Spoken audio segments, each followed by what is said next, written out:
Hello, welcome everyone to another stream. Today we will be finally finishing our Arcane build playthrough in Bloodborne. And we will also be reading H.P. Lovecraft's The Shadow over Innsmouth. Since we're pretty much close to the end of the game for Bloodborne, we only have one boss, one area and one boss left. And so we shall do that. Welcome in, Kevin and Kath. Good to see you as always. Very excited to begin this stream. That metal cover that you're hearing was very epic. It's by Richard E.B. Very awesome Lady Maria cover. But yes, without further ado, let's begin. Slime Catalyst, I have revived. Revived? Or arrived. Ooh, Richard Deb said I missed. Oh no. It's okay. It's okay. I was failed catalyst. No. Oh. Oh, I see. I see. Nice. Welcome back. Welcome back. It's great to have you. Yes, new accounts, new phones. Yes, totally understandable. I appreciate you returning. Wonderful to see you. Hope you've been well. Thank you for following and supporting me. I really appreciate it. How's your Fridays been, everyone? Hopefully, been a productive day. I've been doing my usual gardening and preparing my poetry actually for poetry night tomorrow, where Noir Kyoko will be hosting that, and I will also be partaking in Pixie Fi's debut stream, so that's going to be exciting as well. So cool beans. So yeah, let's hop right into Bloodborne. I hope it works. And if it doesn't, I don't know, but it'll work.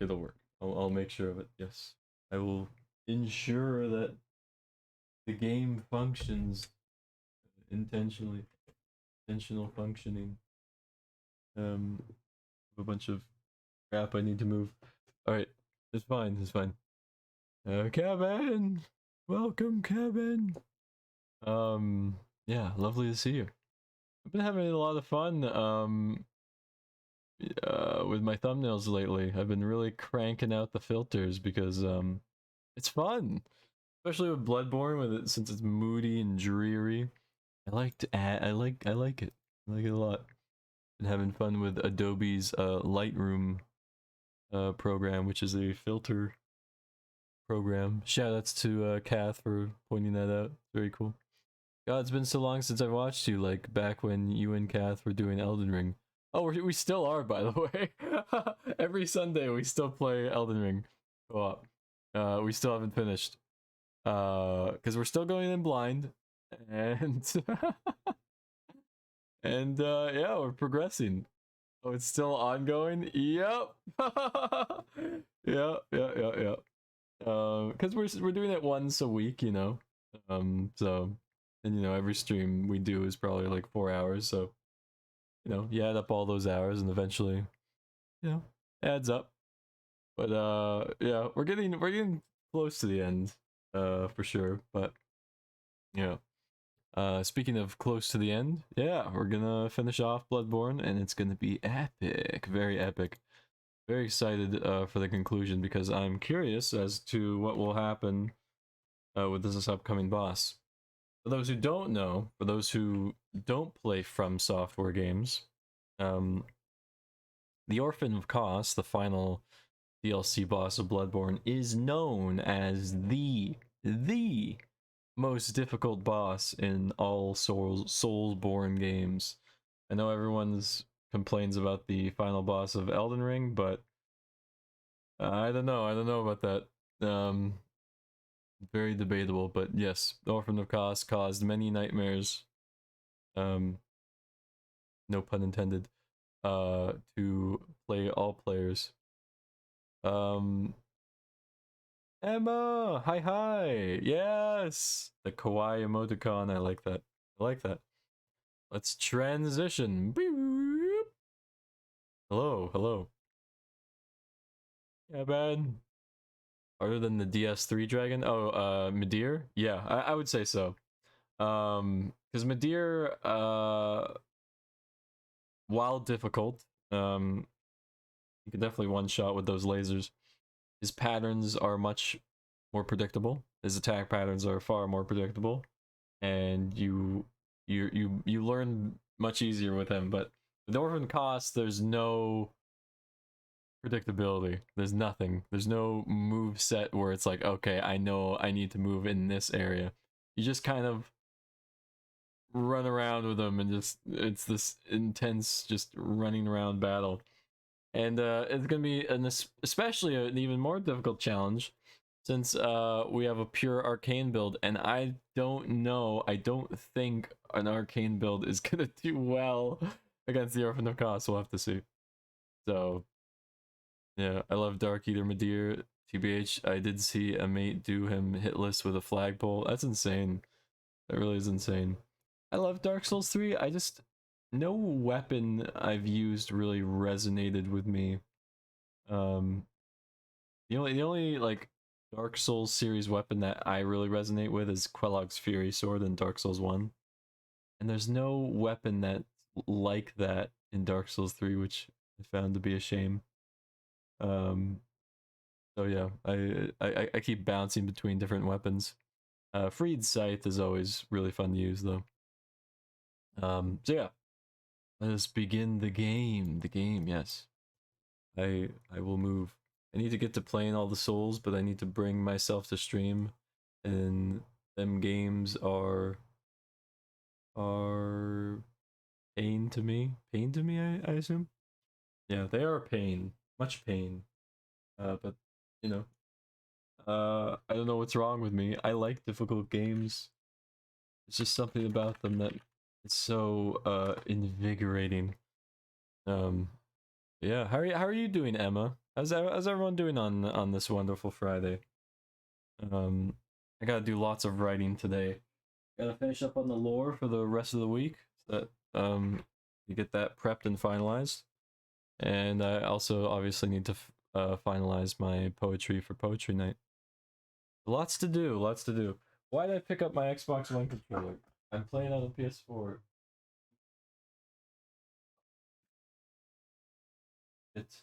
I'm a bit of a sleepy boy, which is gonna be an issue, I know.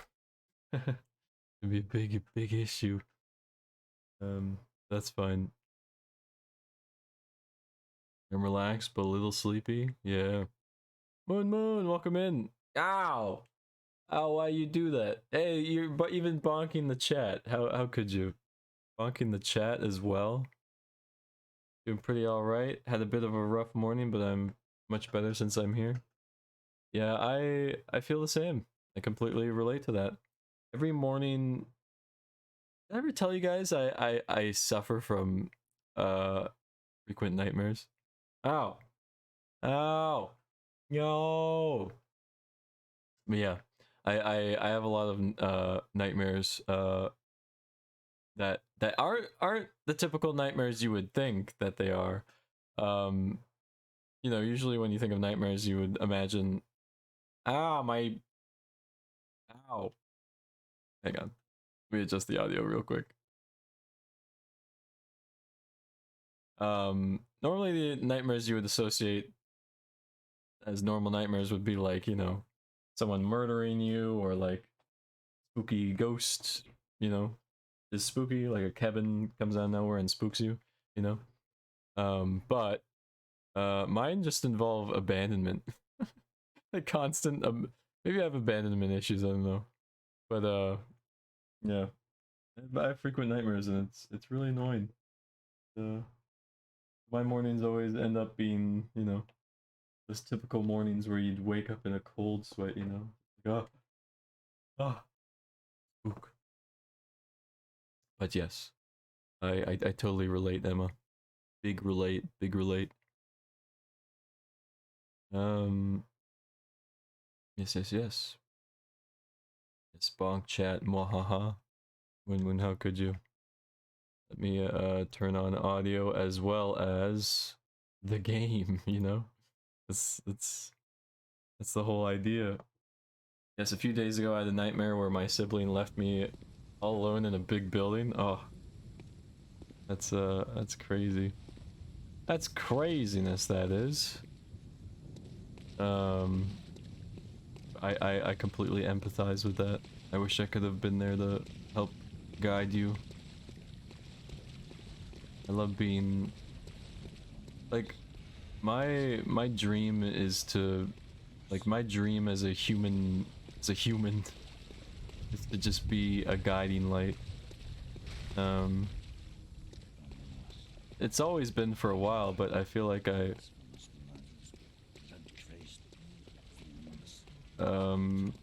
has been for a long while, but I didn't ever actualize it until 2021.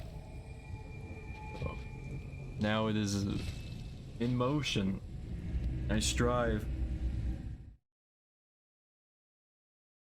Frick it. Little stream tomorrow, not tonight. Maybe Isaac to start. Oh, Binding of Isaac, nice. Good choice. Maybe even just do some of the games I've downloaded but never actually got around playing yet. God, that means I might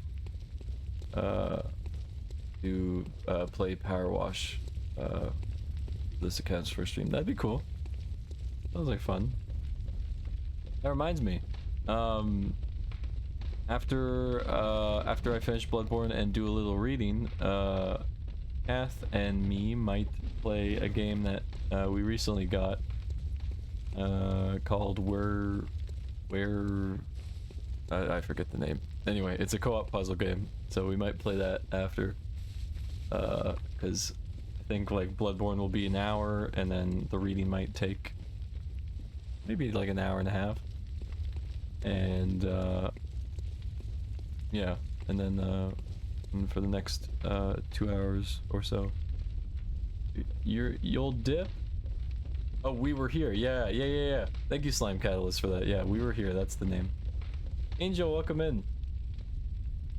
You're gonna dip already, Slime? Well, I hope you have a wonderful Friday. It's lovely seeing you as always. I'm really happy you hung out with me. Let's see. What do I want? What do I want in this? Like, is the Orphan of Kos considered kin? That's what I want to know.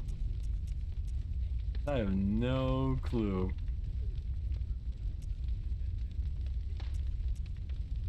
Very difficult to know, for sure.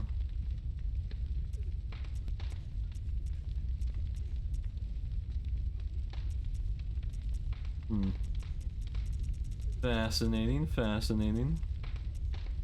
Fascinating indeed.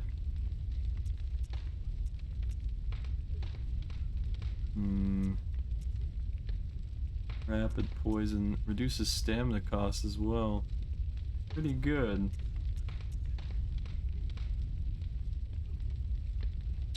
Fine, you win. Oh wait, actually, do kin hunters, I think. Enjoy Gurman. Thank you.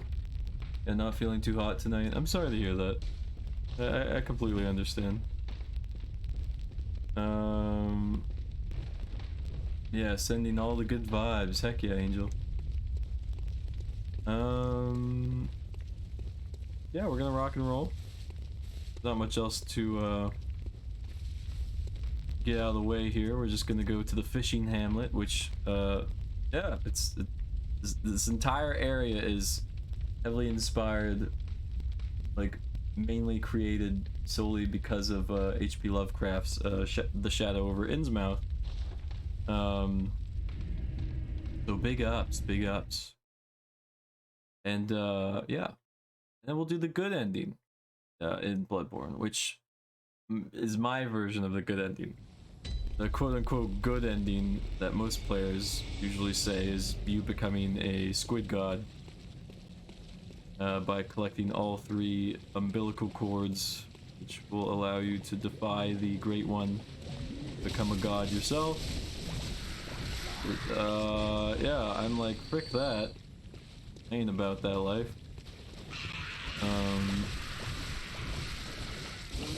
And so, yeah, just gonna rock and roll. We are in the fishing hamlet with all the fish people, you know. Spooky fish people. Very spooky indeed. Will we survive? Well, only time will tell, really.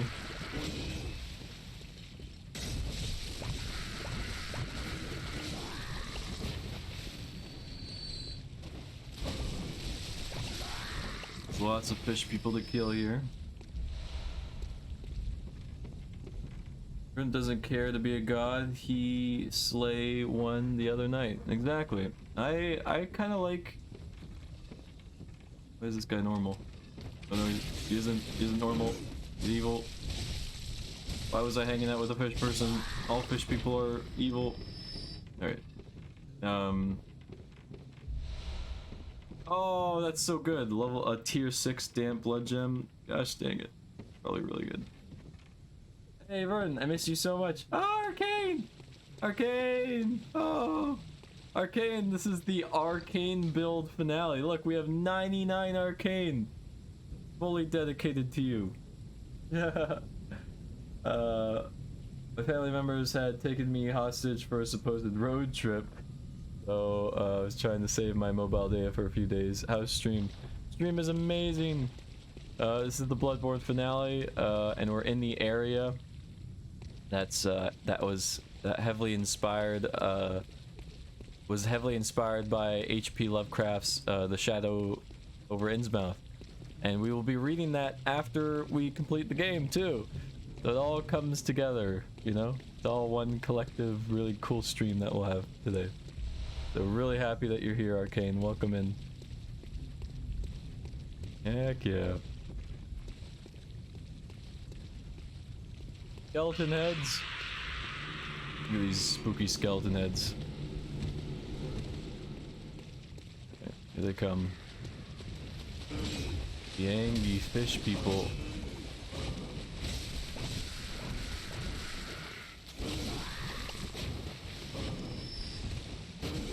Now, curse you. We'll take this. We found... Oh god, more... No! No! I dodged it. Take that. Your skull heads are no more. We could go into the sketchy well, but I'm gonna wait a bit for that. Wait a bit. Because as we know from H.P. Lovecraft's story that we read recently, you know, frick with wells, man.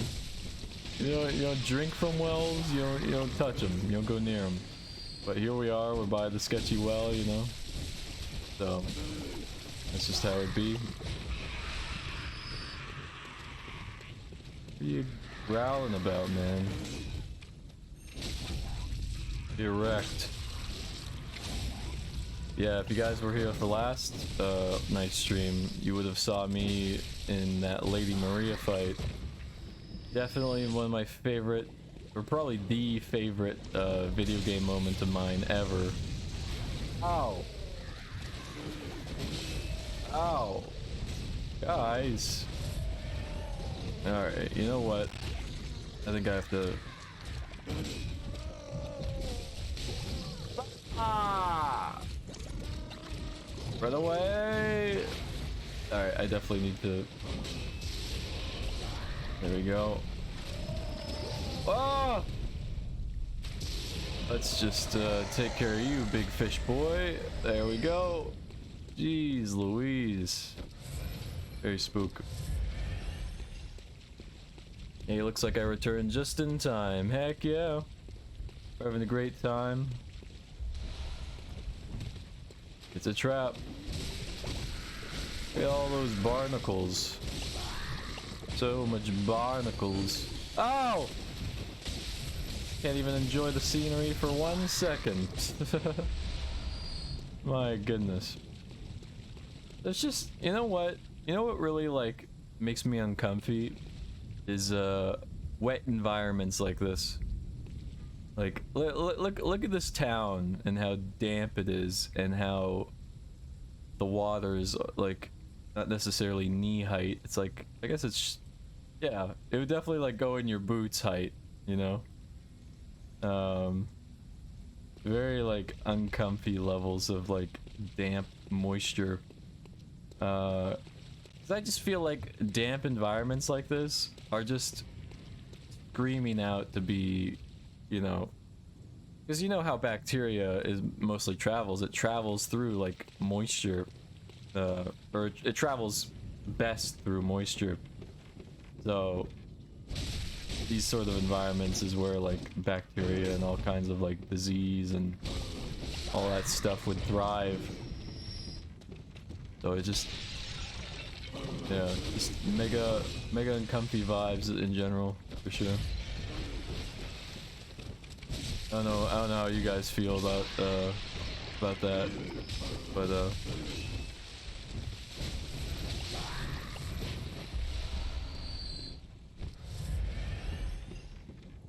wowzers. Like, what would be your, whoa! Give me one moment. I gotta deal with these fish people. These fish people, you see. Oh. Ah. Jeez Louise. Stop. Stop right there. Alright, let's blast this guy. Yeah, you got. You got. Oh, I'm coming for you. You're not getting away from me. No, sir.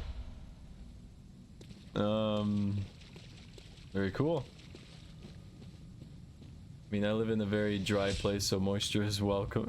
Yeah, welcome one. Yeah, I can understand that.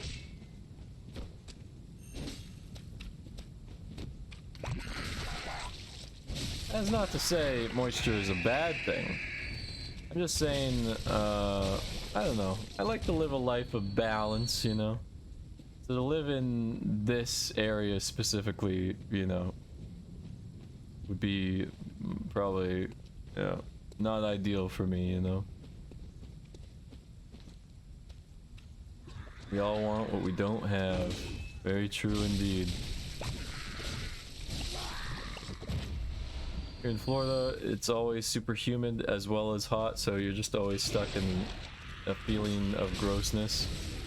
Yeah, I definitely understand that. Last night, I definitely was in a... Yeah, I was in one of the... It was one of those, just unbearably hot,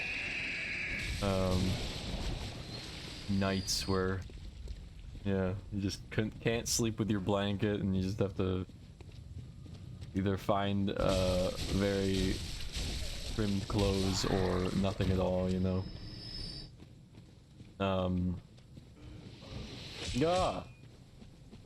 But yeah, recently with my emo alt-fashioned shopping sprees, I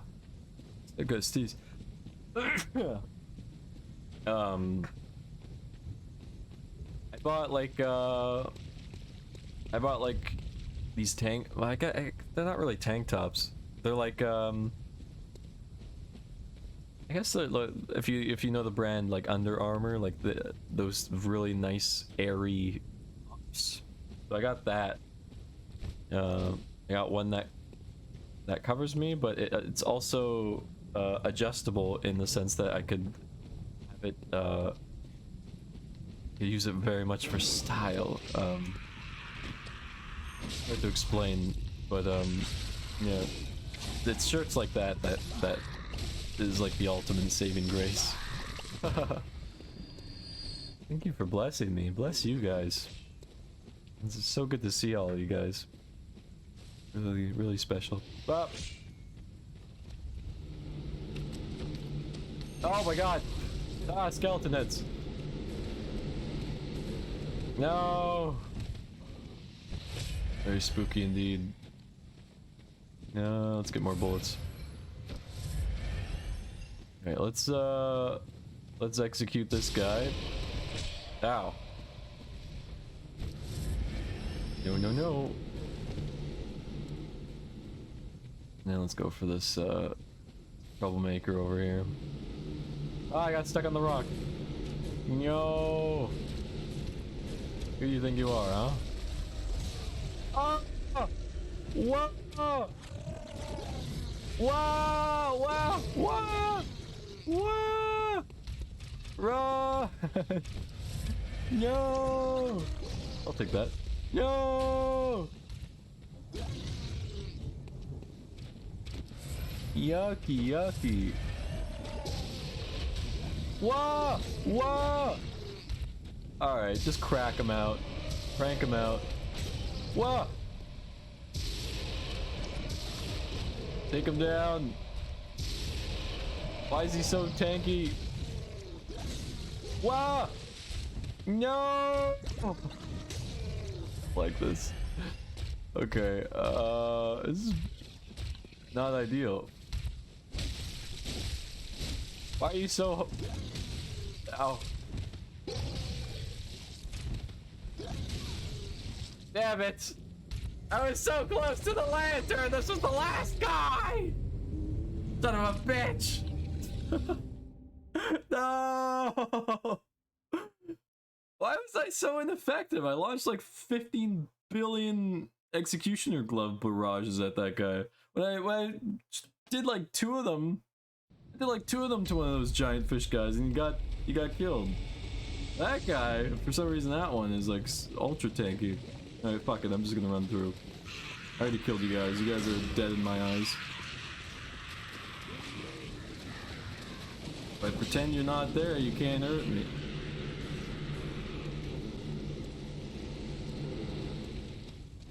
Okay. Everything's fine.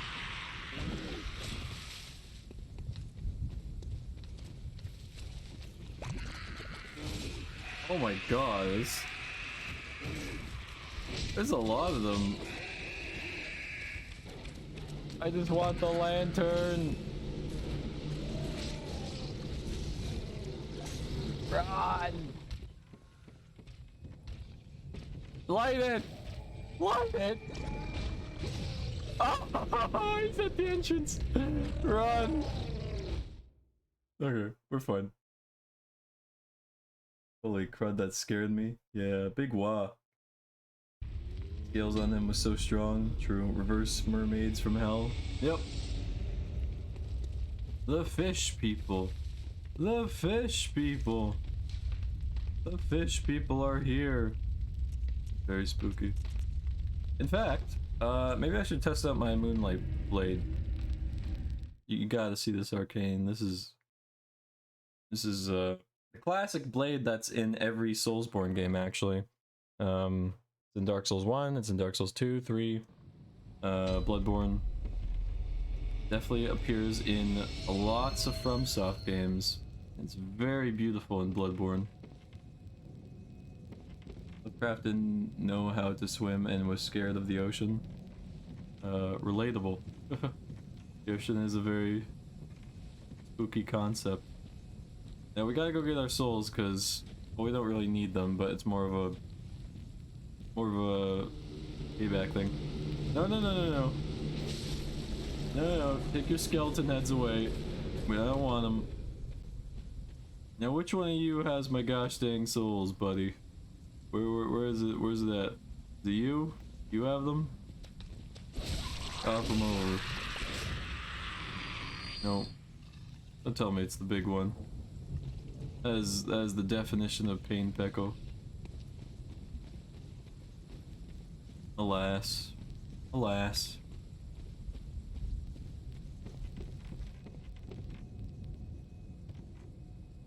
Oh, you. I'm afraid I've made a botch of things. Why is that? Oh, I can hear the bell now. The beast-eyed assassin. He's after me. Again. And again. It never ends. Wowzers. Please. I need you to do something. Sure. This village is the true secret. Testament to the old sins. It feeds this hunter's nightmare. Okay. Please, bring to an end the horror. So our forefathers sinned. We hunters cannot bear their weight forever. It isn't fair. It just isn't fair.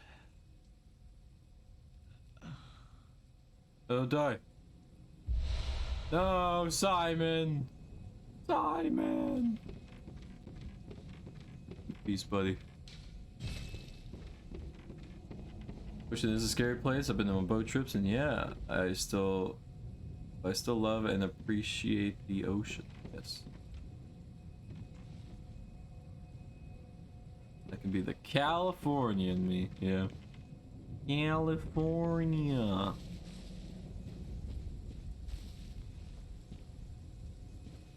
Alright. Let's see. Not open from this side. Are you kidding me?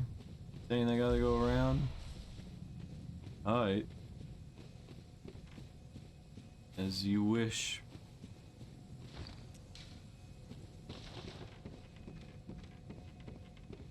Rum bum bum bum bum. I really want to get my souls back. I really do. You know what? I'm gonna lure this big guy. Want my souls back, bro. Rematch. You, me. Fight. Rah, rah, rah. It's all you say. You say anything else, huh?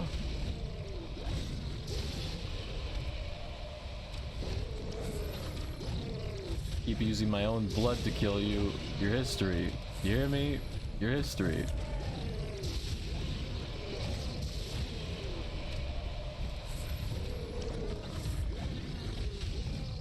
You're not dead yet. Die. Yeah, you're dead as shit.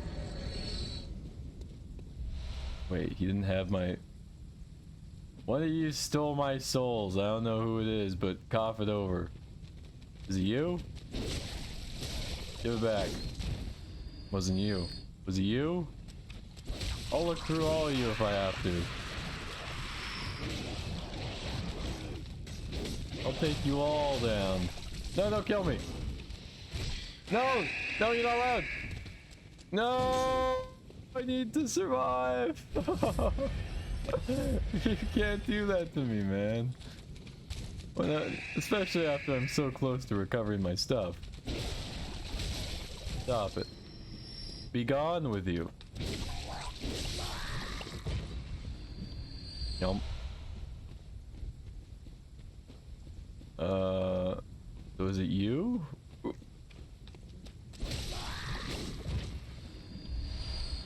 Where's my stuff? Nani? Oh, it's you! You have the glowy eyes. Hi, Freem. Give me my stuff back, please. Yay! 81,000 souls. Give me. Oh, nice try. Goodbye. Oh, you're not dead yet. There we go. Now you're dead. I don't realize, what ruins do I have? Yeah, that's good. That's all good stuff. You heard them from a mile away. Oh, yes, I did. Look at that. Now, is that a broken moon or a broken sun? I guess it's a broken moon. Does that mean my moon variant can't appear? I mean, I'm still in my sun form. Very confusing.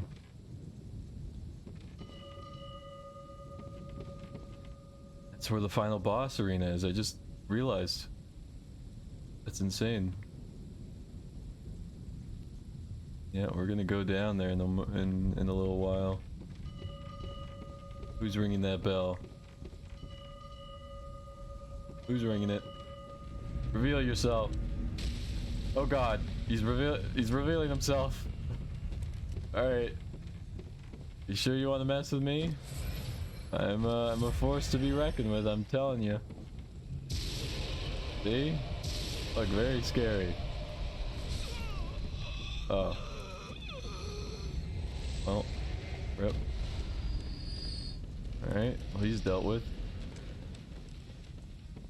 Meow meow meow meow. How's that? Oh. What you doing, fish boy? Ah! Lightning! You don't have to summon lightning. Stop it. Ow. Be gone. I really don't like the bubbly noises they make. It's very... I don't know. Off-putting, you know? Very off-putting indeed. Is this where I'm sure this is where I need to go, but like... Is this what I should do? I know not. Complexities of this area is vast.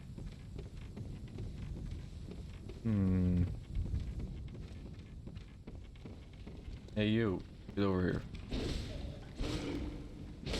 Okay, I guess falling off works as well. Come, come. Bye boy. So many oil urns. Why would I ever need oil urns, huh? There's no reason.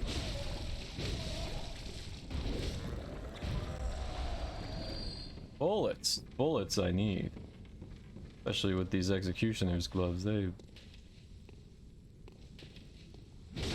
chomp many a bullet. Yoink. Cool beans.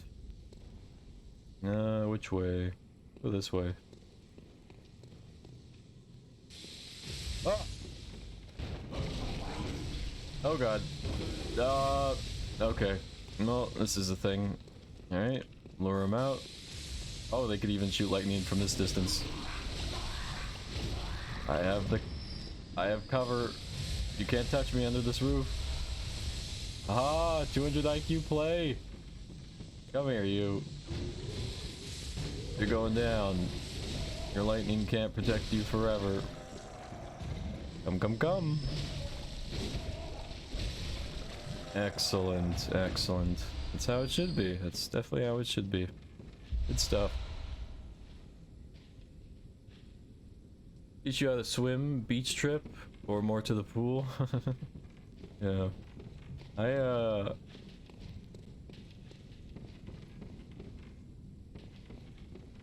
remember my swimming lessons. I was good at everything except for diving. I could not dive for the life of me. I could just never do it. And my swimming instructors just were so tired of me. As I just... When they wanted me to keep trying, I just kept trying and... I couldn't do it. I don't know. That's just how it be, you know? Some qualities just end up being that way. Let's go see if we can level up health a little bit. Beach baby, and the idea of swimming is very, very scary, but yes, beach pool trip sounds wonderful. Oh, I totally get that. Just the idea of I don't know, oceans just freak me out. The idea of drowning as a whole freaks me out as well. It's definitely like one of the spookiest ways to perish.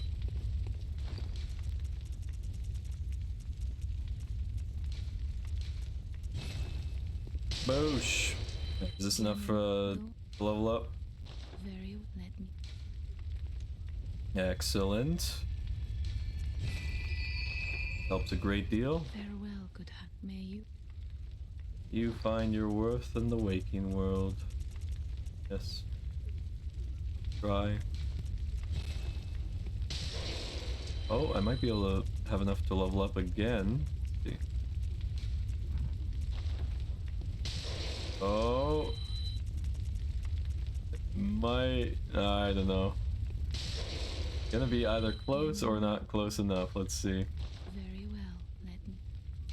No, it's 99,000 instead of 91,000. I need to get 8k more and then I can level up once more.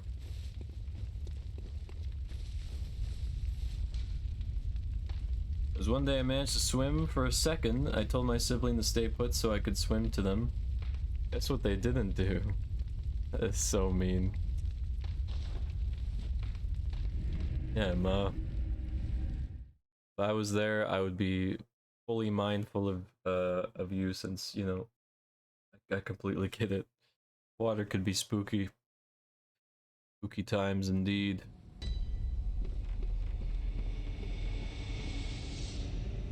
One of the most heartbreaking things was one of my family's most, or my sibling and me, I should say, is most prized possession was Dino. You know Dino from the Flintstones, that purple pink dinosaur?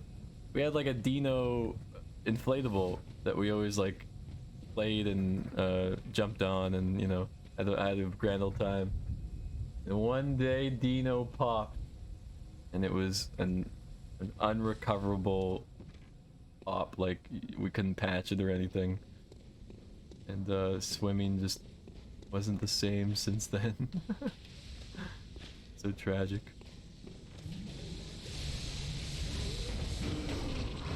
Ow. Oh god. Oh jeez. Oh, the pain. I'm gonna leave now. Let's leave. Oh god, they came down. No. I wasn't expecting that, you mad lad. Get you out of here, Jeezums. Oh, they're climbing down. They're all climbing down. You're not supposed to be intelligent enough to climb down ladders. Stop it. How dare. Okay. Everything's fine. Ooh. Ew! Ew! Ew! No! Get off my face! Ow! Oh, the snail people. The snail people are very angry. I don't like it. Alright. Alright. Something needs to be done about all this. Pronto. Ew. Rid them. Rid the snail people. A lot of fish.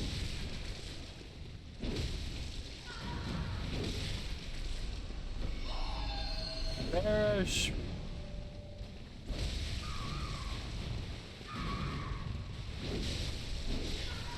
Ah! Stop it. Stop it right now.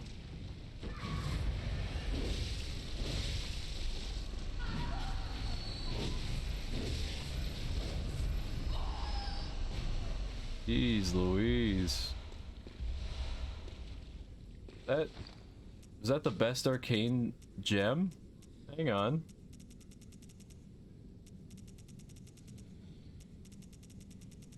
Odd arcane damp blood gem. 47% arcane damage buff and attack up. Are you kidding me right now? We gotta equip that when we can. Ew. Stay away. Oh, it was a trap. No, I'm leaving. Taking this and I'm leaving. Bye, snail people.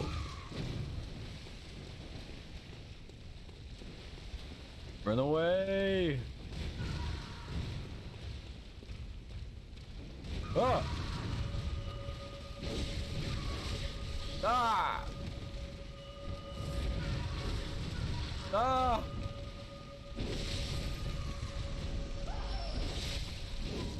Oh, what a freaky place to fight enemies in.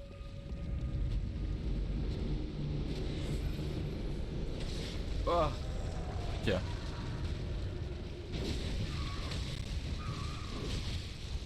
Oh god, wait, that's the. Hang on. No. No. Hang on. Wait. Get away, snail people. I said get out of the way, snail people. Don't you understand that a hunter's coming to kill me? Get out of here!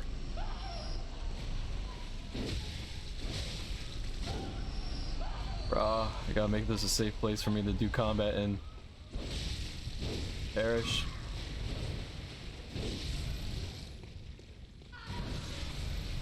Stop it. Ugh. Okay. Rip Dino. I know, right? And the snail people into escargot. Yes. I mean, escargot. Yeah. Funny. Every time I hear escargot, I'm just like, well, that's just the French word for snail. People are just like, oh no, that's what you call eating snail, or the snail meal. And I'm just like, isn't that just the same thing? Did you just say you're eating snail? Hey, Kuara! Let's go! Thank you for the head pets. Cat, thank you for the raid! Oh my goodness, let's go! Cat raid! Welcome in Ben, Buick, Kane, Kuara, Nova. Go! Wait, Kuara's already here. What am I talking about? My brain not work, I'm sorry. Enjoy the snail people while they're here. Yes, you like the snail people.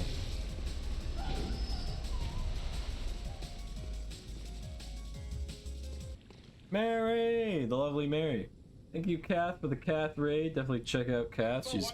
What is the charge? Eating a meal? A succulent Chinese meal? Succulent Chinese meal? Yes. Very, very much so. Heck yeah. Yeah, we're finalizing the... Finalizing? Yeah, that's a word we'll use. We're finalizing Bloodborne. With the final boss, because Kath is choosing to do the good ending, which doesn't involve actually fighting the final base game boss. So we won't be fighting Gurman or the Great One at the end.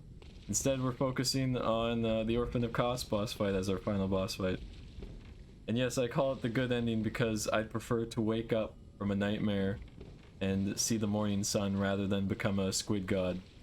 It's just my preference, alright? It's good, the good ending in my book. And that's the good ending in Kath's book, and so that's what we'll do for this playthrough. You're the lovely one? No, you, no, you. You are the lovely one, Mary. The lovely indeed. So yeah, we're gonna finish up on this. We're in the final part. We're in the fishing hamlet, which is the last part of the Bloodborne DLC. And this area is basically directly inspired by H.P. Lovecraft's The Shadow over Innsmouth story. So I will actually be reading to you that story after we finish the Orphan of Kos and finish Bloodborne. And then if we have time, we will be playing We Were There with Kath, which will be very fun. Hello Rin, welcome in. Hello, hello. I agree, I'm glad you agree, Kath. Heck yeah, everyone's here. I hope you've had a lovely stream with Kath. Definitely check out Kath. She's currently playing through, or has planned to play through all of the Resident Evils once again. That's pretty hype. Big ups. Big ups on that. I should definitely play through that series. I've never done so. Big ups, big ups. Yes, as you can see, we're playing as Kath. Katharina on the top left, you can see. And she's very style.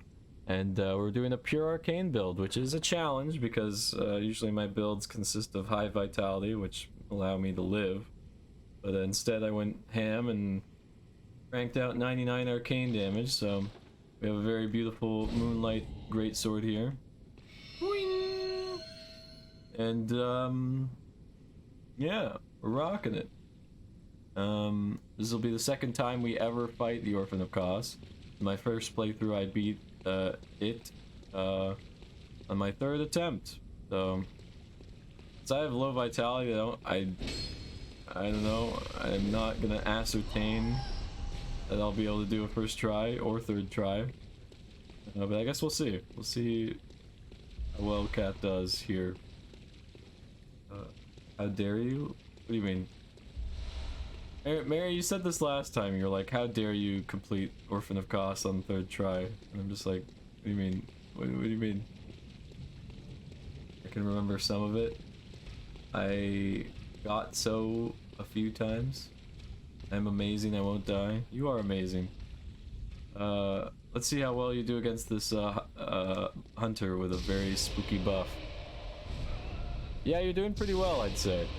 You're yeah, you two-shot him. Okay, that's that then. Jeez, bloodied trousers. Why would you take his bloodied trousers, Kath? Was that madness? There's the boss arena down there with the giant dead fish looking thing there. That is the corpse of literally the great one, like the main honcho of the great ones. The great ones are the gods in this universe, but that one's the great one, you know. That one's the man, you know, the big cheese. Well, it's the corpse of the big cheese. Hoss. I forgot my mission. Oh yeah, I'm gonna do some jibber jabbers. See if I can get any more cool. Ah, it was a trap. I'm getting frenzied. No, I don't want to get frenzied. Please don't do it. Don't. Oh, thank you. Stopped right there. Had some mercy. This is where the Orphan of Kos boss room's gonna be, just down there, in that on that beach down there. I lost. I needed a navigator. It was shiny. Yes, I see. You swiped that shiny sword from Horseface McGee, didn't you? Yes, indeed we did. But we were kind and we gave Ludwig a nice, kind death. Dying with hope in his heart. His horsey heart. Or some say Cosm, yes. Good reference from that crazy guy. Verdant, I posted a VOD of me singing, even though I'm really nervous about it. Cool, that's awesome, Rin. Very cool, very cool. You did great. Let's go kill that frenzy thing now that I've calmed down. Perish! I missed. Go do it.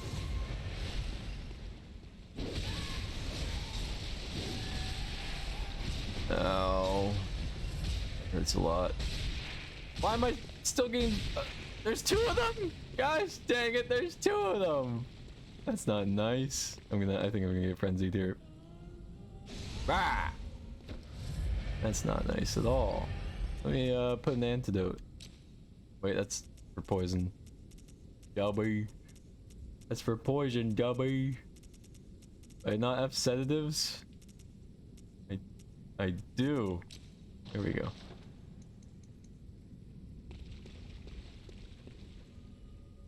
Frenzy is brutal, yes. Bleep you, Frenzy. Yes, heal time, yes. Spam the heals.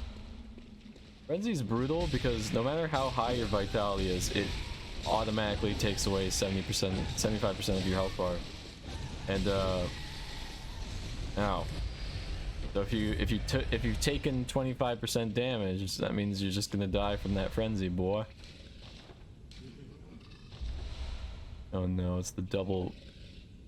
Oh, there's just fish man butt in my face. Let's get rid of that. Let's use our blood bullets and wipe that thing out, yeah? We don't want fish butt. Wait, what? Don't tell me he's invincible while he's on the ceiling. He's invincible on the ceiling! That's a mean mechanic to do. That means we're gonna have to fight two fish people. Giant fish boys. Yeah, you can screech all you want. Rah, rah, rah. Screech, screech, screech. Stop it, man. Come. No. Come. Electricity out of you. Oh no, the snail people. The snail people. Very spooky indeed.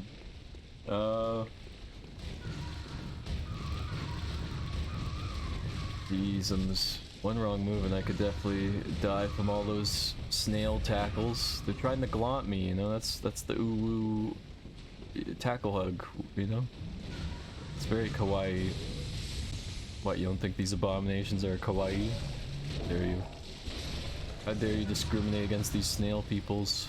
You just want to give you a big hug. I will take these. Ooh, blood rock. Alright. Raw, raw, raw. That's all you do. You just raw this, raw that. All I hear is raw. Wanted the raw XD redemptions for themselves. It's perfectly understandable. Escargot, more like Escar. No, got him. Emma, high five. Heck yeah, let's go. I like tackle hugging, yes. You know, if I ever replay this game, I don't think I'm coming back here. Really? But Orphan of Kos is like the boss. The Orphan of Moss. The Orphan of... yeah. The Orphan. Okay, I'm gonna just go back home to get more of my blood things. Then I'm gonna come back and kill the fish people. Then I'm gonna go back to get more health, and then I'm gonna do the boss.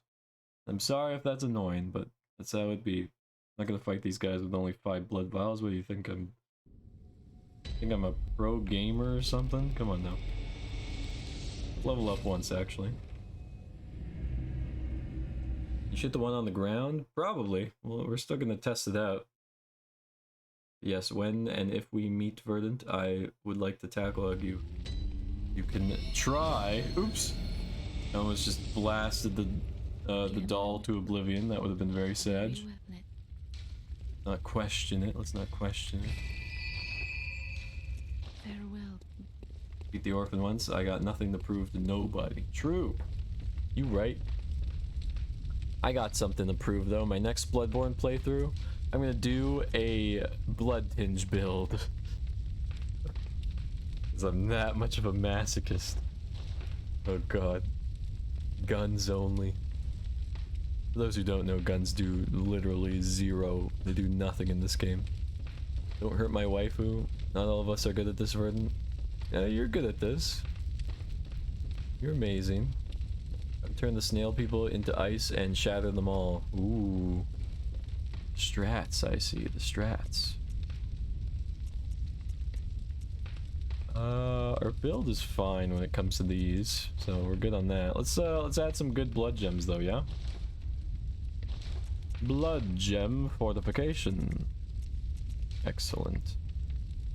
We got an arcane damp blood gem 5, which at a glance it might seem good. 157. Question is the Orphan of Kos resilient against arcane damage? I guess we'll find out for ourselves. Because all these dirty blood gems are pretty dang good in terms of the raw damage they provide. Or old arcane blood gem. That's kind of yummy. By kind of I mean a lot. Very yummy. Like 40 more damage. Alright, I'm banking on that. Let's do that. I'm banking on it. Screw it.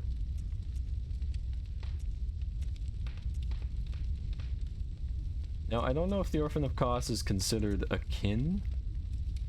Because maybe we could do bonus to kin. Yeah, beast hunters. Or no, not beast hunters. What's it called? What's it called? Where's my gosh dang kin gems? Oh, I have it set to my saw blade, I think.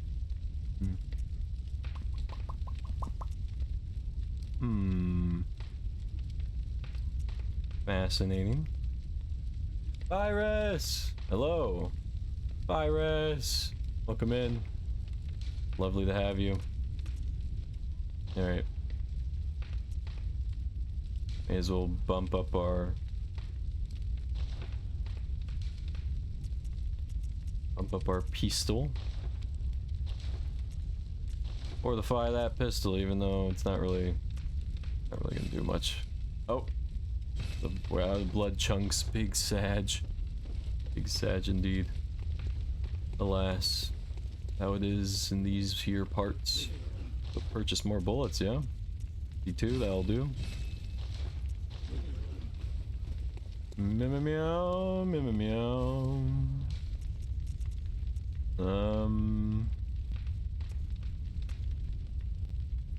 Sure. I'll get back to Bloodborne eventually, but I've got like 200 games in my backlog. Heck yeah, Mary. You crush those games. Absolutely. Meanwhile, I feel like I'm at an impasse. I feel like... I don't know. I feel like I'm in a constant desire to find games that resonate with me. I want to play a game where I just feel empty inside. I want to feel something when I'm playing games, you know? I want to feel. I like the feels, man. And so I will. I also realized I didn't activate the elevator. I didn't activate the elevator! No! Here's where you say, Verdant, you silly lad. You silly, silly lad. And that here's where I say, oh, yeah, I'm sorry. I am a silly lad. Alright, we're gonna sprint through all this. Ignore all the evil that's around us, you know? You know, if I don't see them, they're not there, you know? That's how it is. They're not there. Snail things? What snail things? I don't see no snail things. All I see is love. Peace and love.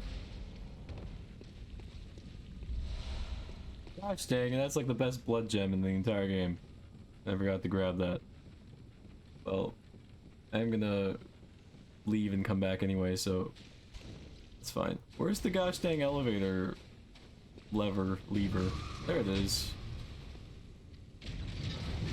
Alright, Snail, you shouldn't have followed me all the way here. Now you're done for. This is what you've done, Snail. Yep. I'll make the rules. 558 damage with this thing. Definitely should be able to do all the things. Also gonna activate this elevator in case I need to, you know. Oh! Okay, I feel like a dummy. I need to open the gate! I need to open the gosh dang gate. Greasy goose. Silly greasy goose. Verd, you silly goose. Verdant, you silly lad. You silly silly lad. Silly V. That's a lot of silliness going on. When I first heard the word silly, like my brain, like when you say the word silly, I don't know. Like, language is weird. Language is very weird. Sometimes when you hear words you've never heard about, your brain ascertains what the definition could be, right? So my child brain ascertained that the word silly meant having sauce all over your mouth, you know?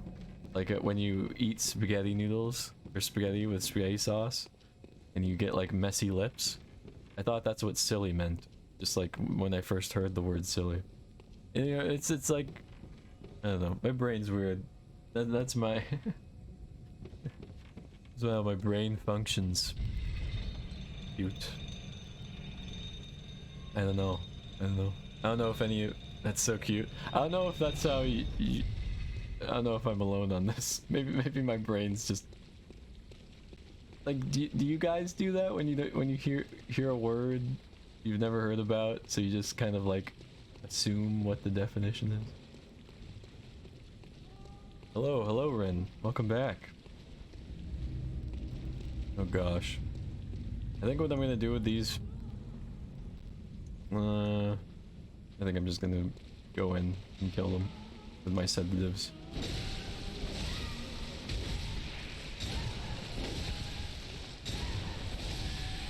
Sedatives, save me. Yes. You will not stop me. I'm unbreakable. I'm the unbreakable heart. I'm the one. I'm the unbreakable heart. Wow, I'm a gosh dang legend. Look that like a champion. Anyways, how do you say Barrett? Beret? Beret. Barrett? I don't know. I do that with French words all the time. Isn't it spelled B-E-R-R-E-T? Beret? B-E-R-R-E-T? Yeah, it's B-E-R-R-E-T. Yeah. It's beret. Oh, it's yeah, one R. Mary's right. If you pronounce it Barrett, Kath, if you pronounce it Barrett, what was the other word you said? You said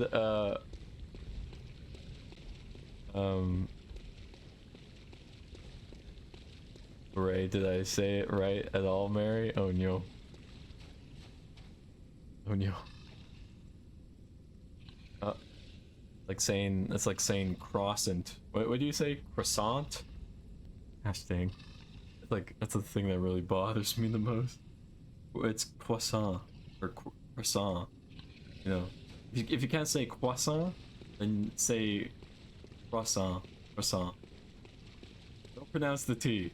It's wrong. If you pronounce the T in croissant, you're done for. You're done for. Done for in my books. Croissant. Then why is it there? Because that's how French works. There's so many words that have A-N-T at the end of it that you just don't pronounce the T when it's at the end of a French word. I do have to agree with Kath there. But, bro! I emphasize the T. No, Emma! No! No! Everyone's trying to beat me up. Alright, are you guys ready to fight the fish people? Get ready to fight the fish people, alright? We're going in.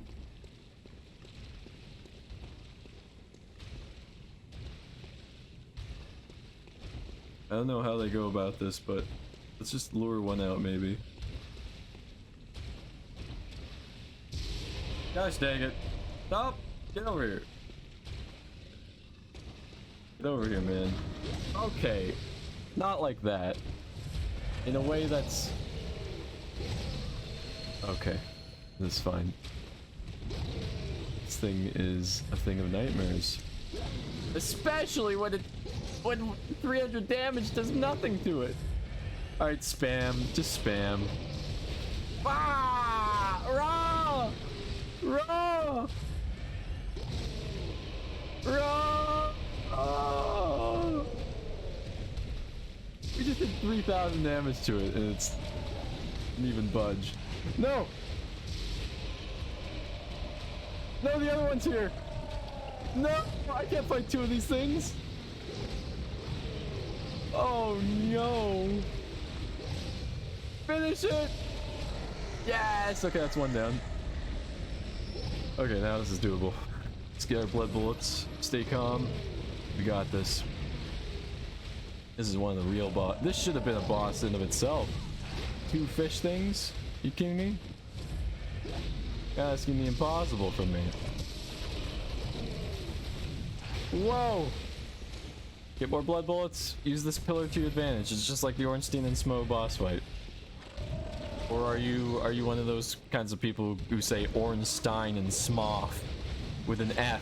Smoth. If you say Smoth, I have to condemn you for life. I'm sorry.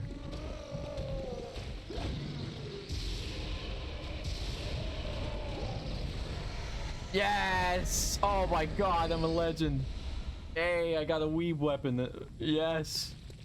Wait, is this an actual weapon? Rakuyo. What is it? This is Lady Maria's weapon. This is my wife's weapon. And I can't wield it because I don't have the skill. I don't have enough skill stat to wield it.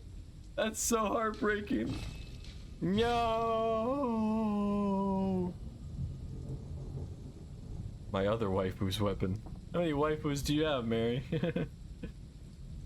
I do not remember how I said it. We will fight them with our croissants. Croissants. Well, you may as well say croissants. You animals. You say the T, but I didn't know how to say it properly. I know it's not properly pronounced that way, but no, you're not. No, you're not. I mean, there is some words in Spanish that you pronounce. Yes. GG, I say what I want. Yes. Time to grind. What? That's 8 skills though. I think that'd take like an hour of grinding. Yeah. Can't do it. Maybe in New Game Plus, but there you are, amazing Hush. I have way too many people nitpicking my pronunciations to take part in this conversation. Your pronunciations are amazing. Anyone who says otherwise is a butthead. Where am I going? This is path navigation in a nutshell. Sorry, Cat. No. Your skeleton head's out of here, man. I don't want him. Run away! To the other lantern we go. Run. There it is.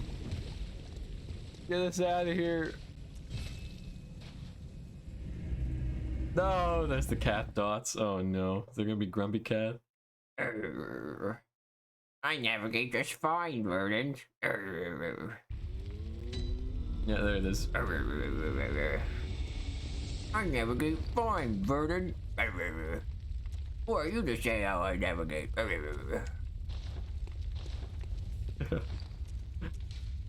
Oh.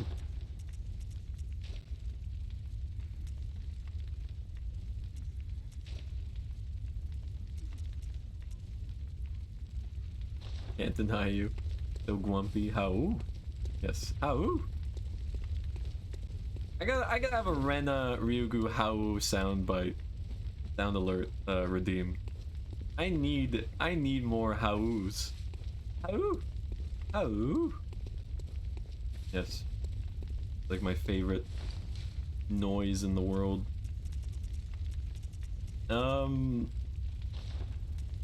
Okay. I think we're ready. I don't think there's anything else to, I guess we could check out the blood gems before we go. We got the best one in the game. I would imagine that it is.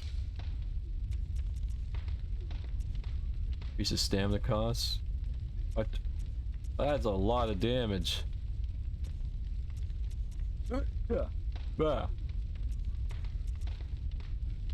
First, Temporine Damp Blood Gem 6, yeah.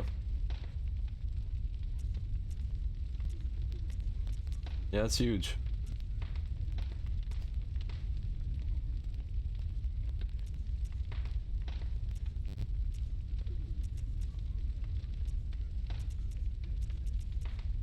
Temporine Damp Blood Gem 5.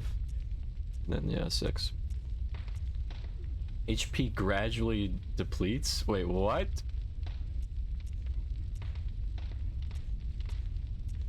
Wait, that's bad. Increases stamina costs. That's also bad. I guess we'll do increased stamina cost. Interesting. We'll see how that plays out, I guess. I don't know if I'll regret that, but we'll see.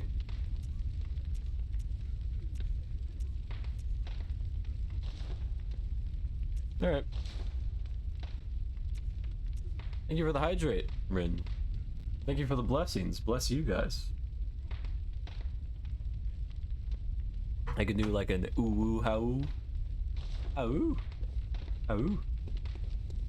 Very cool, very cool. Is there any cool things to buy now? Is there any like weapons we could buy that we don't already own? guess all the guns and stuff, but I mean, we could buy the most amazing hunters set. It is a really cool set. Oh, I have sniffos. I have sniffos now. Sniffos! Alas. I know not why. But here we are. Alright, here we go. Let's see if we can do the Orphan of Kos boss fight. Ugh. I'll be honest, I am intimidated. Especially when I have sniffos. Raw! Yeah, that's fine. Fine. Fine to have sniffos. It's fine to be nervous. Got this. I hope so.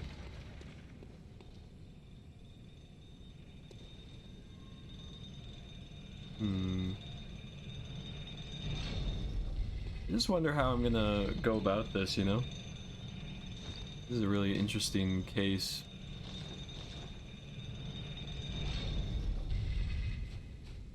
I'm gonna try Executioner's Gloves on the Orphan of Kos, and if nothing comes of it, we're just gonna have to get down to melee. And if our Moonlight Sword isn't good in terms of damage, just have to switch to Saw Cleaver and go ham. Okay. Here we go. That seems very yucky, so I guess we'll skip it, but yeah. Alright, this is it. Now or never. The most dreaded Soulsborne boss fight. Once again. Hello there.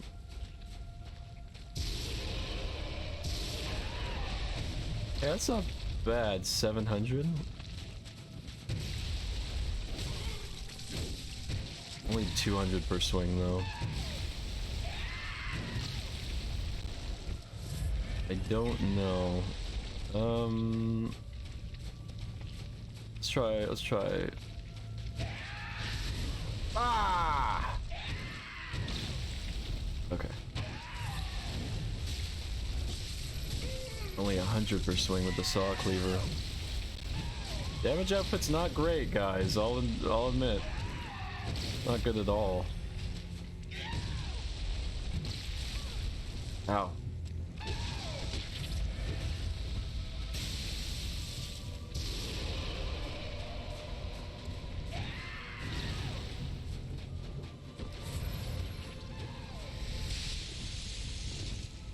Okay.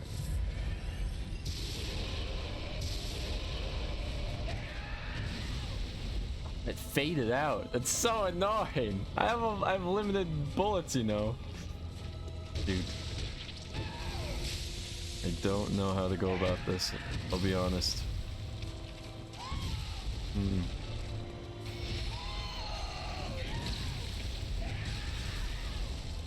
That's a noxious range. Right.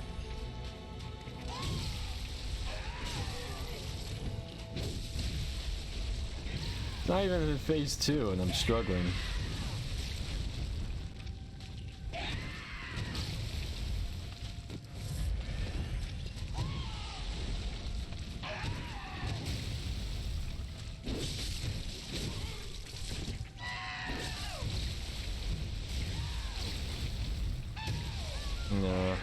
No. Alright, Moonlight Greatsword's a piece of shit. I'm not gonna use it. I need to be fast and aggressive in this one.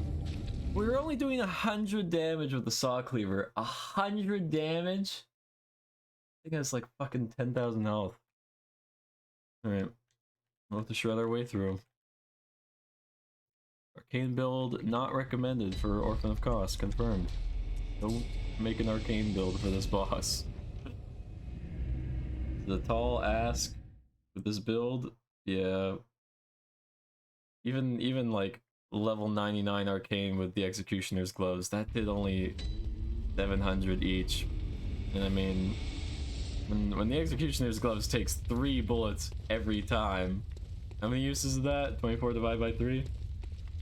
Yeah, it's not great.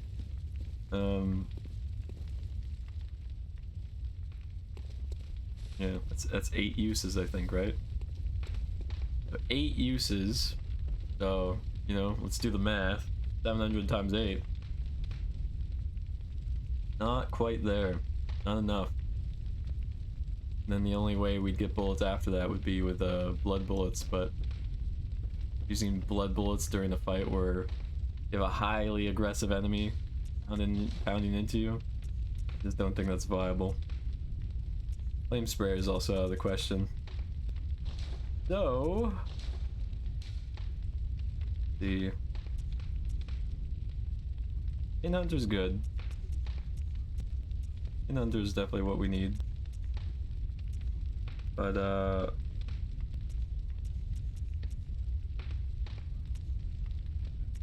think we definitely need to crank up the fizz damage. We can. 71, that's not bad.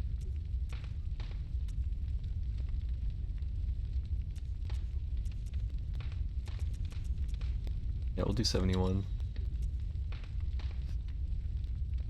Kid Hunter, well, it's rough.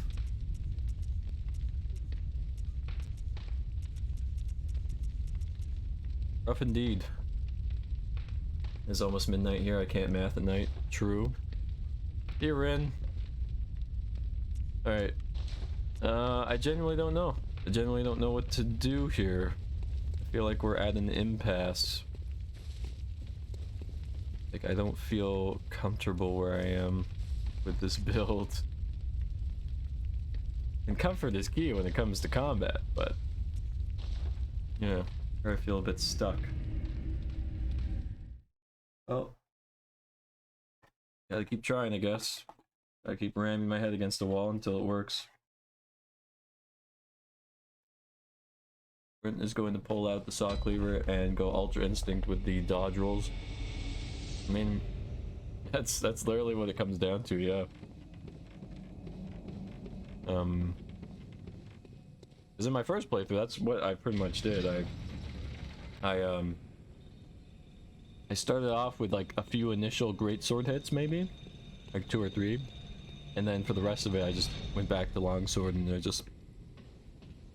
was all about those trades, yo.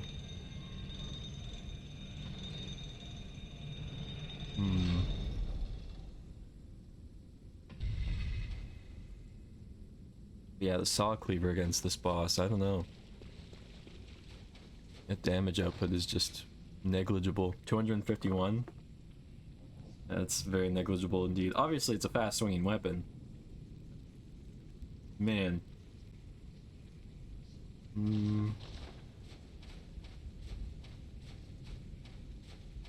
Alright. Ultra Instinct it is.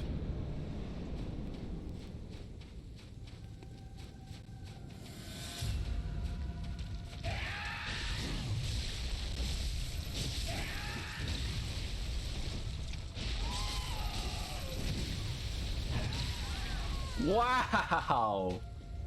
Fucking hell. How'd I do this on my 3rd try in my first playthrough? Fucking shit. Okay. 3-shot me, that's nice. Definitely didn't do a dent into him with the saw cleaver. Maxed out, has the best blood gems. Fucking hey. I don't know. I legit don't know. I guess I'll have to go for parries? Yeah, I'll aim for more parries this time, I suppose. Yeah, I'm at a loss. I really miss my Ludwig's Holy Sword right about now. Maybe I'll even get that to +10, you know? I think we can wield it? Yeah, we can. I have to rely on old reliable here, you know? Try it 2 more times, maybe? Can we swap back?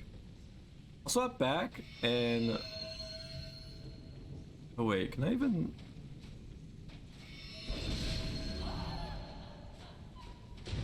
Okay, that's a no. When I wield this blade, I can't even use my pistol to parry. Oh wait. Okay, I can when it's not in moonlit form, I think. Okay. Understandable. We'll try a more parry approach. So we'll have our moonlight effect off. We'll see what happens. Give me my souls, boy.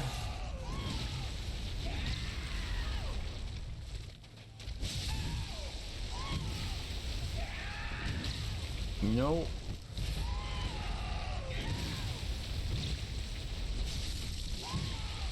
Jesus.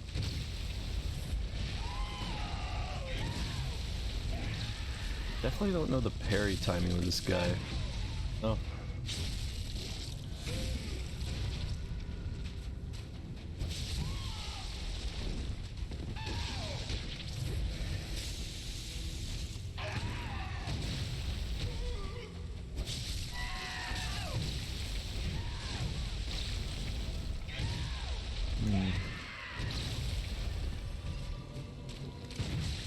That wasn't a parry?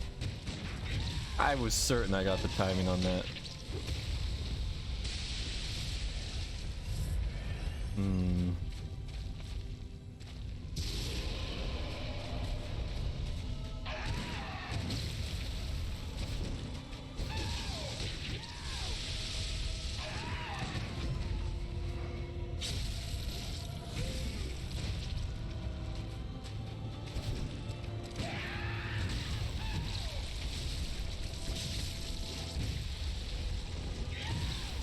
Fighting it.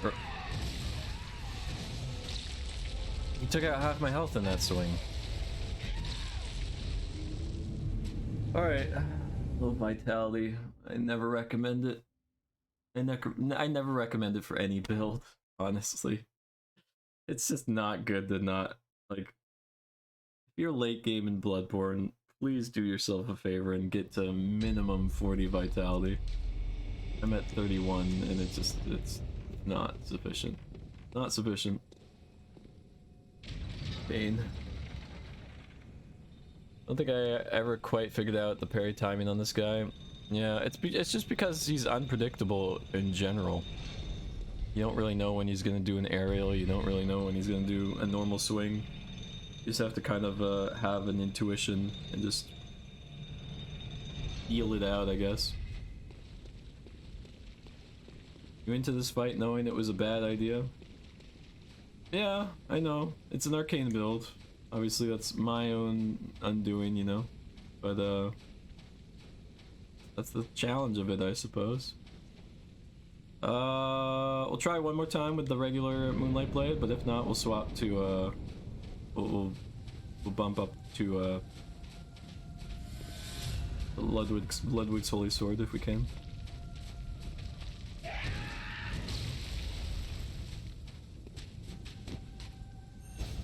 Oh, that would have been a backstab. Fuck, you had to... How'd you fucking miss that, you dumb shit? You were behind him. I don't know how the fucking character missed that. I was locked onto him and I was behind him and the sword's just... The great sword somehow missed his back. It's so dumb.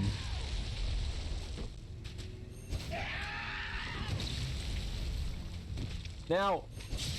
That's not enough. Getting a backstab on Orphan of Kos would be fucking awesome. Like, great sword hit your mark! How do you miss that? I'm locked onto the fucking boss. Makes no sense. Unreliable weapon.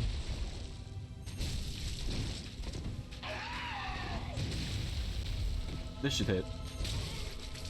Should have been a backstab, but character like aims it in a stupid way.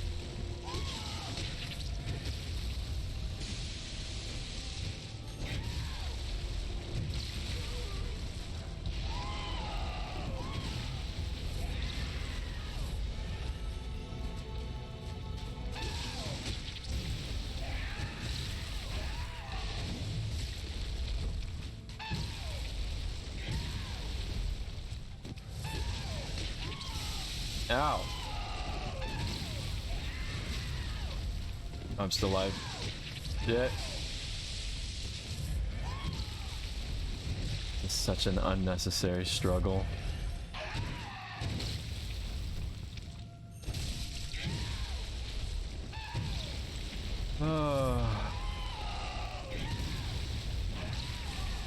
Oh, come on. The fight's already fucking over, dude. Just spam fucking Executioner's gloves then. Putting some damage at least.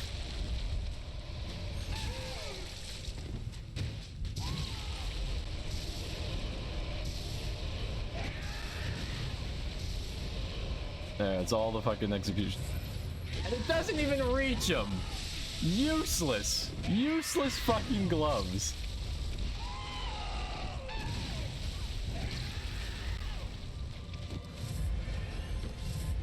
Shot like 7 barrages at him and like one of them connected.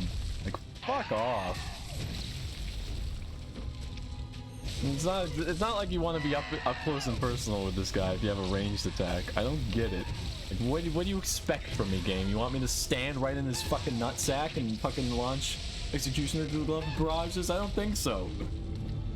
Not with that high aggression. Not like he's highly aggressive. I'm not gonna be up in his grill. That's my point. It makes no fucking sense. I have a ranged attack. I should be able to attack him at a range, but no, the game doesn't fucking allow it because it fades out your projectiles for some reason. Less anger? No, more anger. More anger. So annoying. You know, one thing that always threw me off, how he would go for a big swing with both hands, but if you move to the left or right, he'd pivot to keep aiming at you. To me, that move always seemed easier to dodge than it actually was, and I kept getting clipped by it. Yeah, it's a nightmare fuel. It's pure nightmare fuel.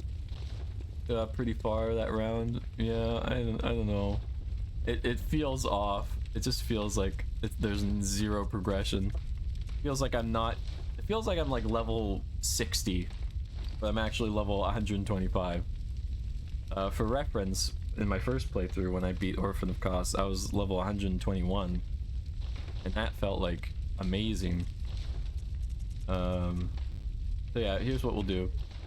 Moonlight sword is worthless. Too much of a low swing. Arcane damage doesn't do enough.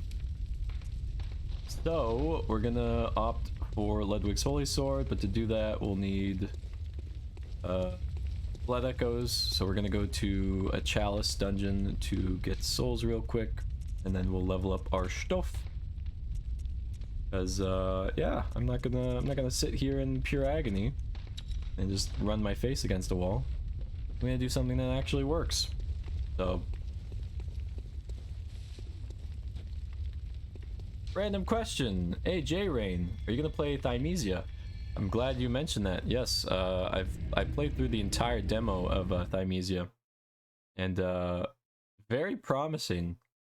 The parry mechanic is kind of obnoxious, and the what was it? There's a mechanic in the game that was really frustrating. But aside from that, I really like the idea of it. It's a very cool premise. Very, very cool. Let's go. And I was hit by ads. I'm sorry. I have heard that Dark Souls is more lenient in letting you play different styles, whereas in Bloodborne you don't play it a certain way, you're probably gonna have a bad time. Yeah, and that's why this is considered a challenge run, because Arcane, while it being a fun build, like it was fun to play around with, it's not recommended. Especially a pure Arcane build. Like this is pure, like this is level 99 Arcane and like nothing else. Don't recommend it because some bosses are highly resilient to arcane damage. So you'd better just opt for physical damage through strength and skill.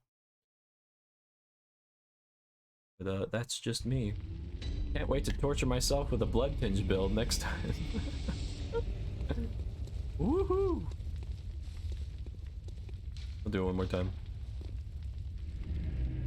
Anyways, more information about me, but I started working at GameStop and I legit been trying to get people hype and interested into it. Yeah.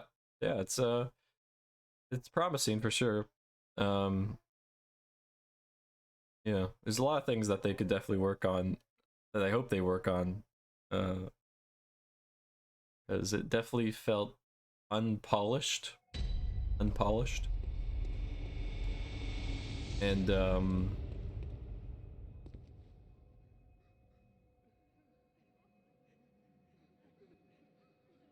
sure, it's cool when it is ready to come out. Yes. It will be cool indeed. I will definitely get the full game. For sure. I mean, this game gives you a busted up plank of driftwood and says, you want a shield? Here's your shield. Mary bringing up all the good points. True. It is true indeed. Alright, let's get Ludwig's Holy Sword to +10. Best blade. We need more twin bloodstone shards, that's fine, we could buy more. We'll do that real quick.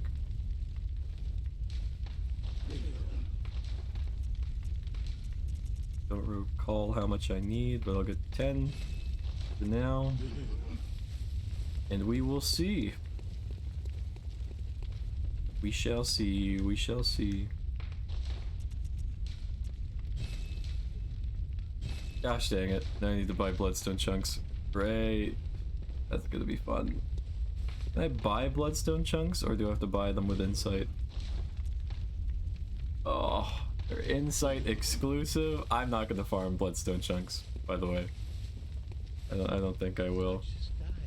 Hey J-Rain, thank you for the follow. You have such style. What are some games you into? Well, I'm into all the Soulsborne games, so all the Dark Souls, Bloodborne.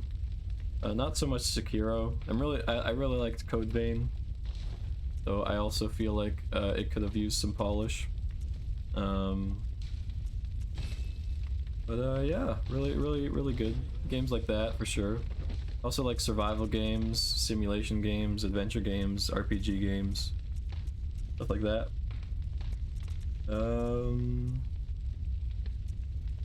This is bad. This is really bad.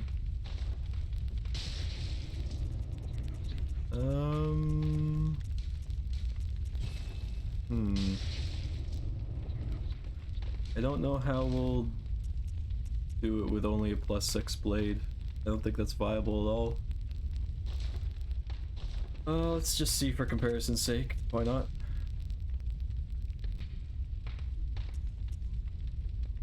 Oops. Yeah, 196. That's way worse than the saw cleaver. Not happening. Shoot. I have no idea what to do here. I guess we'll just keep ramming our head against the wall. Guess that's all we can really do, you know?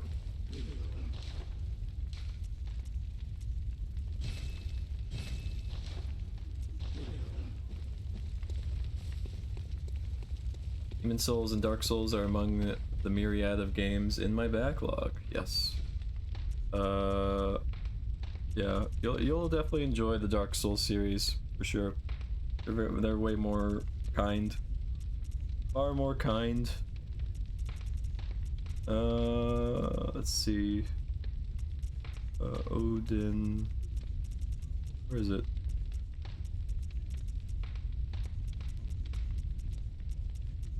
Formless Odin. Yeah, it is. Noise.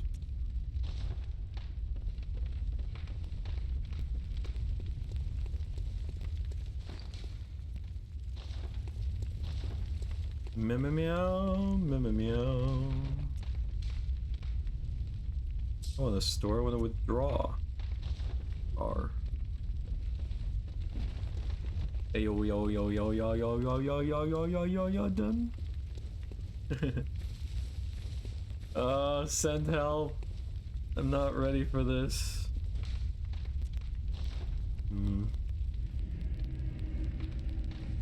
I genuinely don't know how many attempts this will take. Yuka indeed.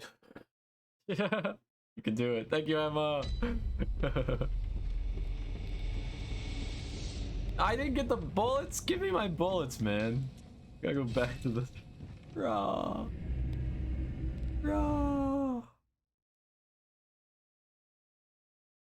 I see you will be reading some HP Lovecraft. I'm excited to hear that. Heck yeah, take Jake. I certainly will. As soon as I finish Bloodborne, I'm gonna read Out of Ren's Mouth. It'll be great. Fine, you're ridiculously good at this. I don't know. You think I'd be more effective with the Saw Cleaver? I think so. I think Saw Cleaver plus the parrying will be able to crank out more damage that way. But yeah, it's gonna be like, I don't know. Low damage and low HP is not a good combo for a boss fight like Orphan of Kos. That's for damn sure. Yeah. I don't know. I don't know how to go about it.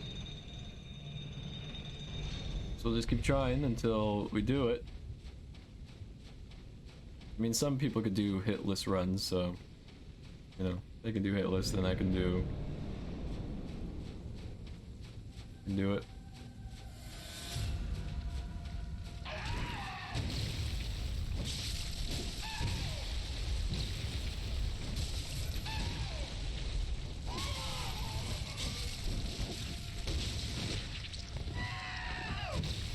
He went from a ranged attack and then just canceled it. He canceled his ranged attack. That's so weird how he could just do that.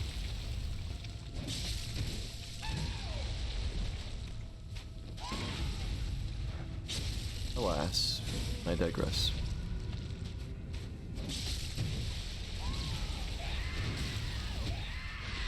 Maybe healing with a visceral attack ruin might be worth the investment.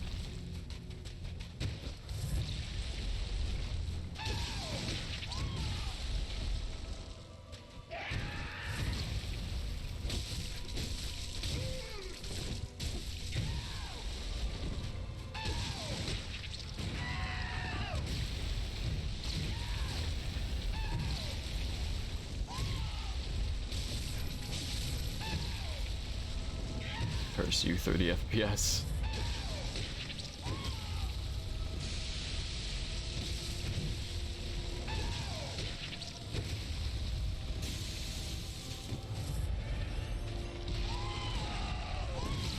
Oh, come on, man.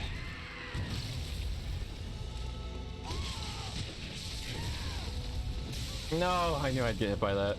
There's enough distance. 2-1 Executioner's Gloves just for curiosity's sake. 700, like, it's not bad damage, it's just, it's not enough bullets to make it a viable option.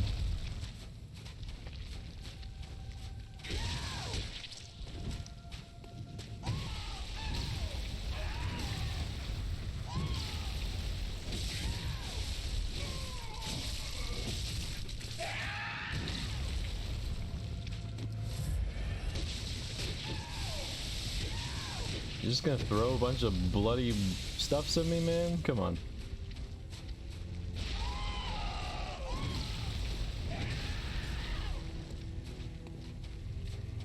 I don't know.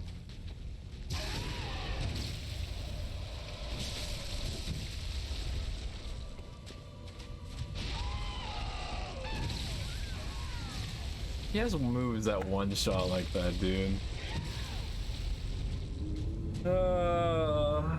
Alright. Thank you for planting a tree in my oasis, Angel. Thank you very much. I appreciate it. Awesome.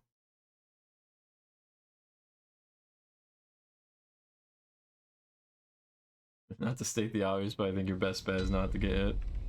I mean, with an unpredictable boss, it's asking a lot out of me. Like no one can predict the Orphan of Kos. You can literally move cancel. You can pull a thing out of his whatever, his weapon, and seem like he's gonna throw it for a ranged attack, and then he just swings the thing anyway. It's like, no, no, no, you're amazing, Angel. Thank you. Really appreciate that. Alright. How about this? Let's just go ham with the Executioner's Gloves for an initial attack, you know? And if we need to parry, we'll just get more blood bullets to parry with. Just get that initial,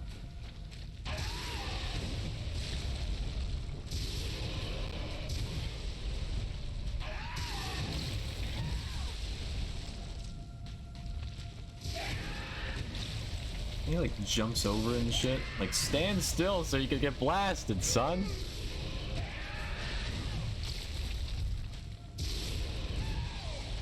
That's all she wrote for that. Decent initial damage, but it's just like making an entire build just to remove like 1/8 of his health. That gets me nowhere, dude.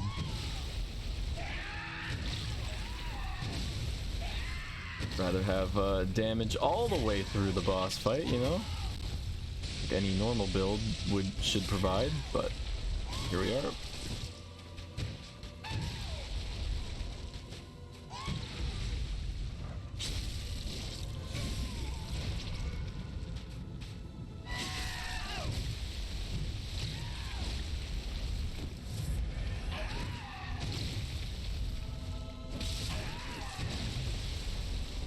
God damn.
Alright, he's gonna go to his second phase, I think.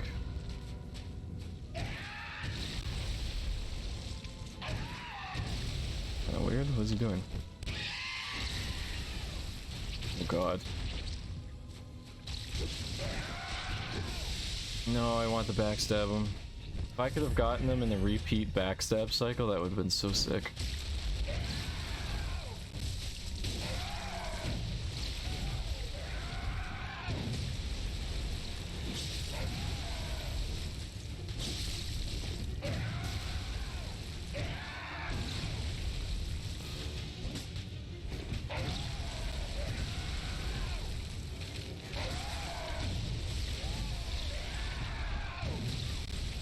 I backstep. That's not enough distance. Oh, fucking tiddlywink levels of damage, dude. It's not enough. Fuck. Even if I go fucking hyper beast mode, like that's as far as I can get. Ugh. God damn.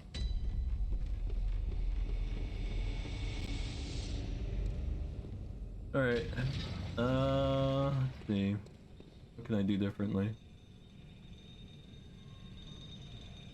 Can't go back to Moonlight Greatsword. It's just too slow of a swing. I need a high intensity pressure. Would be nice if I could get some backstabs in, but every time I attempt, it's not quite there. It's either like, you know, on his side, or it's like, or it just misses entirely because his back is super thin. So frustrating.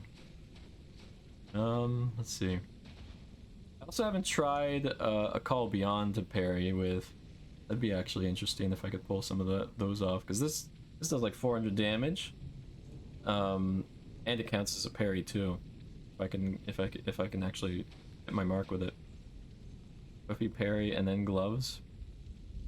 It's more effective to just go for the riposte, because you do 1,200 damage when you riposte. But if you do gloves, you do like 700 to 800.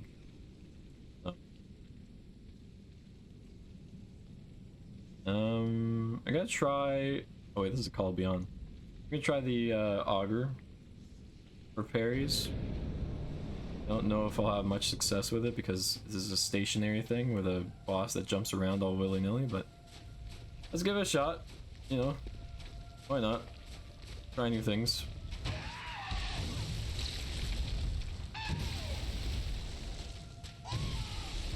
Like, what the fuck was that? Did you see where I aimed that? Like, I deserve to die there. I'm not continuing that shit. I fucking shot sideways when he was in front of me. Like, where are you aiming? I'm locking onto you. Aim at the fucking target that you're locked onto. Alright. Tentacle parry is out of the question. I mean, maybe. I don't know. If it actually fucking hits its mark, if it fucking locks on, then maybe, but... I don't know. I could also just YOLO it and try a Call Beyond just to see. But I mean, this thing takes 10 fucking bullets, so I don't have much hope that it'd do much, but let's give it a shot. Why not?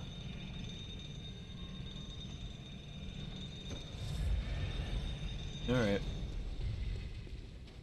Oh, I don't think I will be able to. It takes so long to charge up. Yeah, I think that's out of the question. Even if it does like 1,200 damage, or like 1,400 damage, still not worth it. May as well just aim for like parries and stuff. Alright, Hyper Beast mode again. Would've been nice to finish the parry there, but you fucking upper whatever words.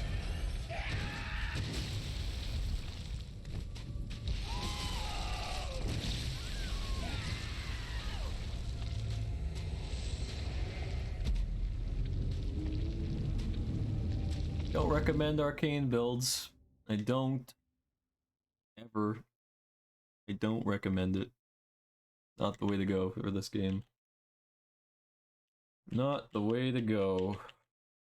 I think my initial plan was the best best course of action. Jeez, word. Best course of action. I just need to spam Executioner's Gloves at the beginning, and then again, maybe he has a bigger hitbox in his second phase. He has his wings and stuff. I don't really know. I'm just gonna spam it at the beginning just to get out of the way.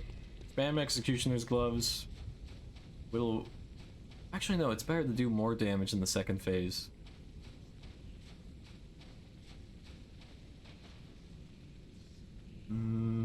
Yeah. You have the Saw Spear? I do, but I'm not using that. Not a saw.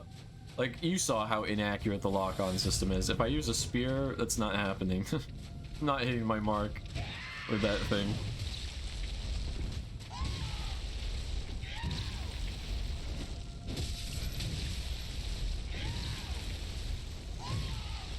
This is already a bad start.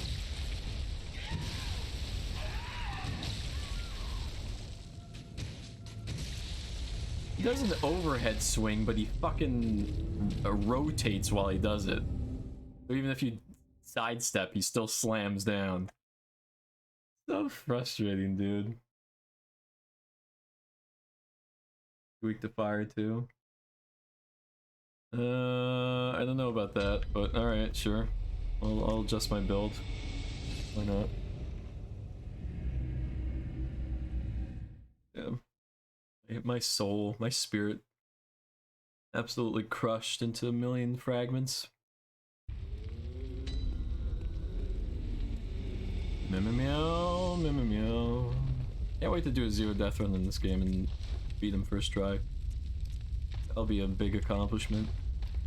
I don't have any blood echoes! Oh, I don't need blood echoes, that's right. Let's see. Alright. Cause is he kin or not? I'll search it up myself. Cause I have a kin hunter ring, but I don't even know if he's... Is orphan of cost kin.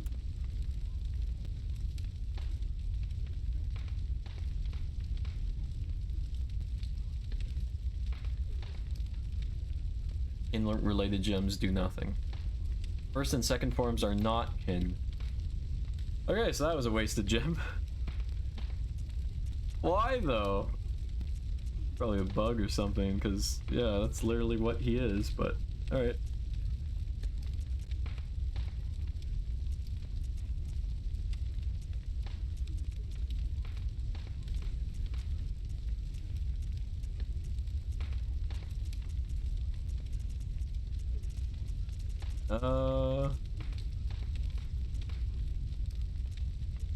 Do this. And then we'll keep our physical attack, and then we'll switch to fire. This kin. I had 2 kin blood gems, and they did nothing. They did absolutely nothing. Gosh dang it. That explains it. Let's add flame. Wait, if it's physical attack. Yeah, this does nothing. It does 0 effect. Yikes.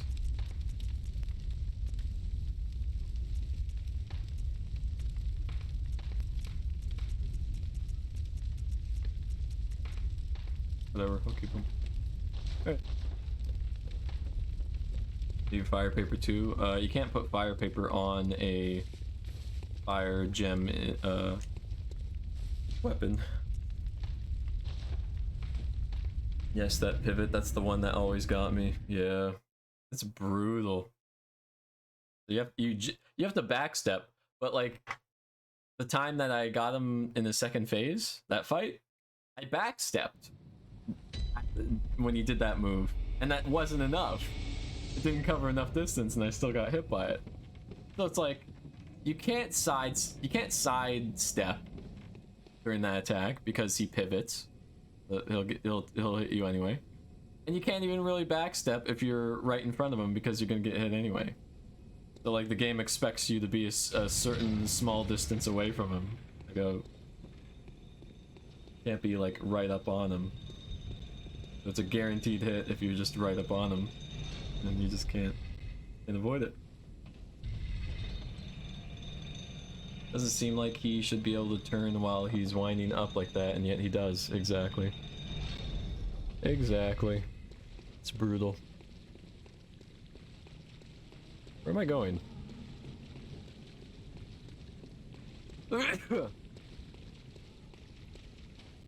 Raw. Remember when I said I'd get this done quickly? Oh. Pain. Thank you for the blessings. Bless you guys. For all your support.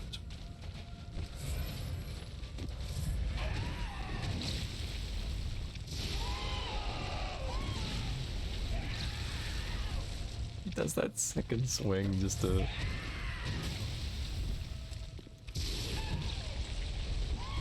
to laugh in your face. Can you not follow up with a swing like that? It's so freaking obnoxious.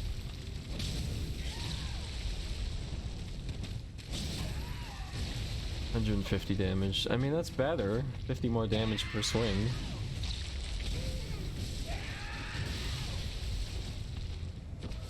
I think I might be able to work with that. Barely. That's a bare minimum, but... No, don't push me towards him! Why did it fucking fling me right to his ballsack? Like, why did it do that? It flung me right at him! Like, of course I'm gonna get fucking hit by a follow-up.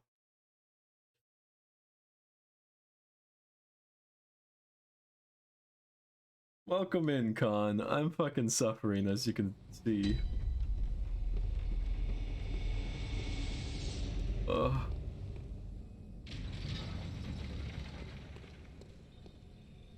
Man. I'm gonna fight this game.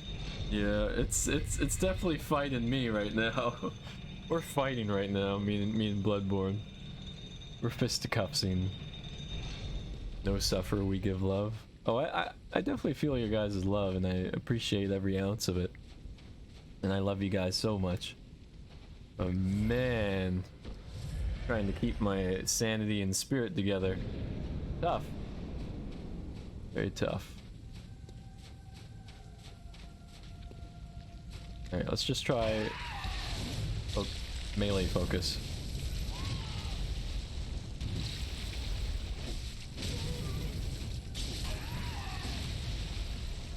Low stamina is not helping me.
Oh, come on, it didn't count. I did the whole fucking arm fling. It didn't count as a heal. That was a full 2 seconds of heal animation, and yeah, it didn't count. Fucking hell, I'm beating the living shit out of him, and it's still, like, it's not enough because I don't have my weapon and I don't have good stats. Fuck! It's killing me. Getting into a rhythm. Yeah, that's like my Soulsborne hyper mode, my tryhard mode, and it felt good. Like when I was hitting him, I was like, yeah, this is good. I'm really cracking into him now. Like I'm really beating his ass. And then I glanced at his health bar and I was like, excuse me, like, I'm only there. It really goes to show the lower amount of damage I'm doing. Feel like you were getting it into it there. I was really, yeah. The melee route is definitely the way to go. But if I hang back and shoot executioner's gloves at him, I just get my ass beat. So we just have to get in there. The only way to do it is just to do it.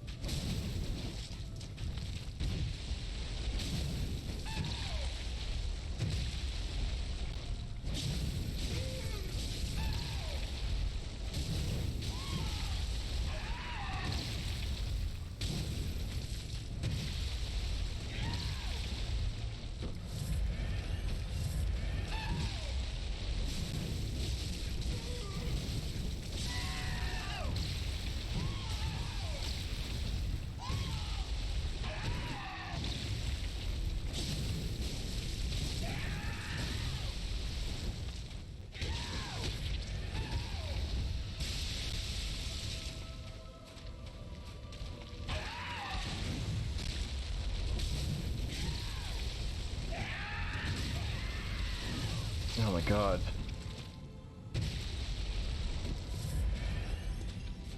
Definitely doesn't give you any room to breathe.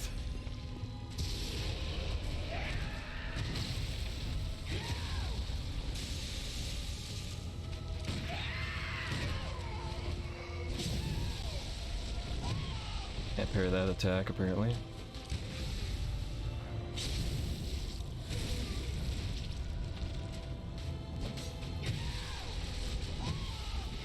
Parries are definitely the way to go.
gonna go into his second phase after this.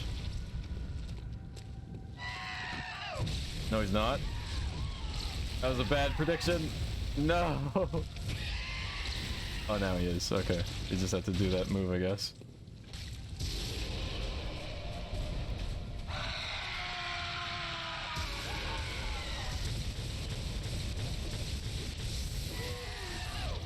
Oh my god. Oh my god. Saw my life flash before my eyes there.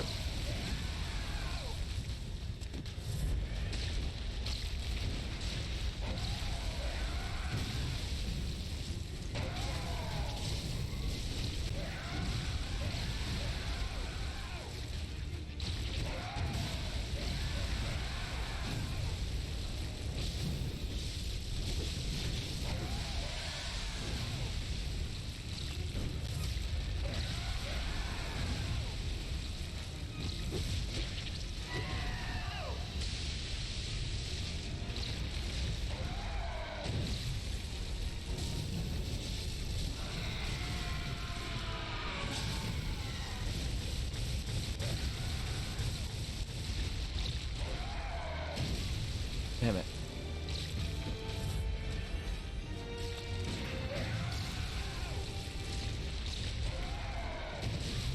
Can't fucking see where he's going with the fucking, when the lock-on just loses track of him.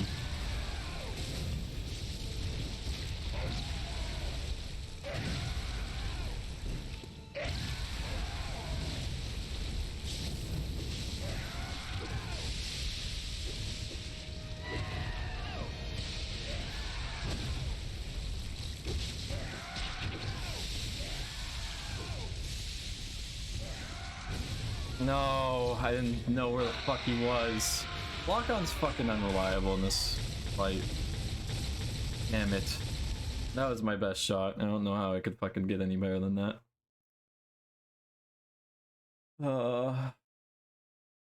You want to close out the second phase as much as you can because clearly his unpredictability goes through the fucking roof. And you lose track of him. Like, lock-on just stops working, and you're just like, well, where is he? And then as soon as you start looking for him, he fucking smacks you over the head. God damn it.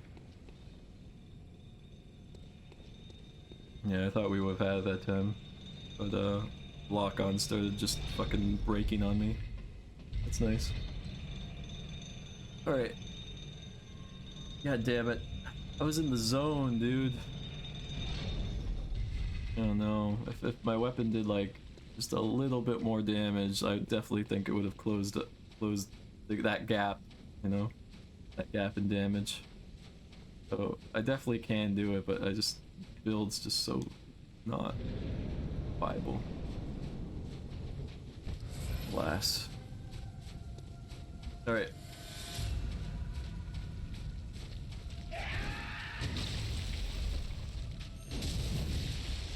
Heavy attacks with this weapon is just not fucking worth it.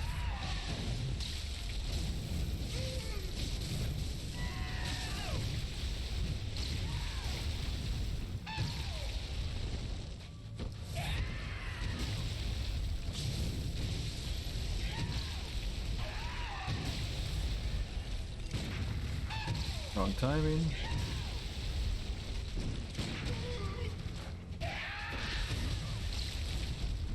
Come on, Verdant.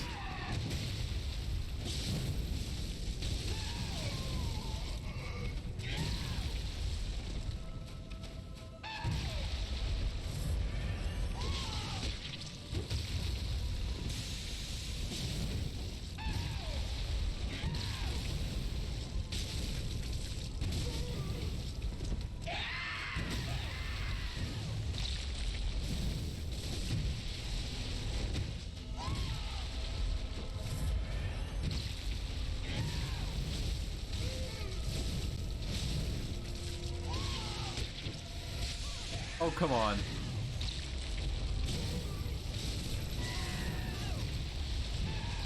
No, I think I'm gonna get killed by his follow-up. Oh! Barely got out of that.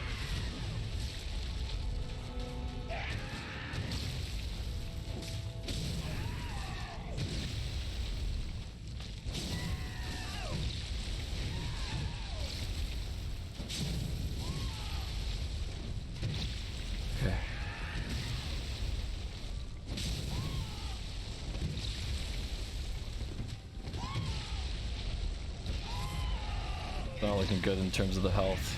I have 14 vials, he has like 60% of his health. It's not looking good right now. I'm gonna run out of vials before I get his health low enough. At this rate.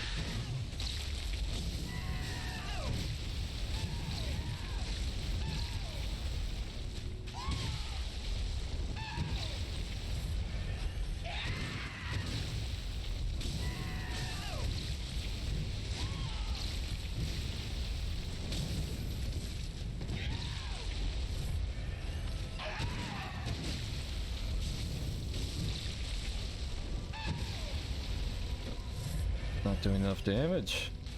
I'm doing all the right movements and execution, and it's not enough damage. The build fucking sucks.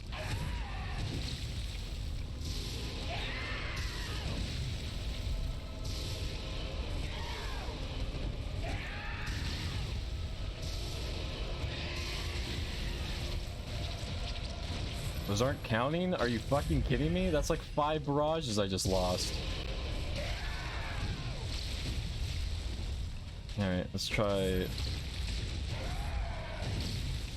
As I lose fucking lock on it 24/7. Christ.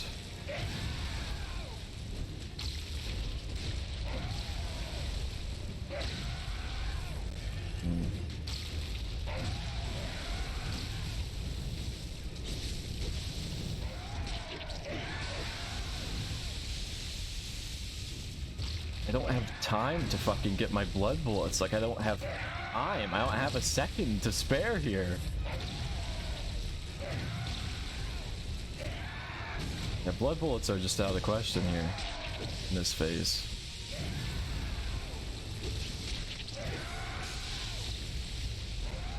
I think the only way to viably do this boss fight, like perfectly, in a succinct way, is do the first half of the phase without using a single bullet. Shit. Back step! Fuck, you're sidestepping back, like, that was like a left sidestep and a right sidestep when I did back. Stupid fucking directional dodging. Not responsive whatsoever.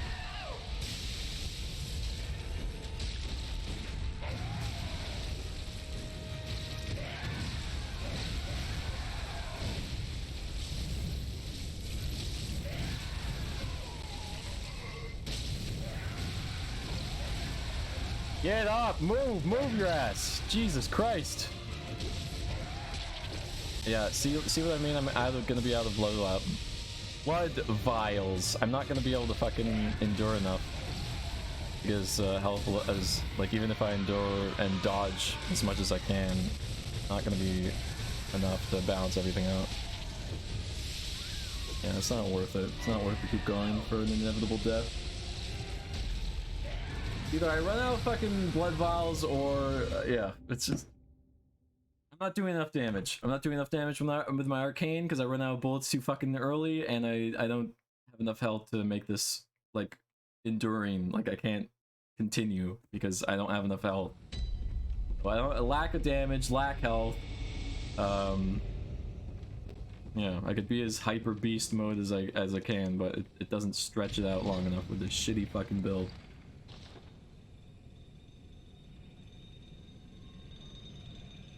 Hey, welcome in, Fen Boy. I'm not quiet at all. What are you talking about? I think you need I don't know.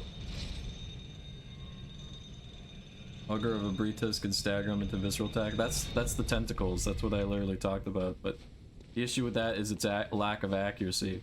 I tried it, and your character just went sideways and used it sideways when I was clearly aiming at the orphan. Like, this boss's issue is its mobility.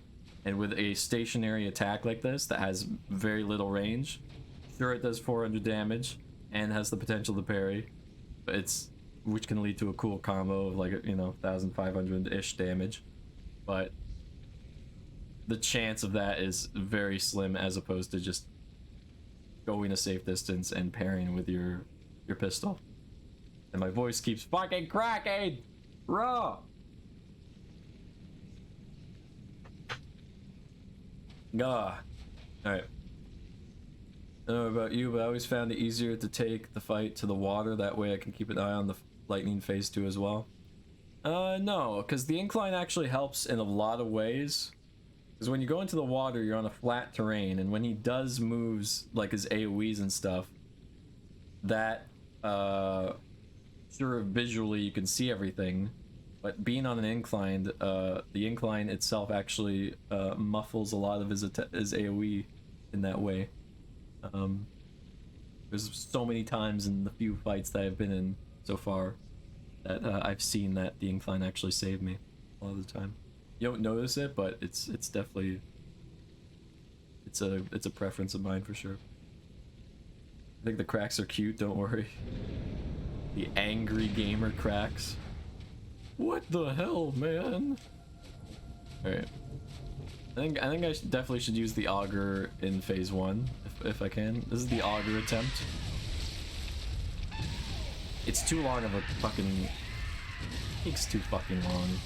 I'm not at like... It takes like 3 seconds. You want me to just stand in front of him and be like, here you go? Like, when he's just like... And he's just like slicing the shit out of me every like second. I can't do a move that takes like 3 fucking seconds to charge up. I don't know why people are suggesting the auger. It's just not fucking happening. But sure, let's try again. Let's try the auger again. Why not? Sure.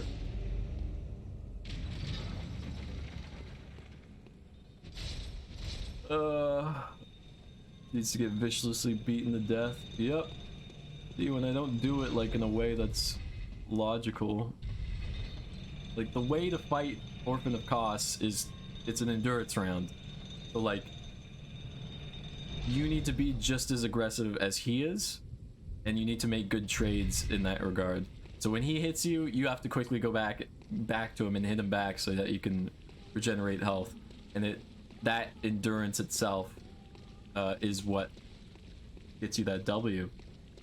But for that to happen in a plausible manner, you need either one of 2 things. One of 2.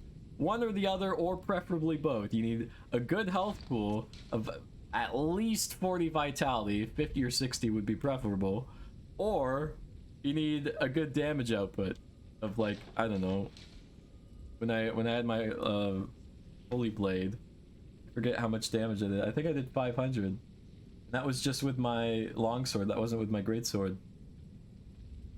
So that amount of extra damage per swing makes or breaks the entire fight. Like when I was in that tryhard mode and I got him down to like 20%, 25%, like that little damage difference would have been the closing gap that I needed.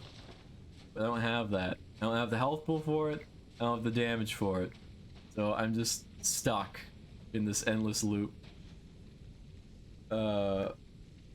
It pains me. No, don't bite. Alright, we'll try again with the auger.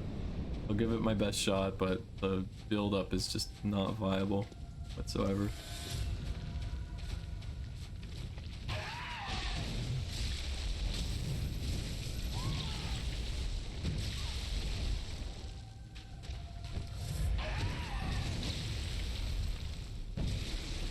Like, it's inaccurate as fuck, too.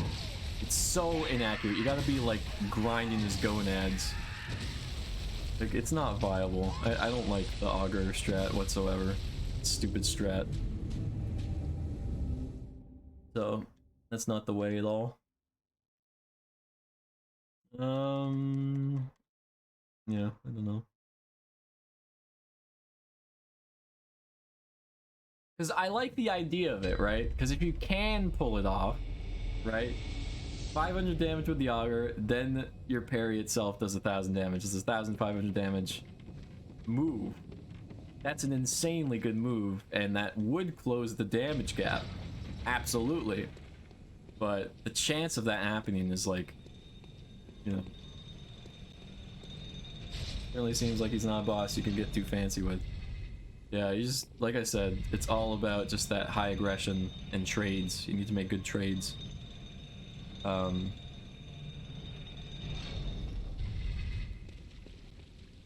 Act and react, exactly.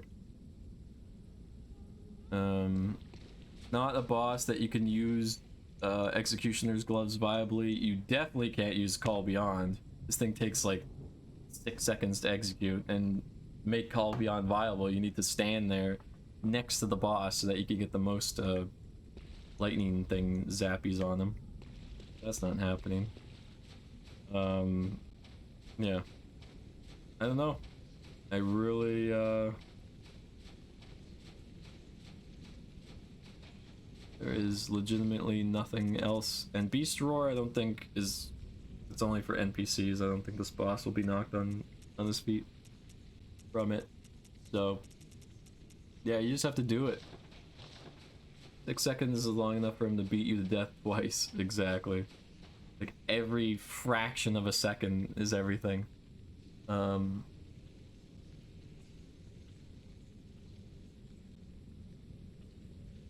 also need to know when to engage and when to pull back. Normally when I pull back, I'm at around 40% health or lower.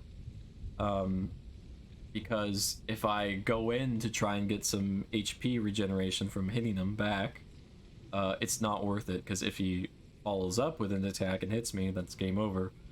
So that's when you have to pull back and kind of realize, like, okay, I need to use a vial here. But if you're 50% and above, you know, that's when you can make some decent trades. But, God. Yeah. Don't know.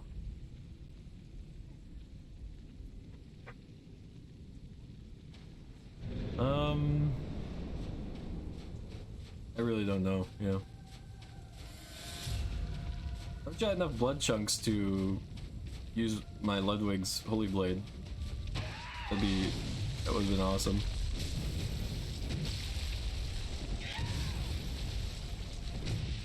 I'm sucking dick today, or this round. Alright.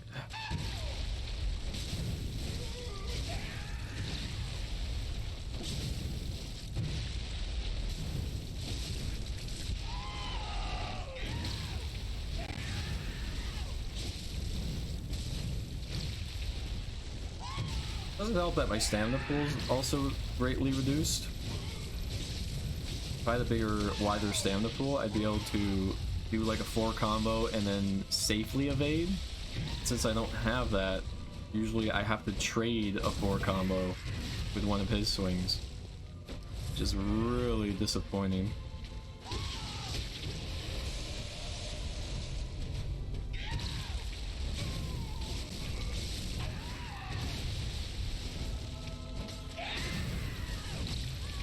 I don't know why I didn't sidestep there. Fucking 30 FPS, I guess. I hit the button to sidestep and I didn't. So, I don't know why that wasn't a thing.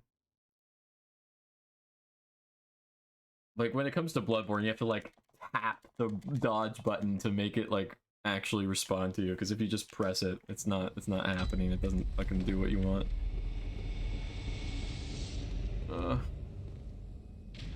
Man.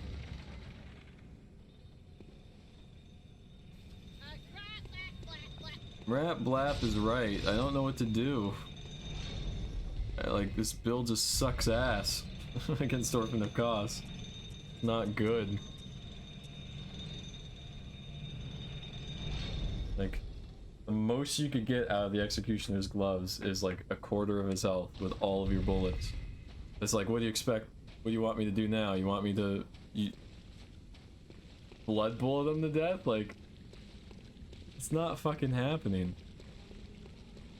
Like, let me just step away from the fight, do the hand flick or whatever for blood bullets, and then find a position, the right distance to use Executioner's Gloves, because as we know, the projectiles fucking fade out. Like, it's just...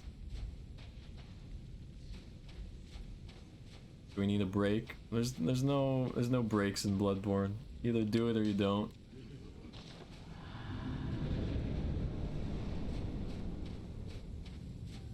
No. Yeah. Alright.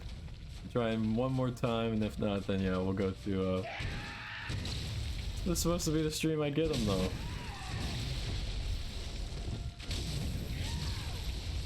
Yeah.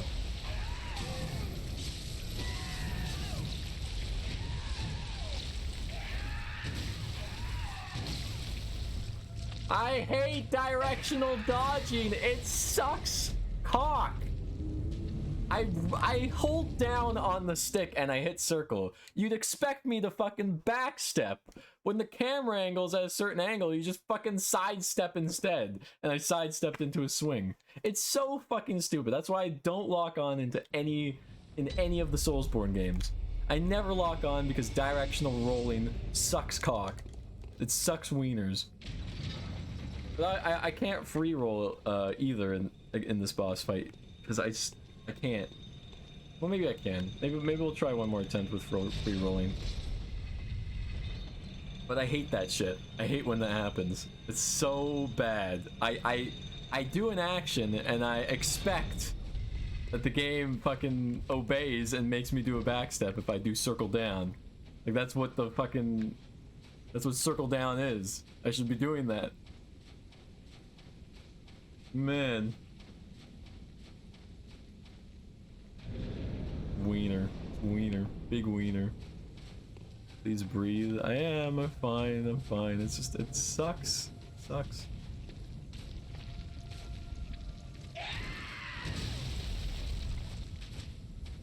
Maybe I'll try for more parries this time. I don't know.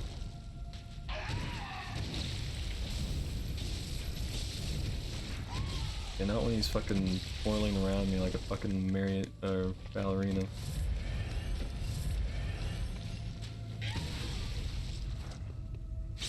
Yeah, that's good.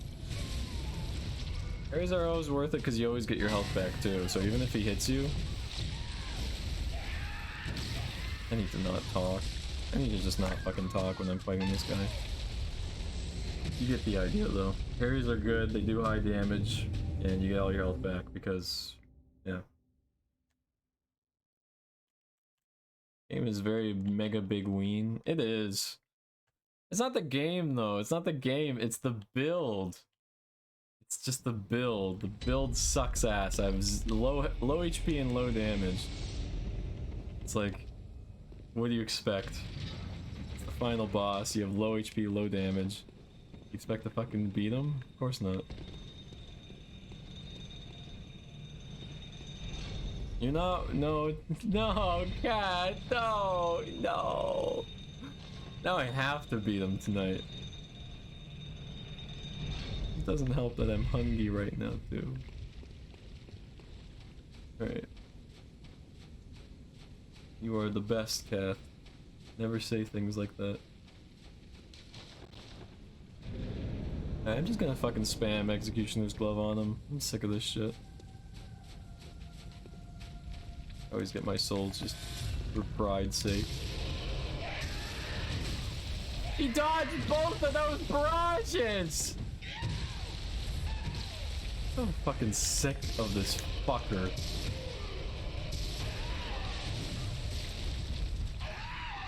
It's not good to spam them, I know, but fuck this guy.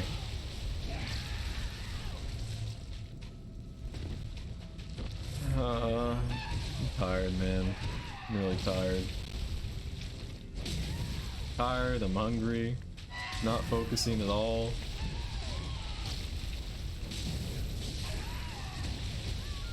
Yeah. I'm not. I got him during one of my tryhard. I should have got him in. I should have fucking won those tryhard moments. But, yeah. Not enough damage.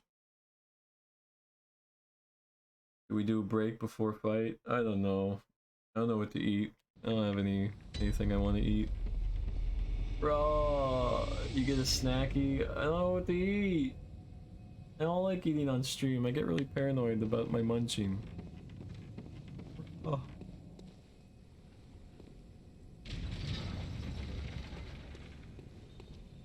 Meow, meow, meow, meow, meow.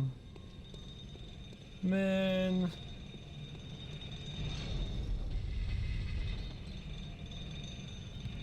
I too get extremely frustrated and angry when I need food. Yeah, I'm glad we relate on that. It's like my mind's on my stomach now. It hurts. My stomach hurts. hunger pangs, you know. Please get some juice. Oh, I have juice. You can read the book passage while you eat if you want a voice.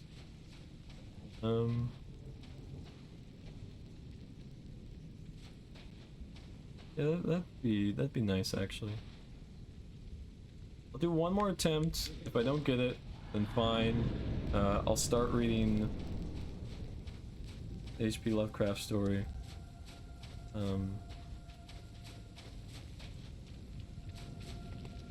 don't know. I'll do a Snacky's break.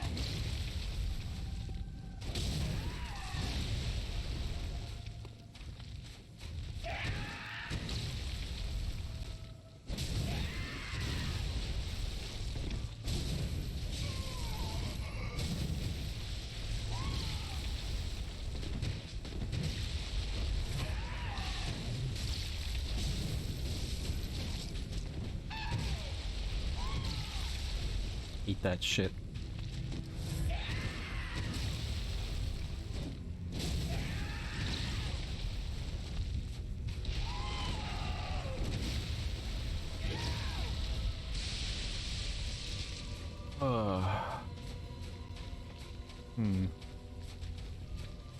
Not satisfied with the lack of parries so far.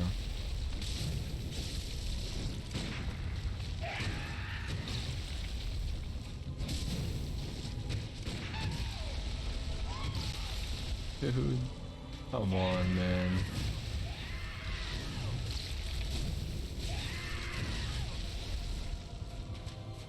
Garbage trade.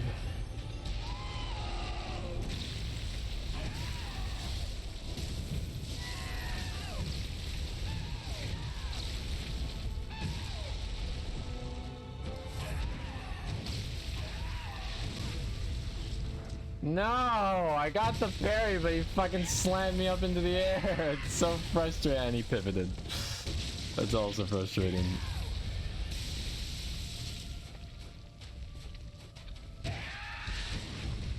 There we go. That's one. Woohoo! One parry. Woo woo. Of like 20,000 attempts, we finally got one. Gum gum. Pinky. You jumped over it. I'm so sick of you jumping over my fucking Executioner's Gloves barrages. I'm so sick of that shit. No, I'm scratching my face! Fuck! I didn't know. Oh. Healing way too much.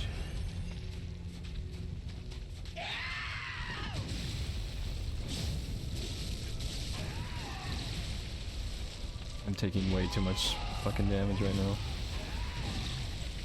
Stop bringing me the half health! I'm just staying here then. Fuck you. I can't fucking do it with this shitty fucking build. I'm done. This build sucks dick. Don't ever make an Arcane build. It sucks. It's not fun to play it. Well, it is fun, but not for this boss. It's a fucking playthrough ruiner. Gosh dang.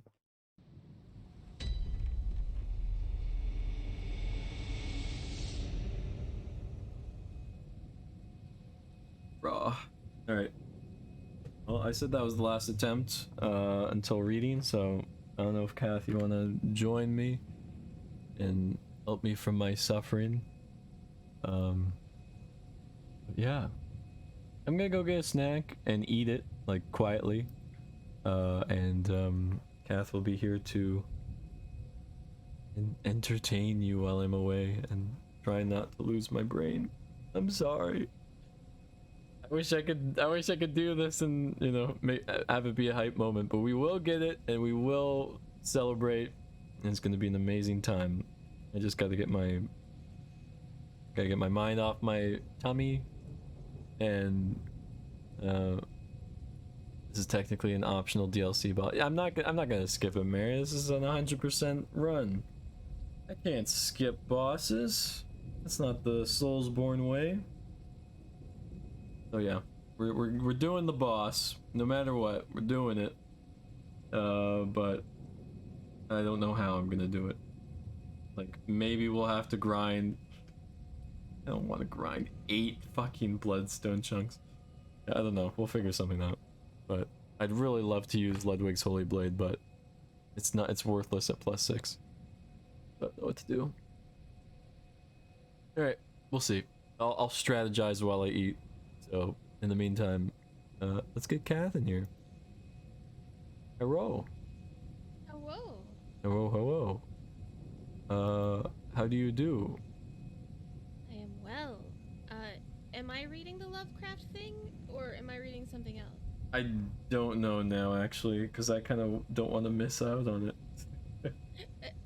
Well, I mean, I could read from the poetry book, and then I can read the Lovecraft book or the thing when you get back. Oh, okay. That sounds good. Sounds good to me. I believe in you. You'll get them eventually. Thank you, Emma. Oh, you guys are the best. Oh, clearly my weariness is showing, but please do not mistake that for weakness. Just need to rest, and I will be, you know, a paladin as good as new. You know, once I get my. You must sleep, Mary. No. Oh, okay, Mary. Have a good rest. That's why I wanted to finish it as soon as possible so that we could celebrate together. But regardless, you deserve your rest. You get your rest, Mary. I will see you later. Big ups to you. Good night, Mary. Right. But yes, I hope you enjoy Kath. While I eat my foodies. Thank you, Kath. Yeah. Of course. You're safe. I did give you a video link if you wanted to set it up, but you totally don't have to. Oh, a ninja link? Okay. Yeah. Very well.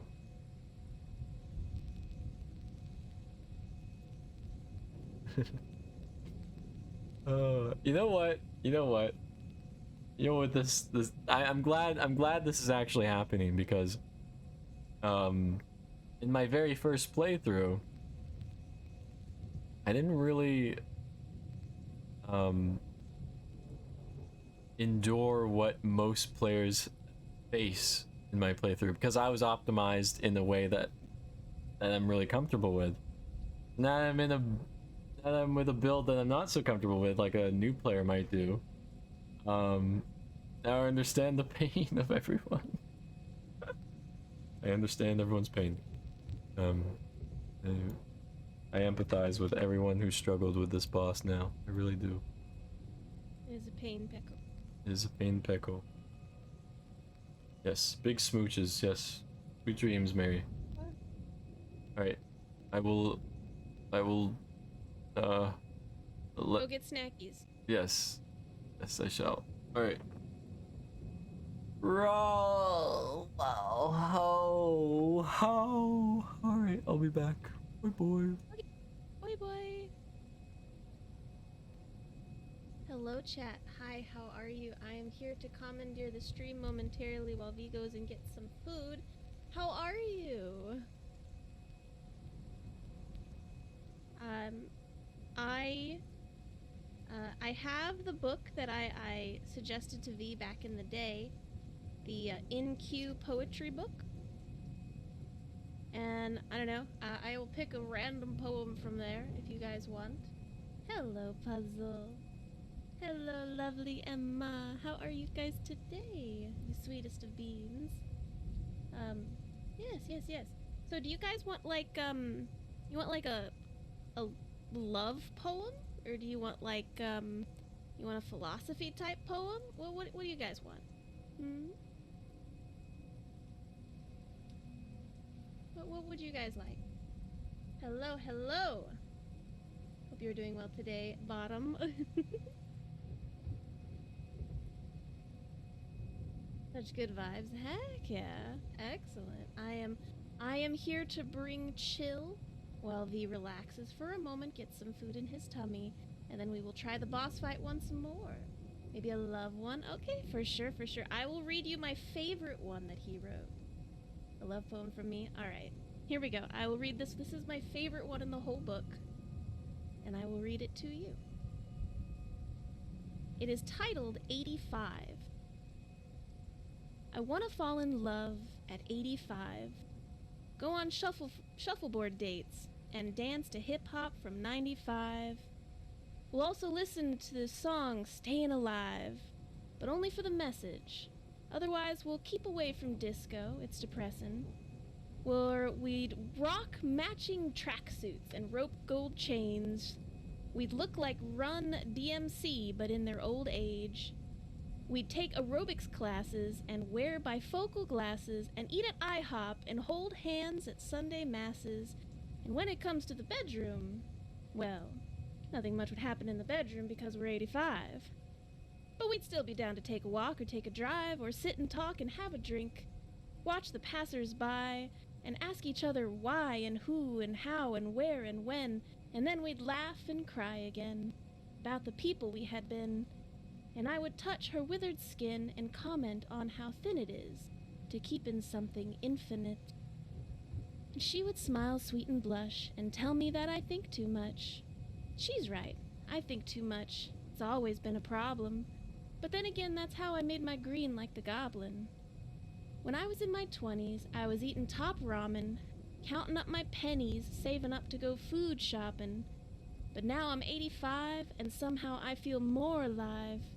I turn my hearing aid up and bump Jurassic 5. I read the sports page while she peruses classifies. We like antique stores, garage sales, and barter buys. And when it comes to the bedroom, well, hopefully every once in a while, she'll let me knock her boots into the floral patterns of our bedpost, then hold her head close, like death isn't chasing us, planning on erasing us and replacing us with better versions of us, reshaping us, remaking us, then recreating us with new identities, so we can make new memories. Hush, little baby, learn to walk and talk and think and lie, and feel and fight and love and die, and never get the answers why. She dips a joint of grass in wheatgrass and we get high. Her hair is silver as the moon in the Miami sky. We still pop pills, but it's not the Molly anymore.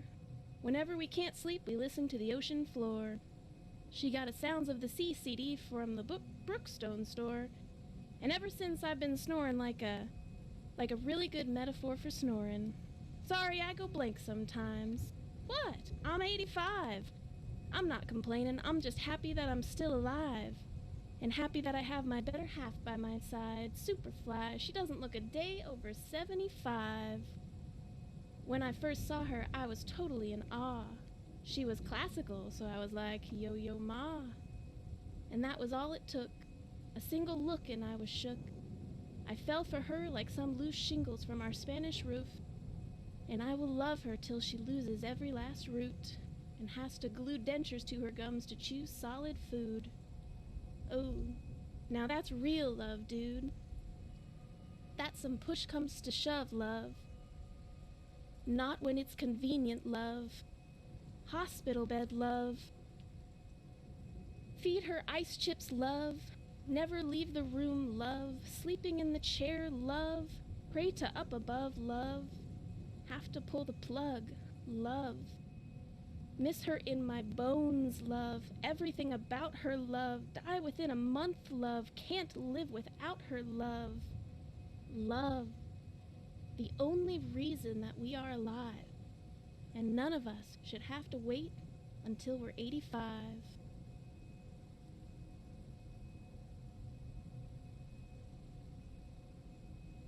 Oh yeah, that was that one. That is my favorite one. Because it's so cute. Yeah. Oh, Emma, yeah. This one always makes me cry. That's why I had to take a breath there at the end. It is very sweet. Yes. Let's see what else we can read.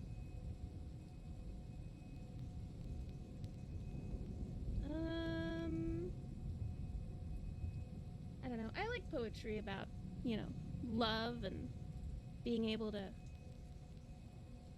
do things with it, Because love's a powerful emotion. It doesn't have to be, romantic love, but like friendship love, the kind of love that I I feel for all of you and Verdant and everybody else. Like, you know, it's a different kind of emotion. It is something that we take for granted, I feel, sometimes, you know? Because you assume everyone's always going to be there, and then one day someone gets a new job and they move on, you know? And we don't stay in one place, or we move, and people go across the world, or they get a new boyfriend or girlfriend and they lose interest in your normal activities, and then we have to find it from somewhere else. But I think no matter what, even if we do move on, the strings of fate that already bound us together will always be there. And you know, I'll be there in the next life too, whenever we reincarnate, because I believe in reincarnation, and I know we're gonna meet again, and I hope the next go round we'll all be friends too.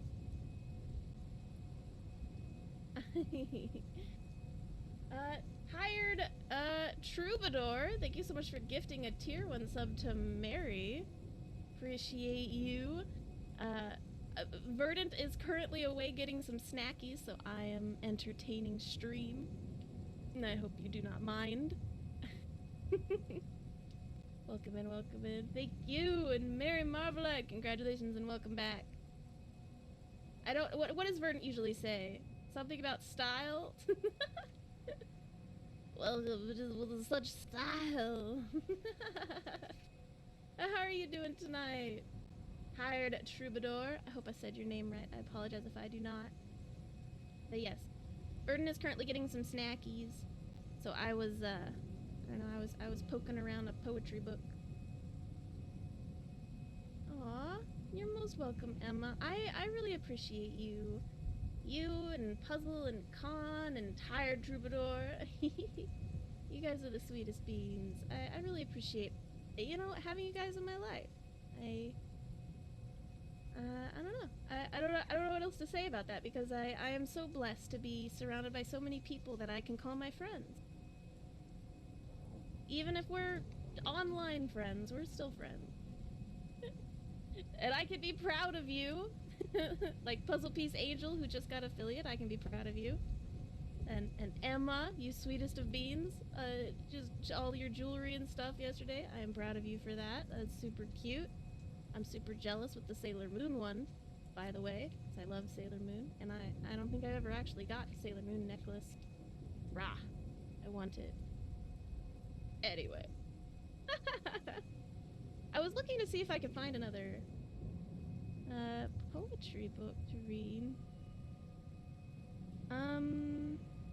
Let's see.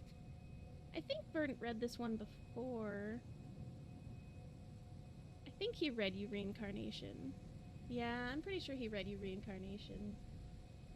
Because this is the book that I suggested he buy. And I know he's been reading it to you guys on and off.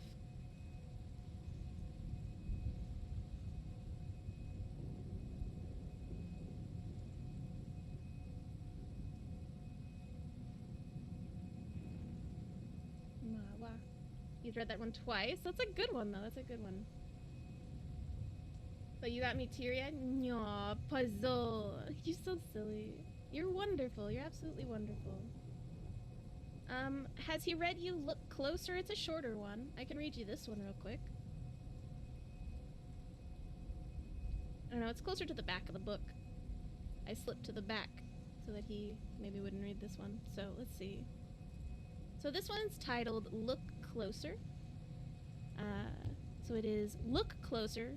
Behind every stranger is a person. Their stories are different, but the journey is the same. We're too caught up on the places, or the faces, or the names. And when we focus on the differences, it's easier to blame. 'Cause it's hard to see the picture when you're hung up on the frame. America is a work of art because of struggle and pain. From the crowded city streets to the rocky mountain range. Our country is alive, and the spirit still remains, so the highways twist and turn across the map like they were veins, connecting us together even when we can't agree, 'cause our common ground is that we have the freedom to be free, to take responsibility for who we choose to be, to find a compromise between the things that we believe, Because despite our disagreements and the way we've all felt, if you look close enough, you might just see yourself. What?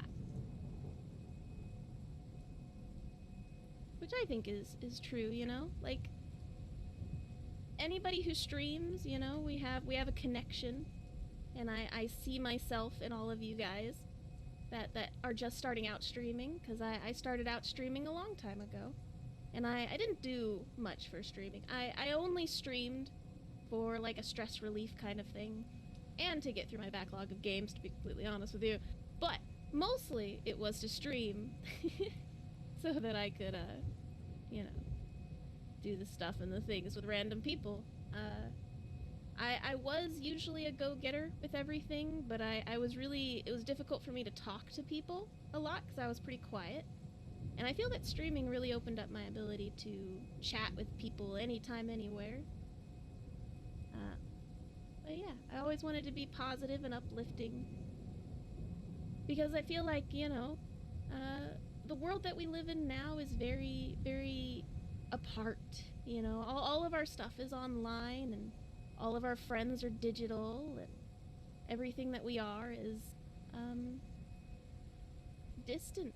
And knowing that someone is there, you know, every single day that I stream, just to bring you up a little bit, to get a little bit of light into your life, will, I think is good.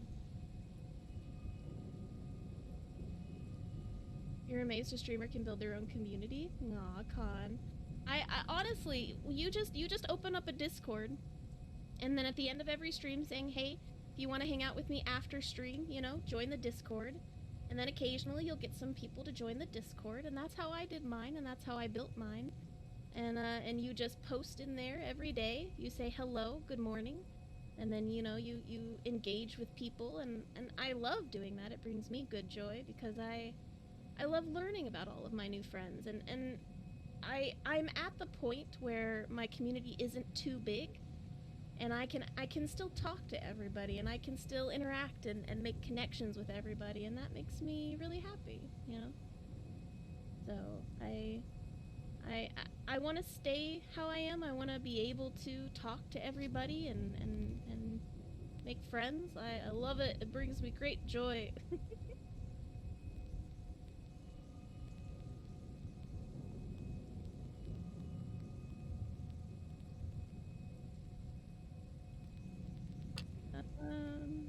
Oh, hello.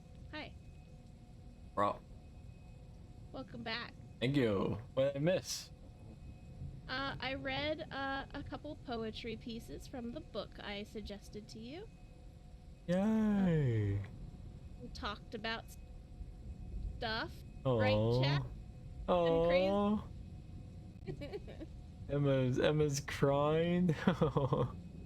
I may have read a very, very sappy love poem. Yo. Thank you, everyone.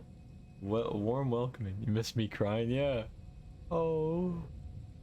Mm-hmm. That's lovely. I love love poems as well. Yeah. I read them my favorite one. Heck yeah. That's amazing. Now we're going to scare them with Lovecraft, right? That's the plan. Yes. Right. So give me the link to whatever that is, and I will read it. Excellent. And yeah, so for those wondering why I'm not reading, I have ramen, and I'm gonna be munching on it. So we will enjoy Kath reading much of the introduction. While my brain needs to process stuff. Hang on, there we go. Spooky time, yeah. We Spooky go from time. super cozy to now spooky. I could do spooky. Yeah. All right, here you are. Very excited. Right. Ooh. Let's see. Oh my gosh, these words are so tiny. Let me make.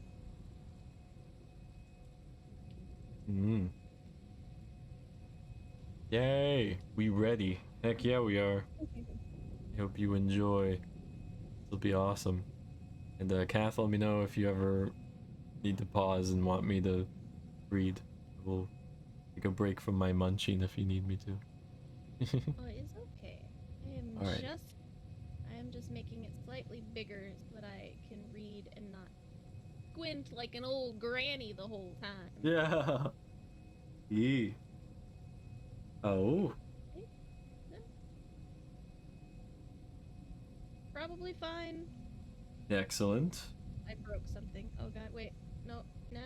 Ah, rat, blah, blah, blah. Blah blah blah blah. Alright. So, chat, this is called Shadow over Innsmouth. I've never read Lovecraft stuff aloud before. Do you usually do it with like a spooky voice or? More like just like a narrator voice, you know? Ooh, The kind I of- can do narrator. Sure. It's the kind of voice yeah. Or it depends if it's like a monologue, but I guess we'll see. Alright. So, Shadow over Innsmouth. During the winter of 1927 to 28, officials of the federal government made a strange and secret investigation of certain conditions in the ancient Massachusetts seaport of Innsmouth. The public first learned of it in February when a vast series of raids and arrests occurred, followed by the deliberate burning and dynamiting under suitable precautions of an enormous number of crumbling, worm-eaten, and supposedly empty houses along the abandoned waterfront. Uninquiring souls let this occurrence pass as one of the major clashes in a spasmic war on liquor. Keener news followers, however, wondered at the prodigious number of arrests, the abnormally large force of men used in making them, and the secrecy surrounding the disposal of the prisoners. No trials or even definite charges were reported, nor were any of the captives seen thereafter in the regular goals of the nation. There were vague statements about disease in concentration camps, and later about dispersal in various naval and military prisons, but nothing positive ever developed. Innsmouth itself was left almost depopulated, and is even now only beginning to show signs of a sluggishly revived existence. Complaints from many liberal organizations were met with long, confidential discussions, and representatives were taken on trips to certain camps and prisons. As a result, these societies became surprisingly passive and reticent. Newspaper men were harder to manage, but seemed largely to cooperate with the government in the end. Only one paper, a tabloid always discounted because of its wild policy, mentioned the deep-diving submarine that discharged torpedoes downward into the marine abyss just beyond the Devil Reef. That item, gathered by chance in a haunt of sailors, seemed indeed rather far-fetched, since the low Black Reef lies a full mile and a half out from Innsmouth Harbor. People around the country and in the nearby towns muttered a great deal among themselves, but said very little to the outer world. They had talked about dying and half-deserted Innsmouth for nearly a century, and nothing new could be wilder or more hideous than what they had whispered and hinted years before. Many things had taught them secretiveness, and there was now no need to exert pressure on them. Besides, they really knew very little, for wide salt marshes, desolate and unpeopled, kept neighbors off the Innsmouth on the landward side. But at least I am going to defy the ban on speech about this thing. Results, I am certain, are so thorough that no public harm save a shock of repulsion could ever occur from a hinting of what was found by those horrified raiders at Innsmouth. Besides, what was found might possibly have been more than one explanation. I do not know just how much of the whole tale has been told even to me, and I have many reasons for not wishing to probe deeper. For my contact with this affair has been closer than that of any other layman, and I have carried away impressions which are yet to drive me to drastic measures. It was I who fled frantically out of Innsmouth in the early morning hours of July 16th, 1927, and whose frightened appeals for government inquiry and action brought on the whole reported episode. I was willing enough to stay mute while the affair was fresh and uncertain, but now that it is an old story, with public interest and curiosity gone, I have an odd craving to whisper about those few frightful hours in that ill-rumored and heavily shadowed seaport of death and blasphemous abnormality. The mere telling helps me to restore confidence in my own facilities, to reassure myself that I was not simply the first to succumb to a contagious nightmare hallucination. It helps me, too, in making up my mind regarding a certain terrible step which lies ahead of me. I never heard of Innsmouth till the day before I saw it for the first time, and so far, the last time. I was celebrating my coming of age by a tour of New England, sightseeing, antiquarian and genealogical, and had planned to go directly from ancient Newbury to Arkham, whence my mother's family was derived. I had no car, but was traveling by train, trolley, and motor coach, always seeking the cheapest possible route. In Newburyport, they told me the stream train was the thing to take to Arkham, and it was only at the station ticket office. When I demurred at the high fare that I learned about Innsmouth, the stout, shrewd-faced agent, whose speech shrewd him to be a no-local man, seemed sympathetic towards my efforts at economy, and made a suggestion that none of my informants had offered. "You could take the old bus, I suppose," he said with a certain hesitation. "But it ain't thought much of hereabouts. It goes through Innsmouth. You may have heard of that, and so the people don't like it. Run by an Innsmouth fellow, Joe Sargent, but never gets any custom from here, or Arkham either, I guess. Wonder if it keeps running at all. I suppose it's cheap enough, but I never see more'n 2 or 3 people in it. Nobody but those Innsmouth folks. Leaves the square, front of Hammond's drugstore, 10 a.m. and 7 p.m., unless they changed lately. Looks like a terrible rat trap. I've never been on it." That was the first I ever heard of shadowed Innsmouth. Any reference to a town not strewn on common maps or listed in recent guidebooks would have interested me, and the agent's odd manner of allusion roused something like a real curiosity. A town able to inspire such dislike in its neighbors, I thought must be at least rather unusual and worthy of a tourist's attention. If it came before Arkham, I would stop off there, and so I asked the agent to tell me something about it. He was very deliberate and spoke with an air of feeling slightly superior to what he said. "Innsmouth? Well, it's a queer kind of town down at the mouth of Manuex. Used to be almost a city, quite a port before the War of 1812, but all gone to pieces in the last 100 years or so. No railroad now, B&M, never went through, and the branch line from Rowley, it was given up years ago. More empty houses than there are people, I guess, and no business to speak of except fishing and lobstering. Everybody trades mostly here or in Arkham or Ipswich. Once they had quite a few mills, but nothing's left now except one gold refinery running on the leanest kind of part-time. That refinery, though, used to be a big thing, and old man Marsh, who owns it, must be richer than Carace's queer old duck, though, and sticks mighty close to his home. He's supposed to have developed some skin disease or deformity late in life that makes him keep out of sight. Grandson of Captain Obday Marsh, who founded the business. His mother seems to have been some kind of foreigner. They say a South Sea Islander, so everybody raised Cain when he married an Ipswich girl 50 years ago. They always do that at Innsmouth people. Folks here and hereabouts always try to cover up any Innsmouth blood they have in them. But Marsh's children and grandchildren look just like anyone else, and so far as I can see.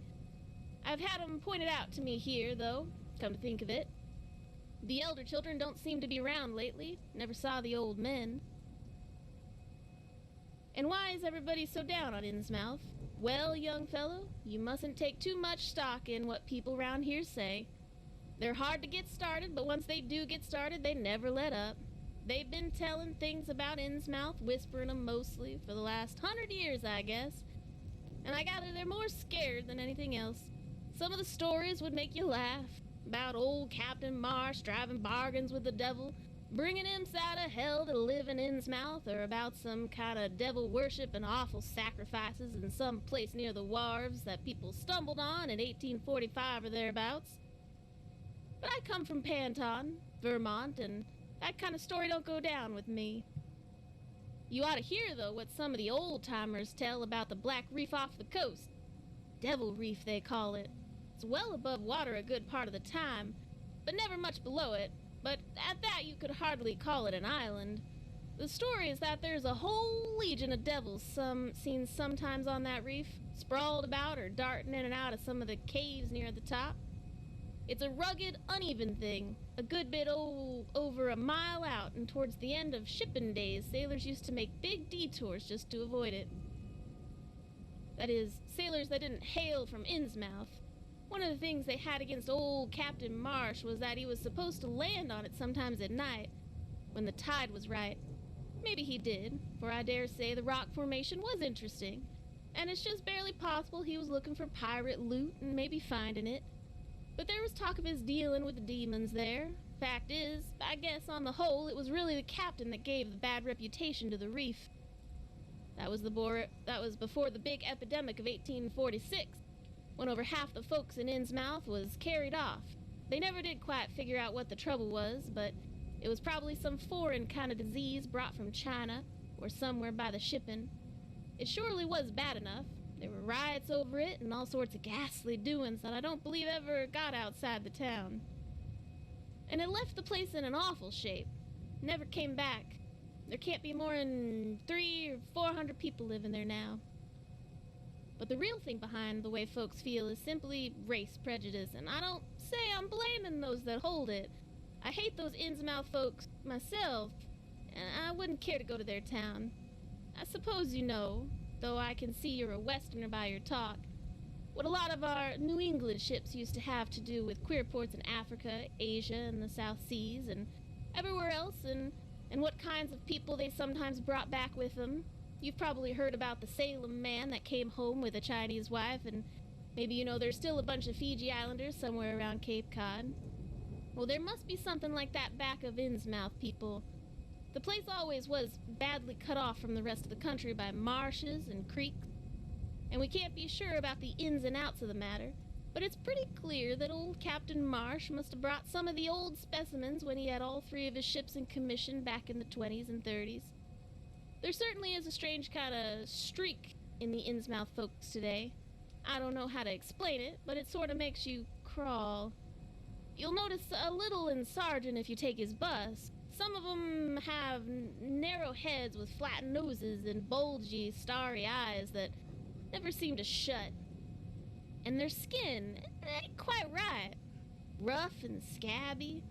The sides of their necks all shriveled up or creased up. Get bald, too, very young. The old fellows look worse, fact is. I don't believe I've ever seen a very old chap of that kind. Guess they must die of looking in the glass. Animals hate 'em. They used to have lots of horse trouble before autos came in. Nobody around here in Arkham or Ipswich will have anything to do with them, and they act kind of offish themselves. When they come to town or when anyone tries to fish on their grounds, it's strange how fish are always thick off Innsmouth Harbor when there ain't anywhere else around. But just, try to fish there yourself and see how the folks chase you off. People used to come here on the railroad, walking and taking the train at Rowley after the Brants was dropped. But now they use that bus. Yes, there is a hotel in Innsmouth called Gillam House, but I don't believe it can amount to much. I wouldn't advise you to try it. Better stay over here. Take the 10 o'clock bus tomorrow morning, then you can get an evening bus here for Arkham at 8 o'clock. There was a factory inspector who stopped at Gilman a couple years ago, and he had a lot of unpleasant hints about the place. Seems they got a strange crowd there, for this fellow heard voices in other rooms. But most of them was empty. They gave him the shivers. It was foreign talk, he thought. But he said the bad thing about it was the kind of voice that sometimes spoke. It sounded so unnatural. Flopping like, he said. And that he didn't dare undress or go to sleep, just waited up and lit out the first thing in the morning. Talk went on most of the night. This fellow, Casey his name was, had a lot to say about the Innsmouth folks watched him and seemed kind of an avant-garde. He found the Marshy Refinery a strange place. It's in an old mill on the lower falls of the Manuet. what he said tallied up with what I'd heard. Book's in bad shape and no clear account of any kind of dealings. You know, it's always been a kind of mystery where the Marshes get the gold they refine. They never seem to do much buying in that line, but years ago they shipped out an enormous lot of ingots. Used to be talk of a strange foreign kind of jewelry that the sailors and refinery men sometimes sold on the sly. That was seen once or twice on some old Marsh women's folks. People allowed maybe old Captain Obday traded for it in some heathen port, especially since he was always ordering stacks of glass beads and trinkets, such as seafaring men used to get for native trade. Others thought and still think he found an old pirate cache out on Devil Reef. But here's the funny thing. The old captain's been dead these 60 years. There ain't been a good-sized ship out the place since the Civil War. But just the same, the Marshes still keep on buying a few of those native trade things, mostly glass and rubber gewgaws. They tell me, maybe the Innsmouth folks like 'em to look at themselves. God knows they've gotten to be about as bad as southern sea cannibals and Guinea savages. That plague of 46 must have taken off the best blood in the place. Anyway, they're a doubtful lot now, and the Marshes on the other rich folks are as bad as any. As I told you, there probably ain't more than 400 people in the whole town in spite of all the streets they say are there. I guess they're what they call white trash down south, lawless and sly, full of secret doings. They get a lot of fish and lobsters and do exporting by truck. Strange how the fish swam right there and nowhere else. Nobody can ever keep track of these people, and state schools, officials, and census men have a devil of a time. You can't bet that prying strangers ain't welcome around Innsmouth. I've heard personally of more than one business or government man that's disappeared there, and there's loose talk of one of those who went crazy and is out at Danvers now. They must have fixed up some awful scare for that fellow. That's why I wouldn't go at night if I was you. I've never been there and have no wish to go, but I guess a daytime trip wouldn't hurt you.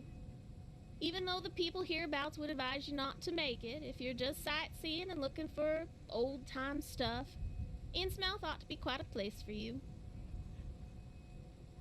And so I spent part of that evening at the Newbury Public Library, looking up data about Innsmouth. When I tried to question the natives in the shops, the lunchroom, the garages, and the fire station, I had found them even harder to get started than the ticket agent had predicted, and realized that I could not spare the time to overcome their first instinctive retencies. They had a kind of obscure suspiciousness, as if there were something amiss with anyone too much interested in Innsmouth. At the YMCA where I was stopping, the clerk nearly discouraged my going to such a dismal, decadent place, and the people at the library shrewd much the same attitude. Clearly, in the eyes of the educated, Innsmouth was merely an exaggerated case of civic degeneration. The Essex County histories on the library shelves had very little to say, except that the town was founded in 1643, noted for shipbuilding before the Revolution, a seat of great marine prosperity in the early 19th century, and later a minor factory center using the Manu-Excess power. The epidemics and riots of 1846 were very sparsely treated, and if they formed a discredit to the country, references to decline were few, though the significance of the later record was unmistakable. After the Civil War, all industrial life was confined to the Marsh Refining Company, and the marketing of gold ingots formed the only remaining bit of major commerce aside from the eternal fishing. That fishing paid less and less as the price of the commodity fell, and large-scale corporations offered competition. But there was never a dearth of fish around Innsmouth Harbor. Foreigners seldom settled there, and there was some discreetly veiled evidence that a number of Poles and Portuguese who had tried it had been scattered in a peculiarly drastic fashion. I need a drink, hold on. Let me know if you ever want me to take over. I finished my meal. Yeah, I'm almost done with this section. Heck yeah. Doing great. Most interesting. Thank you. You're doing great. Bro. Most interesting of all was a glancing reference to the strange jewelry vaguely associated with Innsmouth. It had evidently impressed the whole countryside more than a little, for mention was made of specimens in the museum of the Miskatonic University at Arkham and in the display room of the Newburyport Historical Society. The fragmentary descriptions of these things were bald and prosaic, but they hinted to me an undercurrent of persistent strangeness. Something about them seemed so odd and provocative that I could not put them out of my mind, and despite the relative lateness of the hour, I resolved to see the local sample. Said to be a large, strangely proportioned thing, evidently meant for a tiara, if it could possibly be arranged. The librarian gave me a note of introduction to the curator of the society, a Miss Anna Tilton, who lived nearby. After a brief explanation, that ancient gentlewoman was kind enough to pilot me into the closed building, and since the hour was not outrageously late, the collection was a notable one indeed. But in my present mood, I had eyes for nothing but the bizarre object which glistened in a corner cupboard under the electric lights. It took no excessive sensitiveness to beauty to make me literally gasp at the strange, unearthly splendor of the alien, opulent phantasy that rested there on a purple velvet cushion. Even now I can hardly describe what I saw, though it was clearly enough of a sort of tiara, as the description had said. It was tall in front, with a very large, curious, irregular periphery, as if designed for a head of almost freakishly elliptical outline. The material seemed to be predominantly gold, though a weird, lighter lustriousness hinted at some strange alloy with an equally beautiful and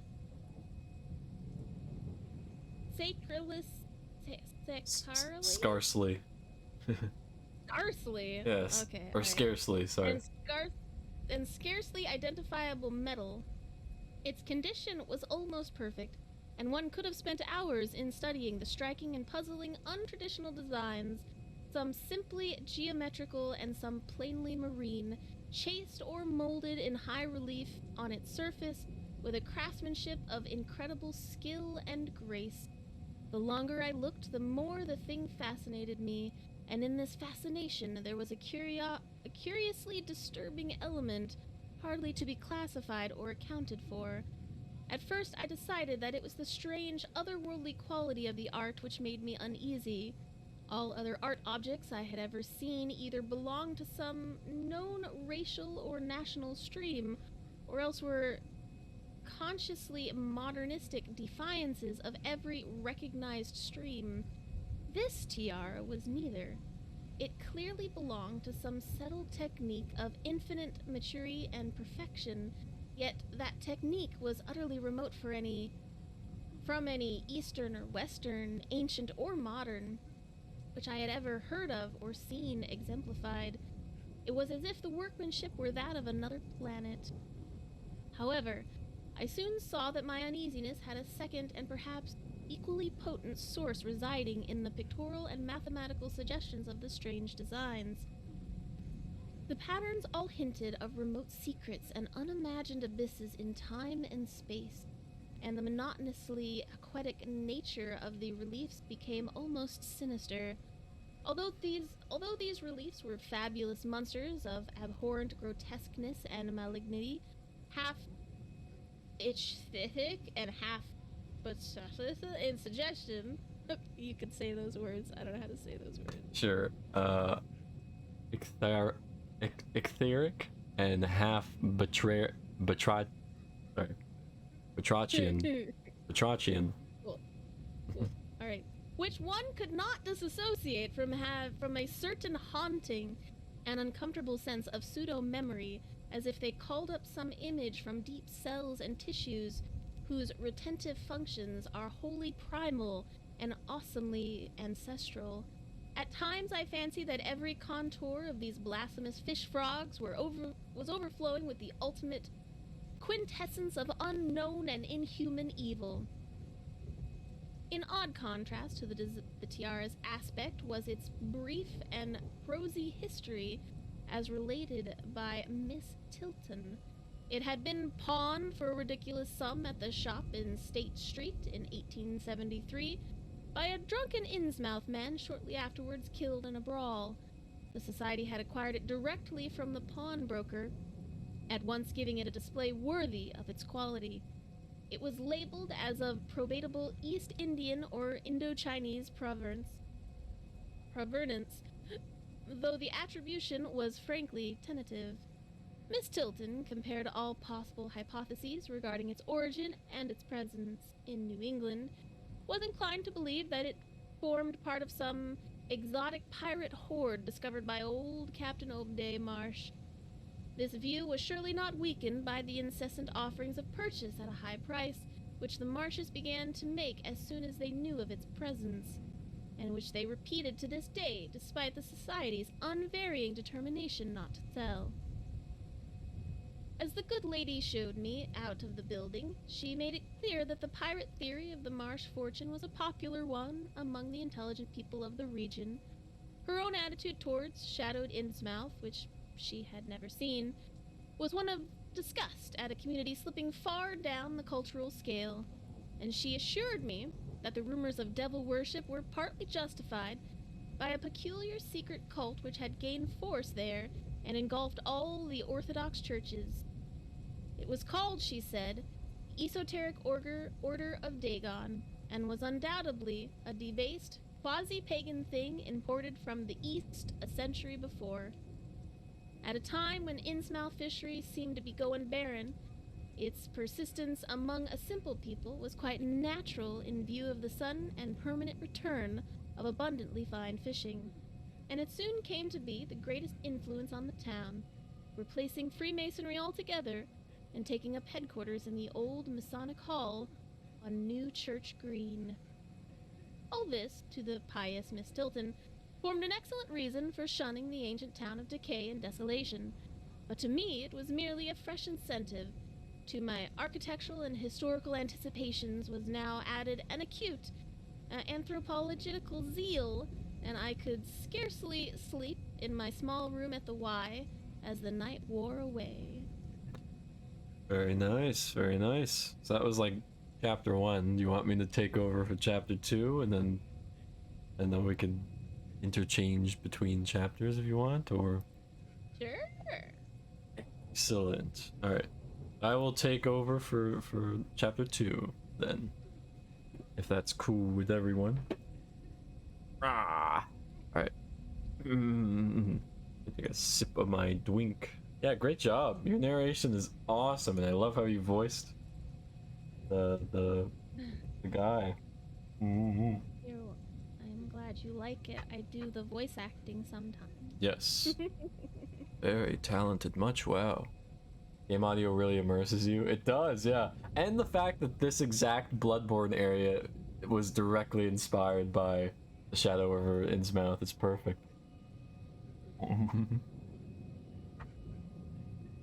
Alright.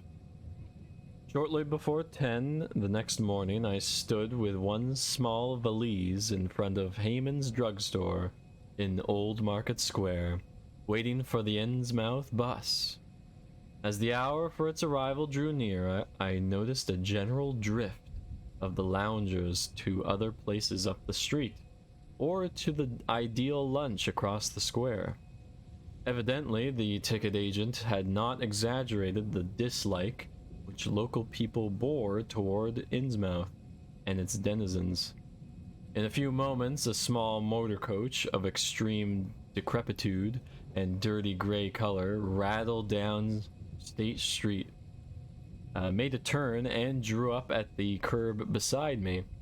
I felt immediately that it was the right one, a guess which the eligible. No, don't enter rest mode. I want to stay here. Anyway, sorry.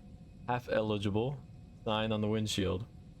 Quote, Arkham, Innsmouth, Newport. End quote. Soon verified.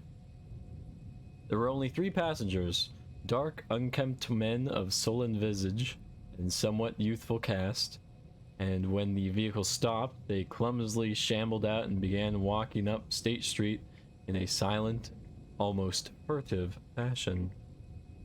The driver also alighted, and I watched him as he went into the drugstore to make some purchase. This, I reflected, must be the Joe Sargent mentioned by the ticket agent, and even before I noticed any details, there spread over me a wave of spontaneous aversion, which could be neither checked nor explained. It suddenly struck me as very natural that the local people should not wish to ride on a bus owned and driven by this man, or to visit any oftener than possible the habitat of such a man and his kinfolk. When the driver came out of the store, I looked at him more carefully and tried to determine the source of my evil impression. He was a thin, stoop-shouldered man, not much under 6 feet tall, dressed in shabby blue civilian clothes and wearing a frayed gray golf cap. His age was perhaps 35, but the odd, deep creases in the sides of his neck made him seem older when one did not study his dull, expressionless face. He had a narrow head, bulging, watery blue eyes that seemed never to wink, a flat nose, a receding forehead and chin, and singularly undeveloped ears. His long, thick lip and coarse-pored, grayish cheeks seemed almost beardless, except for some sparse yellow hairs that straggled and curled in irregular patches, and in places the surface seemed queerly irregular, as if peeling from some cutaneous disease. His hands were large and heavily veined, and had a very unusual grayish blue tinge. The fingers were strikingly short in proportion to the rest of the structure, and seemed to have a tendency to curl closely into the huge palm. As he walked toward the bus, I observed his peculiarly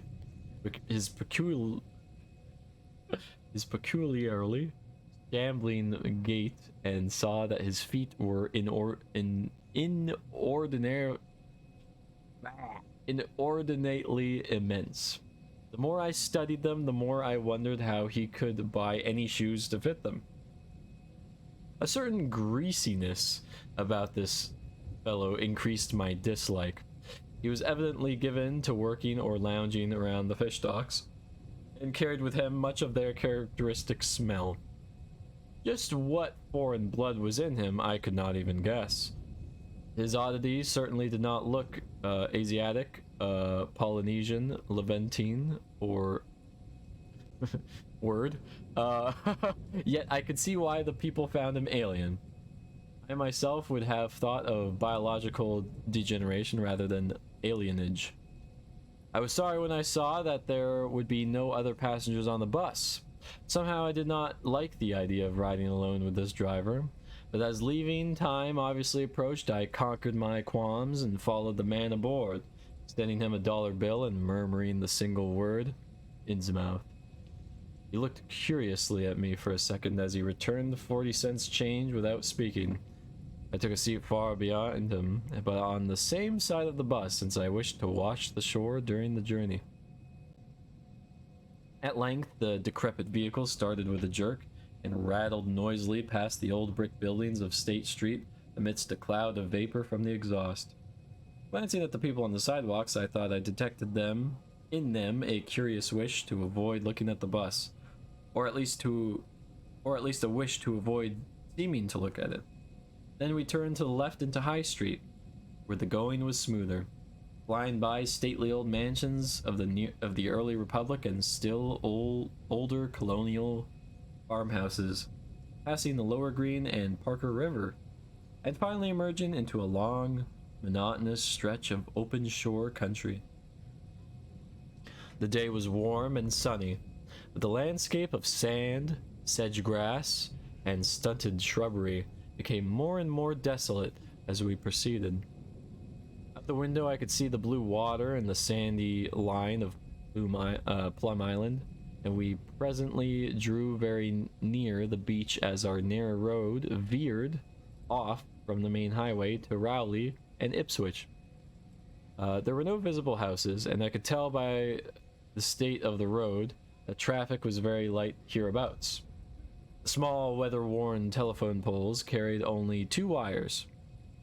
Now and then we crossed crude wooden bridges over tidal creeks that wound far inland and promoted the general isolation of the region.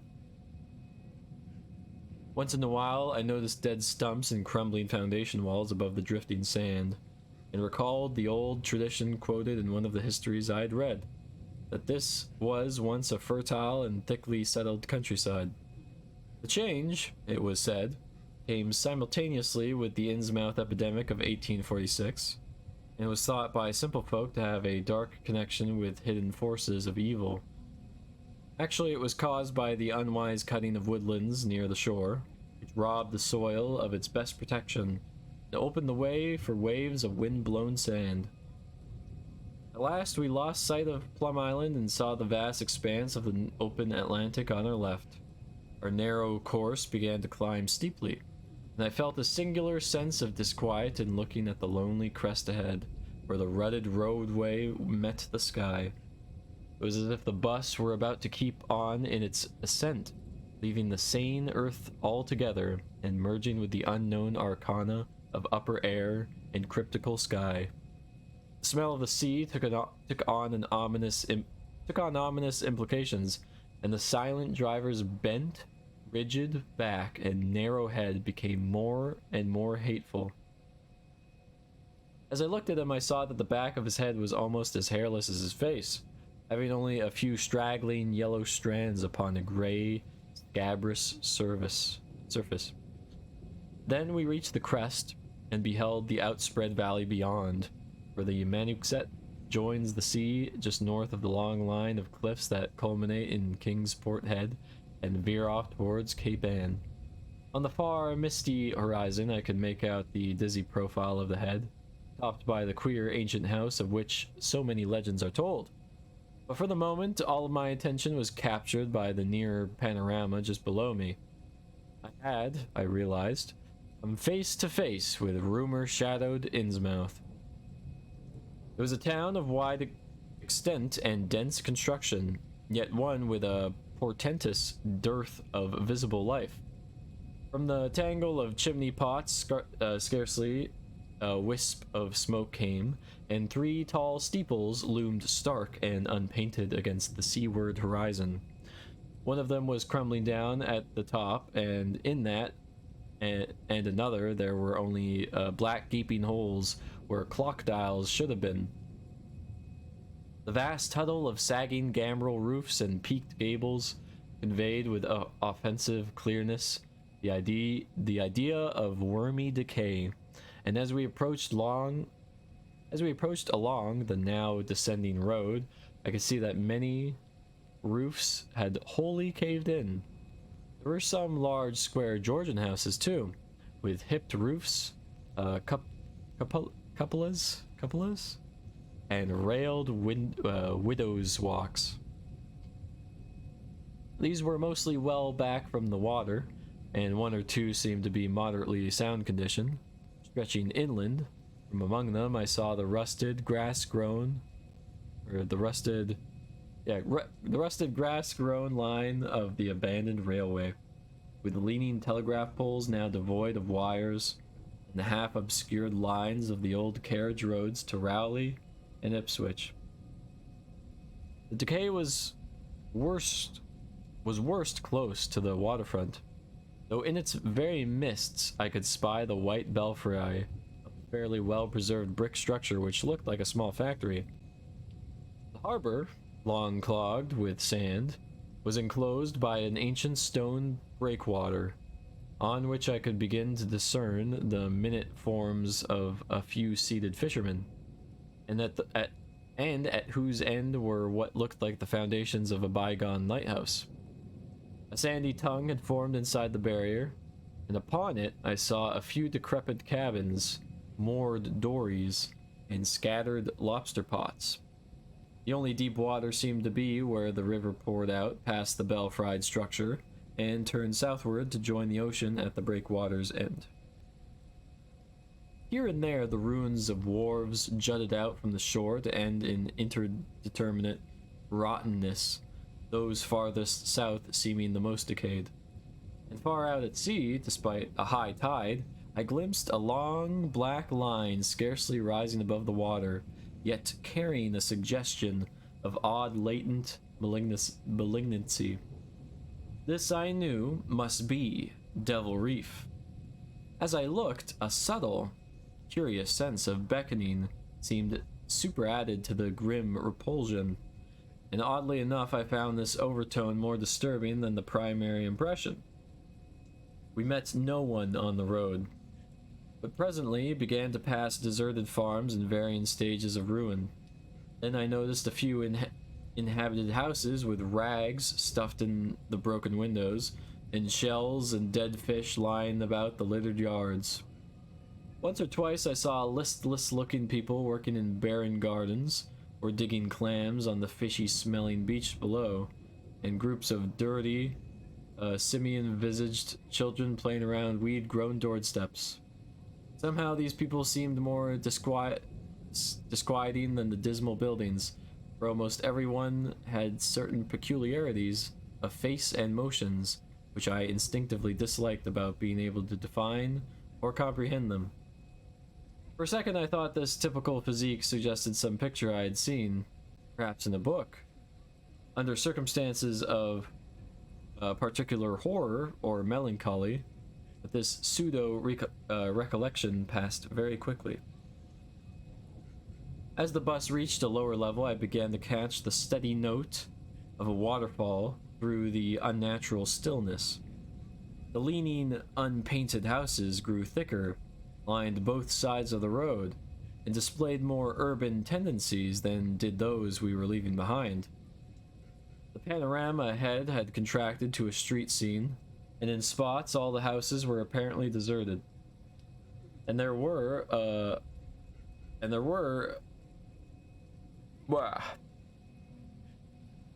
occasional gaps where tumbled down chimneys and cellar walls told of buildings that had collapsed. Pervading everything was the most nauseous, fishy odor imaginable. Soon cross streets and junctions began to appear, those on the left leading to shoreward realms of unpaid squalor and decay, while those on the right shewed vistas of departed grandeur.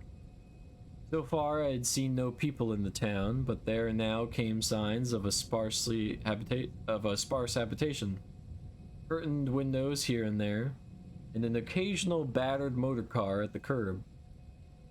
Pavement and sidewalks were increasingly well defined, and though most of the houses were quite old, wood and brick structures of the early 19th century, they were obviously kept fit for habitation. As an amateur antiquarian, I almost lost my olfactory disgust and my feeling of menace and repulsion amidst this rich, unaltered survival from the past. But I was not to reach my destination without one very strong impression of poignantly disagreeable quality.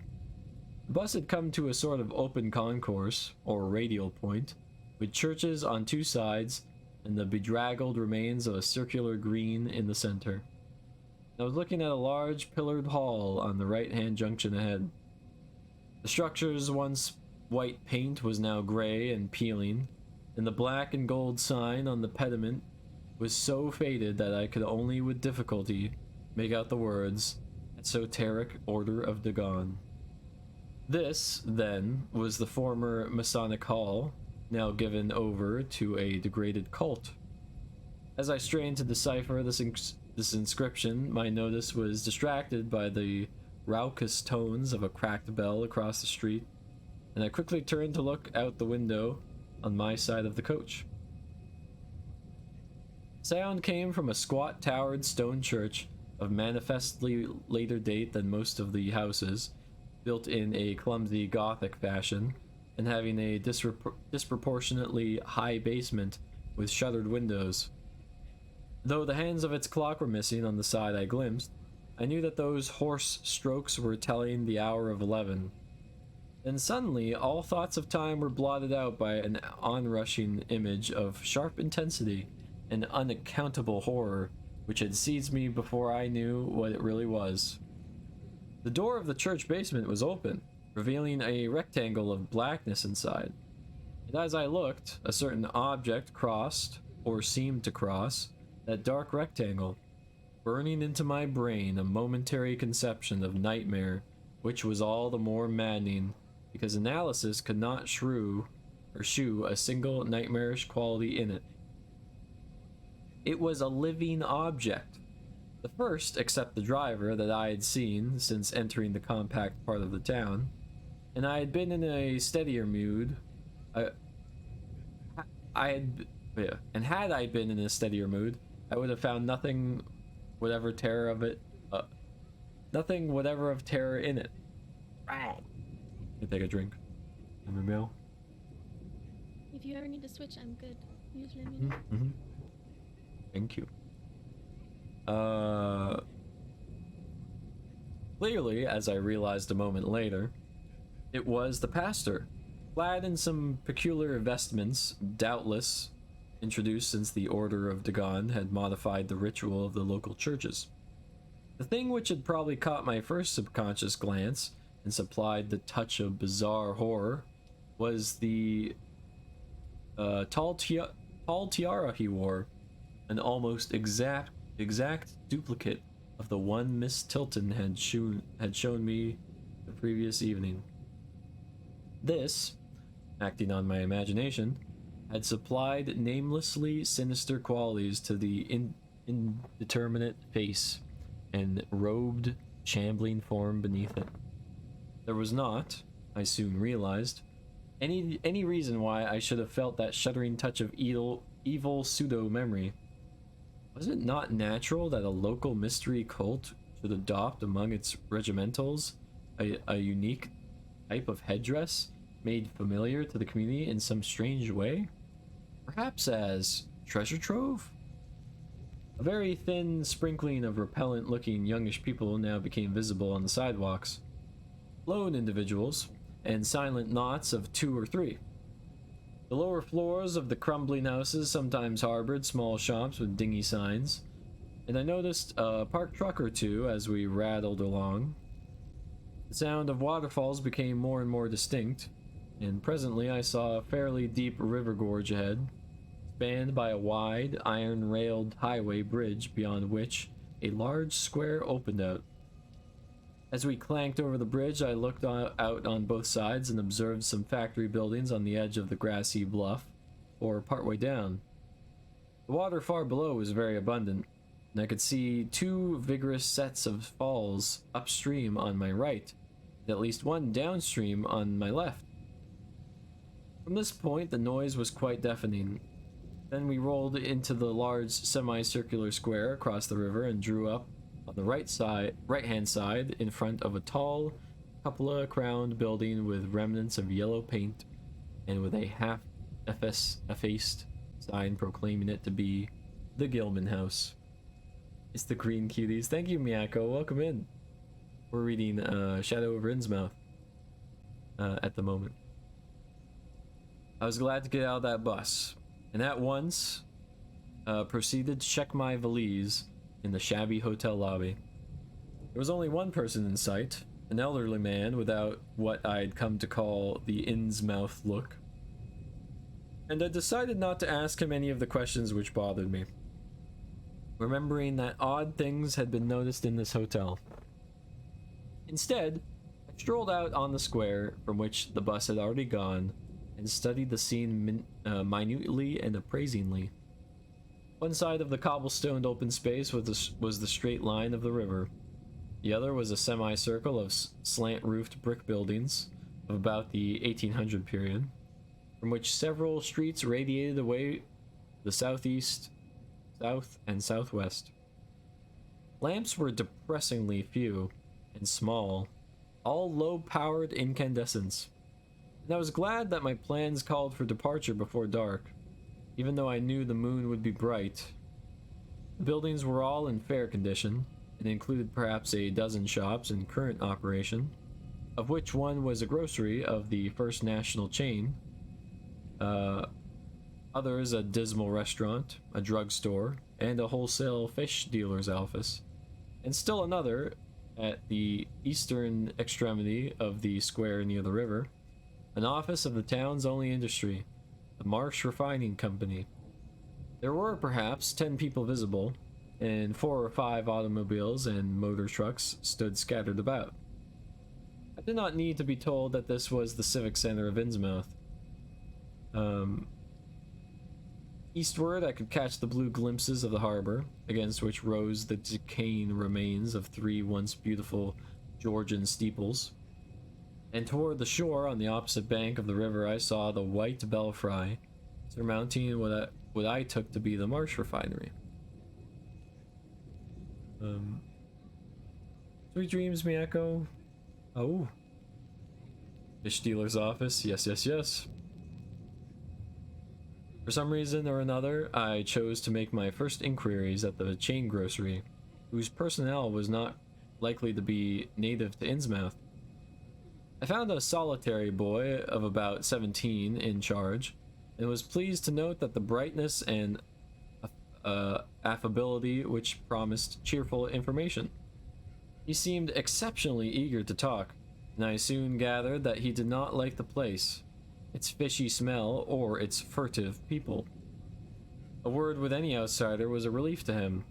He hailed from Arkham, boarded with a family who came from Ipswich, and went back home whenever he got a moment off. His family did not like him to work in Innsmouth, but the chain had transferred him there, and he did not wish to give up his job. Do they sell seaweed? I don't know. Perhaps. There was, he said, no public library or chamber of commerce in Innsmouth that I could probably find my way about. The street I had come down was Federal. West of that were the fine old residence streets, Broad, Washington, Lafayette, and Adams, and east of it were the shoreward slums. It was in these slums, along Main Street, that I would find the old Georgian churches. They were all long abandoned. It would be well not to make oneself too conspicuous in such neighborhoods, especially north of the river, since the people were sullen and hostile. Some strangers had even disappeared. Certain spots were almost forbidden territory, as he had learned at considerable cost. One must not, for example, linger much around the Marsh Refinery, or around any of the still-used churches, or around the pillared order of Dagon Hall at New Church Green. Those churches were very old, all violently disavowed by their respective denominations elsewhere, and apparently using the queerest kind of ceremonials and clerical vestments. Their creeds were heterodox and mysterious, involving hints of certain marvelous transformations leading to bodily immortality, of a sort, on this earth. The youth's own pastor, Dr. Wallace of Asbury, M.E. Church in Arkham, had gravely urged him not to join any church in Innsmouth. As for the Innsmouth people, the youth hardly knew what to make of them. They were as furtive and seldom seen as animals that live in burrows, and one could hardly imagine how they passed the time apart from their desultory fishing. Perhaps, judging from the quantities of bootleg liquor they had consumed, they lay for most of the daylight hours in an alcoholic stupor. They seemed sullenly banded together in some sort of fellowship and understanding, despising the world as if they had access to other and preferable spheres of entity. Their appearance, especially those staring unwinking eyes which one never saw shut, was certainly shocking enough, and their voices were disgusting. It was awful to hear them chanting in the churches at night, especially during their main festivals or revivals, which fell twice a year on April 30th and October 31st. They were very fond of the water and swam a great deal in both river and harbor. Swimming races out to Devil Reef were very common, and everyone in sight seemed well able to share in this arduous sport. When one came to think of it, it was generally only rather young people who were seen about in public, and of these, the oldest were apt to be the most tainted looking. When exceptions did occur, there were mostly persons with no trace of aberrancy, like the old clerk at the hotel. One wondered what became of the bulk of the older folk, and whether the Innsmouth look were not a strange and insidious disease phenomenon, which increased its hold as years advanced. Dusk, welcome in. Hello, hello. Hi. We're reading Shadow over Innsmouth.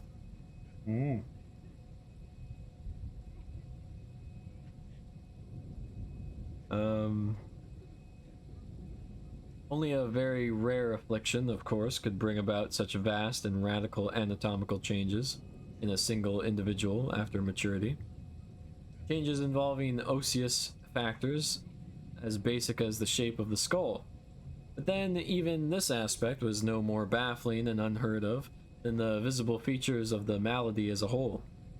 It would be hard, the youth implied, to form any real conclusions regarding such a matter, since one never came to know the native's personality, no matter how long one might live in Innsmouth. The youth was certain that many specimens even worse than the worst visible ones were kept locked indoors in some places. People sometimes heard the queerest kinds of sounds. The tottering waterfront hovels north of the river were reputedly connected by hidden tunnels, being thus a veritable warren of unseen abnormalities. What kind of foreign blood, if any, these beings had, it was impossible to tell. They sometimes kept certain especially repulsive characters out of sight when government agents and others from the outside world came to town. It would be of no use, my informant said, to ask the natives anything about the place. The only one who would talk was a very aged but normal-looking man who lived at the poorhouse on the north rim of the town and spent his time walking about or lounging around the fire station. This hoary character, the Doc Allen, was 96 years old and somewhat touched in the head. Besides being the town drunkard, he was a strange, furtive creature who constantly looked over his shoulder as if afraid of something, and when sober could not be persuaded to talk at all with strangers. He was, however, unable to resist any offer of his favorite poison, and once drunk would furnish the most astonishing fragments of whispered reminiscence. After all, though, little useful data could be gained from him, since his stories were all insane. Incomplete hints of impossible marvels and horrors which could have no source save in his own disordered fancy. Nobody ever believed him, for the natives did not like him to drink and talk with strangers, and it was not always safe to be seen questioning him. It was probably from him that some of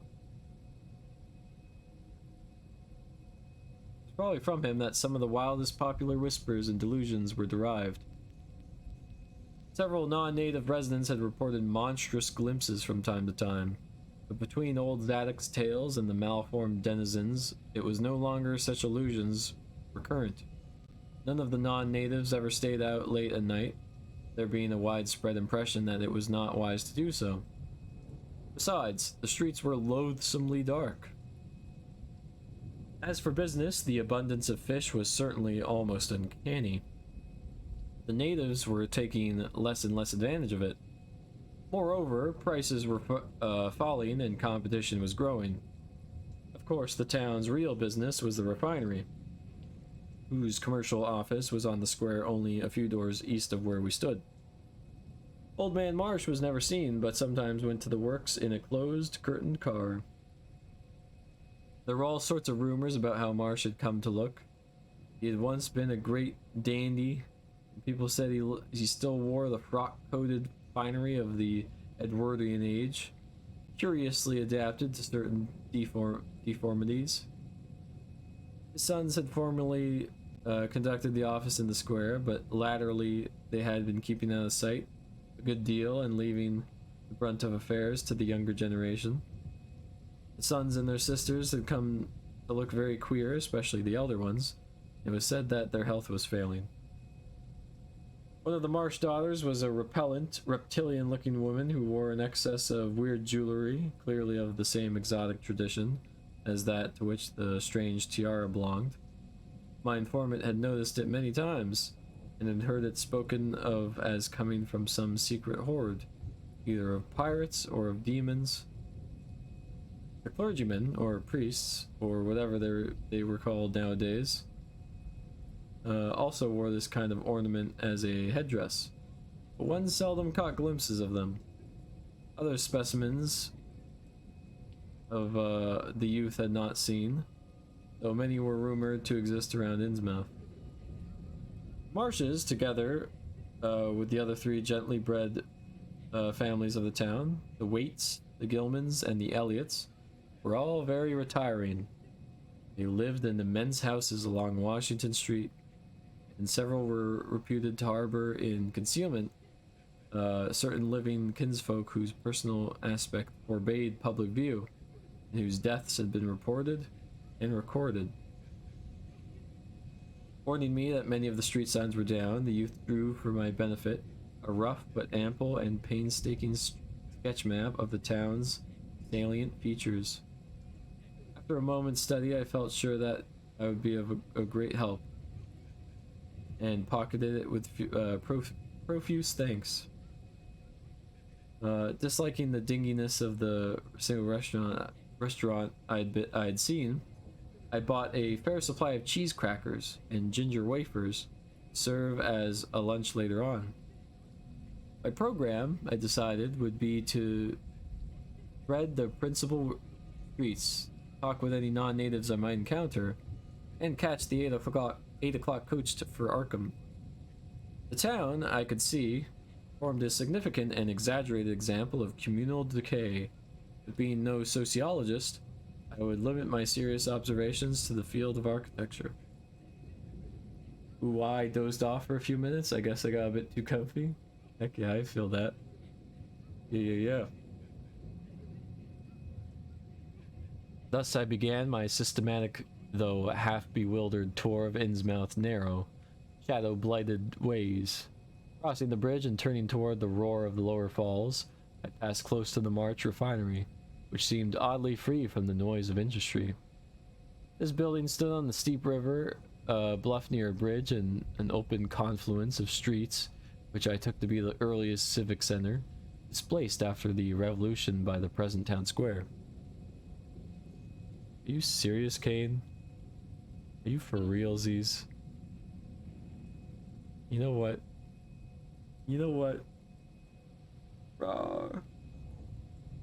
Finish this section. You can do it while I'm reading. Alright, I will.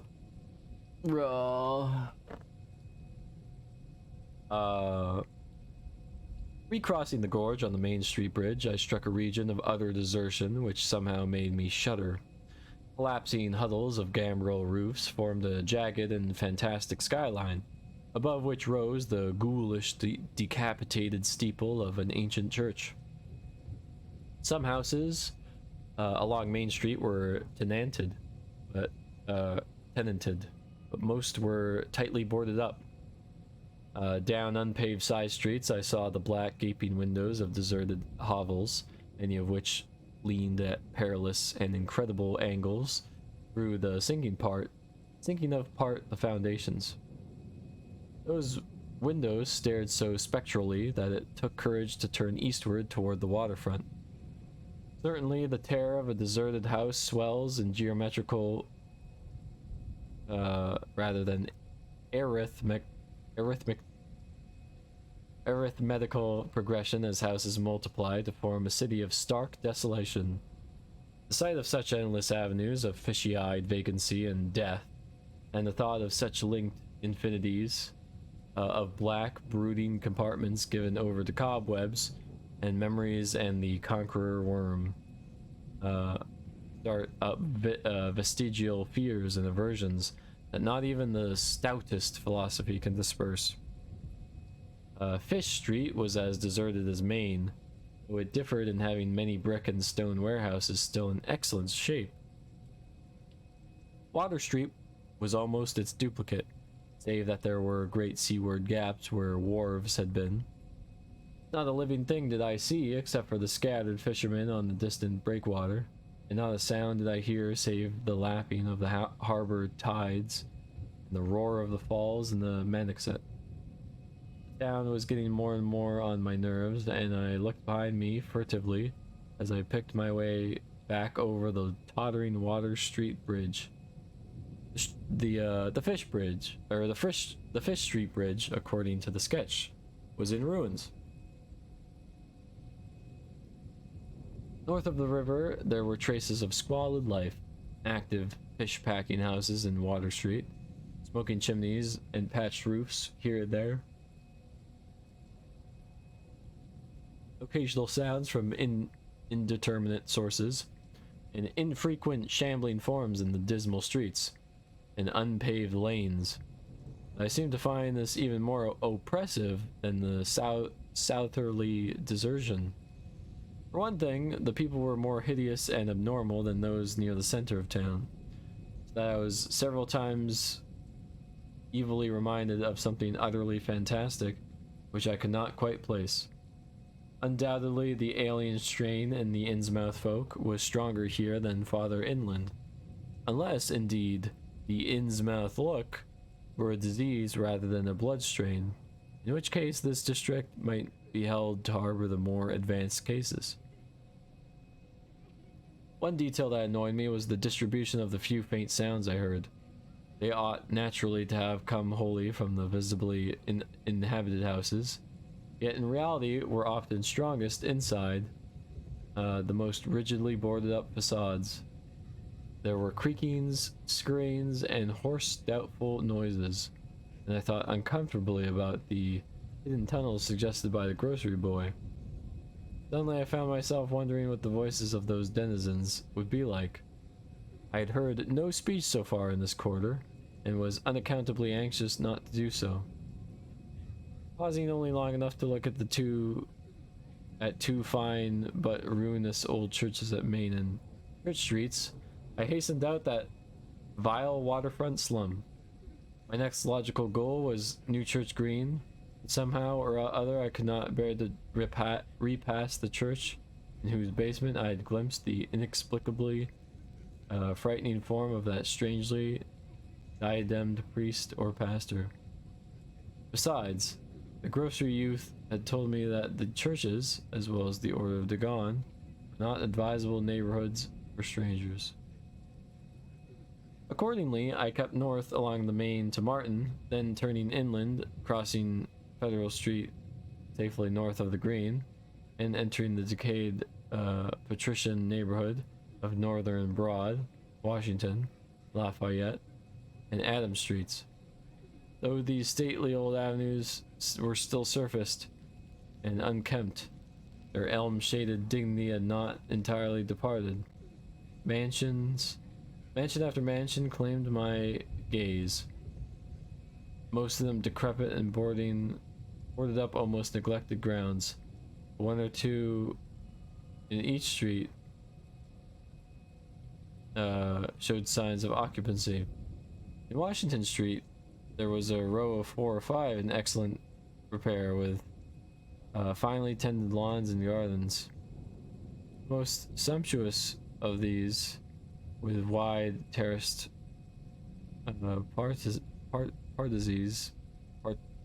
parterres extending back the whole way to Lafayette Street. I took to be the home of Old Man Marsh, the afflicted refinery owner. In all these streets, no living thing was visible, and I wondered at the complete absence of cats and dogs from Innsmouth. Another thing which puzzled and disturbed me, even in some of the best preserved mansions, was the tightly shuttered condition of many third-story and attic windows. Furtiveness and secretiveness seemed universal in this hushed city of alienage and death, and I could not escape the sensation of being watched from ambush on every hand by sly, staring eyes that never shut.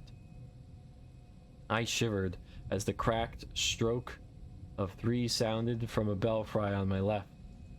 Too well did I recall the squat church from which those notes came.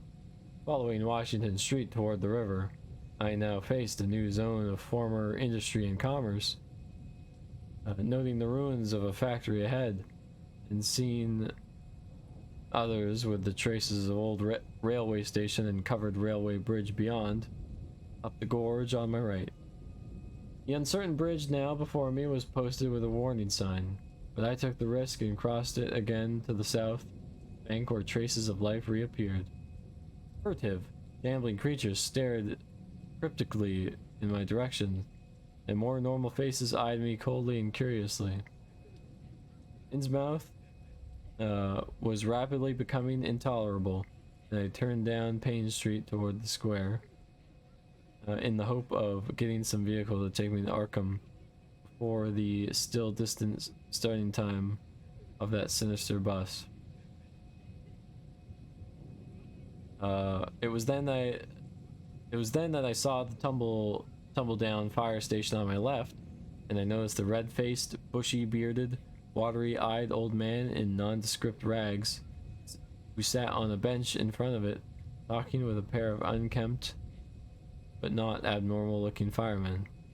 This, of course, must be Zadok Allen, the half-crazed, licorice nongenarian whose tales of old Innsmouth and its shadow were so hideous and incredible. And that was chapter 2. Yay! Alright, I will do... Heck yeah. We'll do my jumping jacks while Kat takes charge. If Kat, you would like to continue reading. Do you want to continue reading, or? Of course. Yay. If you want to. Yeah. I think quite a bit to go. Oh, we do? Oh, we do. We're not even halfway. Oh, jeezums. No, we're not. I mean, because this is probably going to be the rest of the night if you want to keep, which I'm fine with. Yeah, I'm fine with 2. Okay. Heck yeah. As long as you're cool with it. Yeah. Let's see. Okay. Let's see. Ignore that.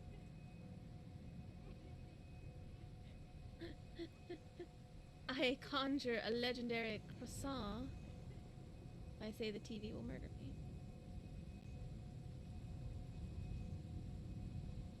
I think he might have muted himself. Okay, alright, chat. So, while V suffers with working out.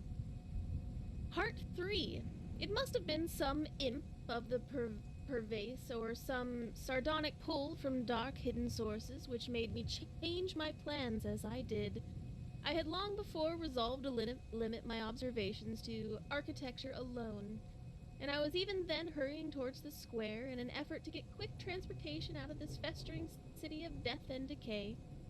The sight of old Zadok Allen set up new currents in my mind and made me slacken my pace uncertainly.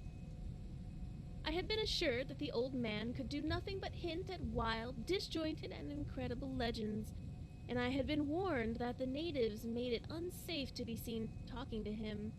Yet the thought of this aged witness into the town's decay, with memories going back to the early days of ships and factories, was a lure that no amount of reason could make me resist.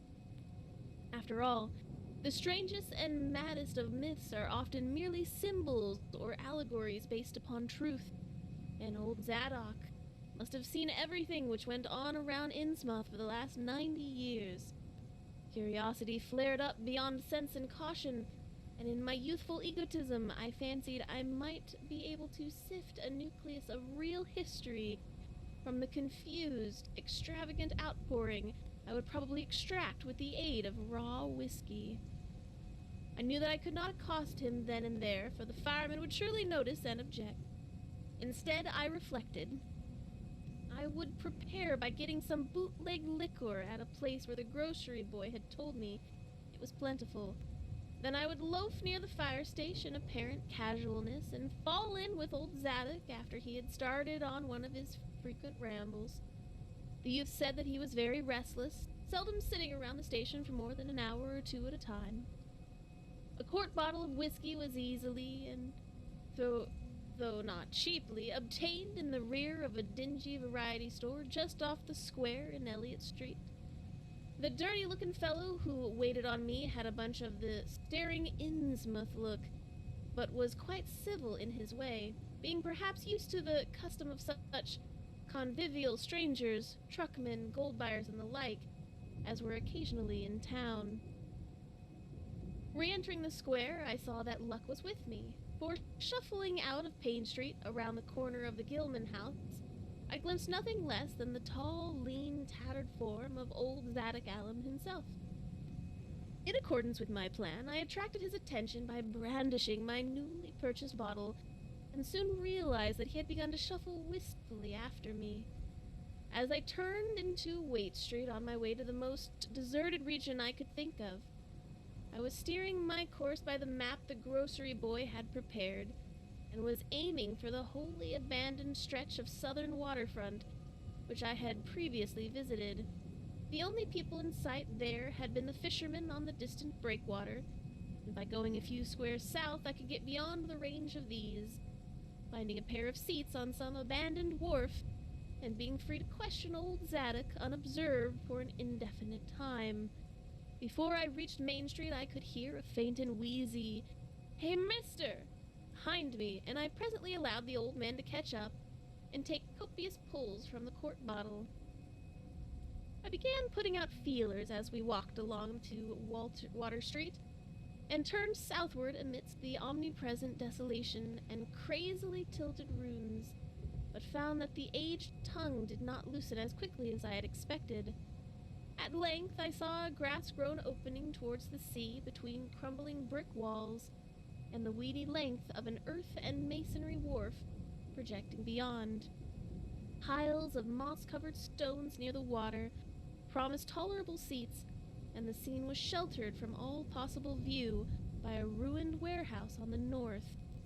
Here, I thought, was the ideal place for a long, secret soliloquy, so I guided my companion down the lane, picked out some spots to sit in among the mossy stones. The air of death and desertion was ghoulish, and the smell of fish almost insufferable, but I was resolved to let nothing deter me. About 4 hours remained for conversation if I were to catch the 8 o'clock coach for Arkham, and I began to dole out more liquor to the ancient tippler, meanwhile eating my own frugal lunch. In my donations I was careful not to overshoot the mark, for I did not wish Zadok's vinous garrulousness to pass into a stupor. After an hour, his furtive tactinerty showed signs of disappearing, but much to my disappointment he still sidetracked my questions about Innsmouth and its shadowed, haunted past. He would babble of current topics, revealing a wide acquaintance with newspapers and great tendency to philosophize in a sensuous village fashion. Towards the end of the second hour, I feared my quart of whiskey would not be enough to produce results, and was wondering whether I had better leave old Zadok and go back for more. Just then, however, chance made the opening which my questions had been unable to make, and the wheezing ancient's rambling took a turn that caused me to lean forward and listen alertly. My back was toward the fish-smelling sea, but he was facing it, and something or other had caused his wondering gaze to light on the low, distant line of Devil Reef.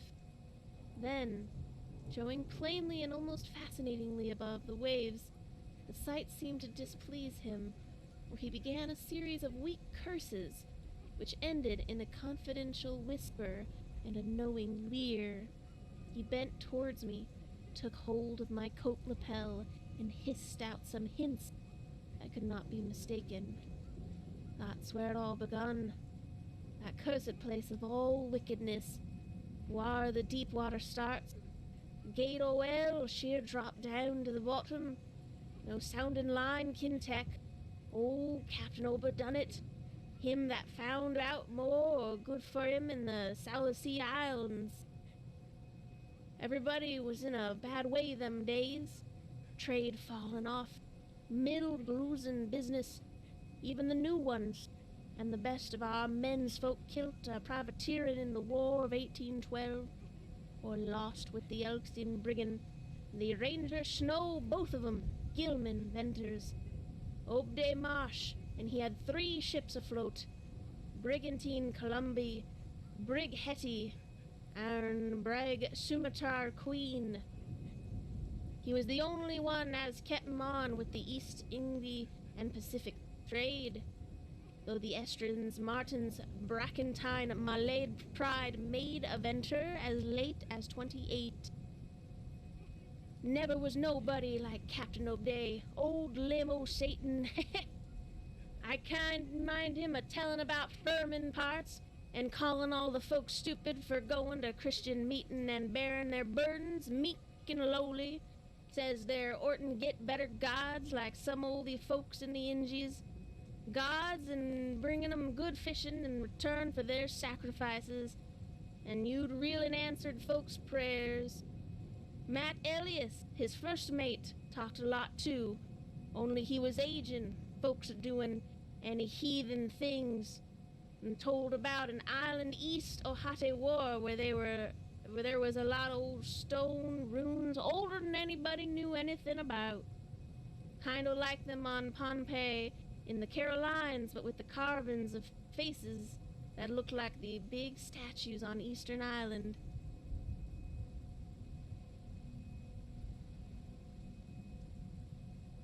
The PS4, oh no? What are you talking about, King?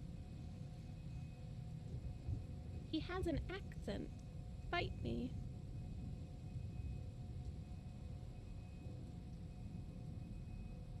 Or was it? There was a little volcanic island near there too, where they was other ruins with different carvings. Ruins all wore away like they'd been under the sea, and with pictures of awful monsters all over 'em. Wall, Sir Matt, he says, the natives round. About to go into rest mode? Uh-oh. Oh.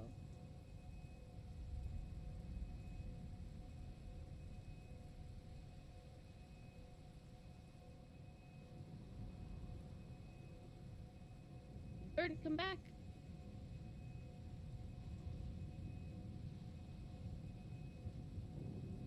Hang on.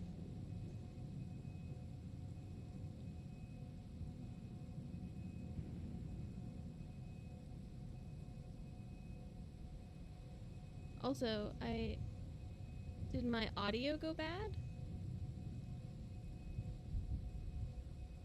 I think it did. Oh no. Did Verdant go and get tea?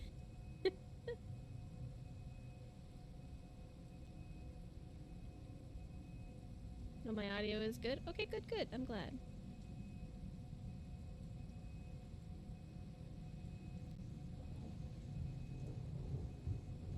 I think he ran to go get more tea. Uh-oh. Yeah, I can hear the warbly in it when I'm listening in on his stream. Brah.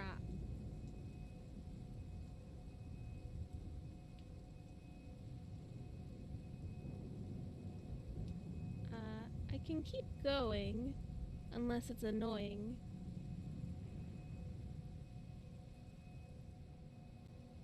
Might be. Let me try leaving and coming back into the call.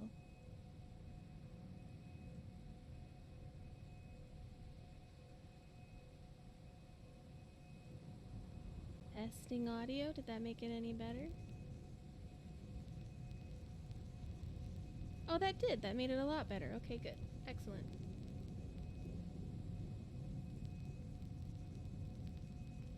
That was kind of weird that it did that. Alright, well, I guess I'll keep going. Emma, if you hear it doing the wobbly thing again, just tell me and I'll leave and come back. Discord, I think, was being weird.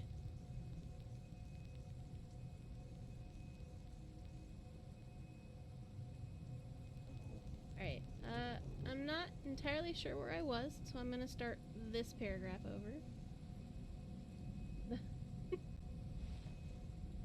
Wall Sir Mott, he says, the natives around thar had all the fish they could catch, and sporting bracelets and armlets and head rings made around strange kind of gold and covered with pictures of monsters, just like the ones carved over the runes on the little island. Sort of fish-like frogs or frog-like fishes that was drawn in all kinds of positions, like there was human beings.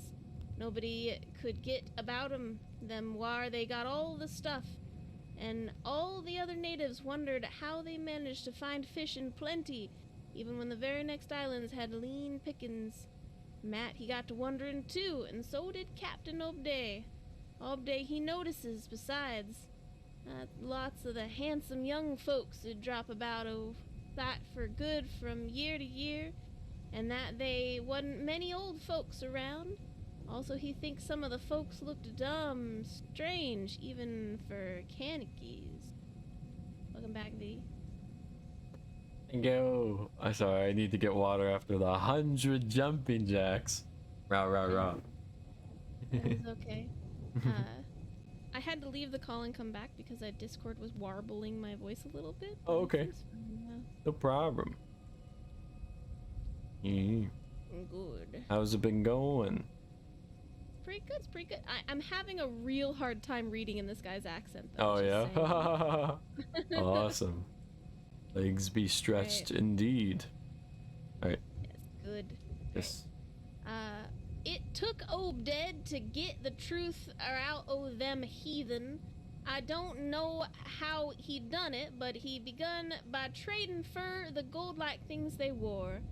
Asked 'em where they come from and if they could get more, and finally wormed the story about the old chief Karen, they called him. Nobody but Obday und ever believed the old yeller devil, but the captain could read folks like they was books.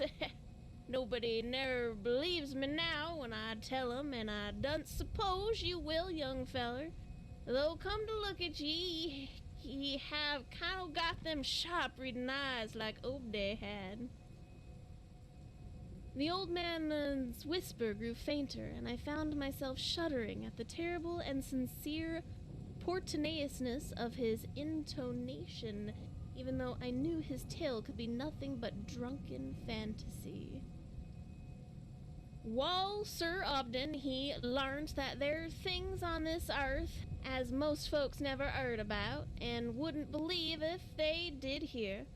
It seems these Kaneks was sacrificing heaps o' their young men and maidens to some kind o' god things that lived under the sea, and getting all kinds o' favor in return.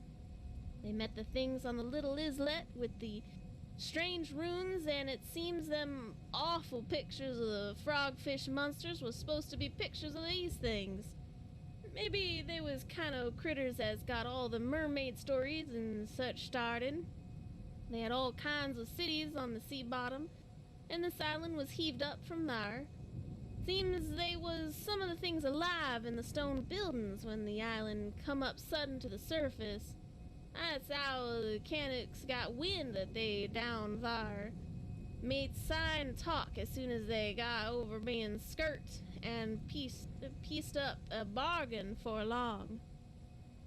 Them things like human sacrifices had been ages before, but lost track o'er the upper world arter a time. What they'd done to the victims, it ain't for me to say, but I guess Obder wasn't none too sharp about asking. But it was all right with the heathens, because they'd been having a hard time and was desperate about everything.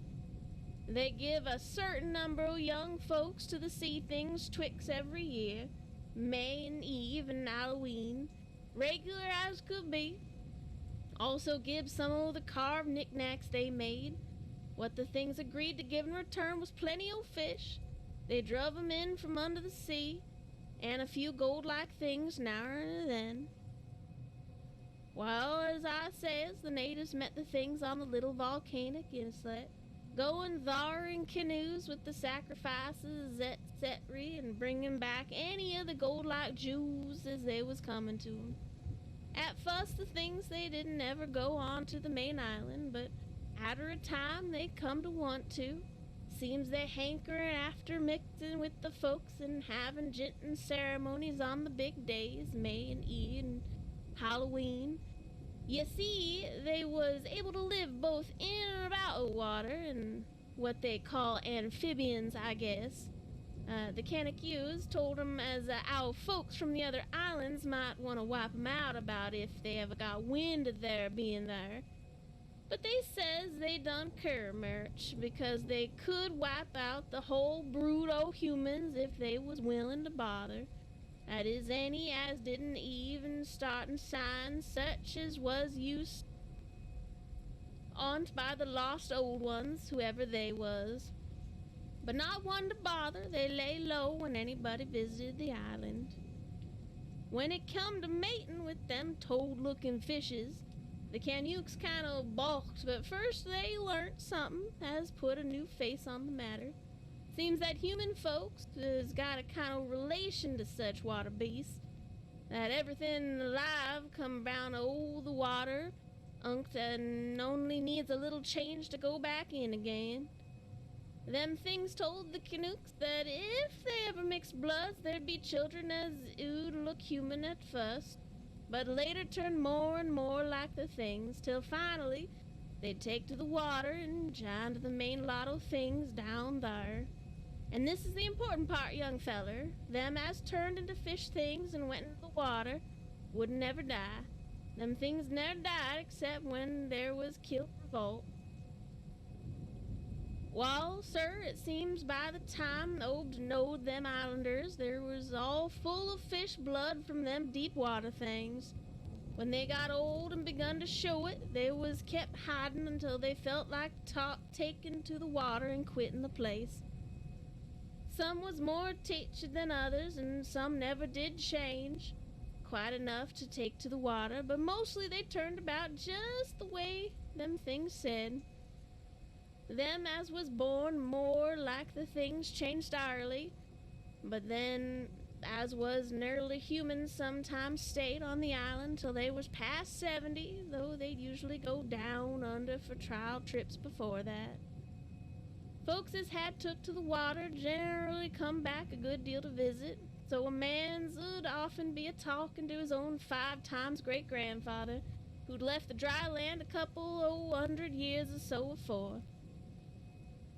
Everybody got about the idea o' dying, except in canoe wars with the other islanders, or as sacrifices to the sea gods down below, or from snake bite, or plague, or sharp galloping ailments, or something afore they could take to the water, but simply looking for'ard to a kind o' change that wasn't a bit horrible alter after a while.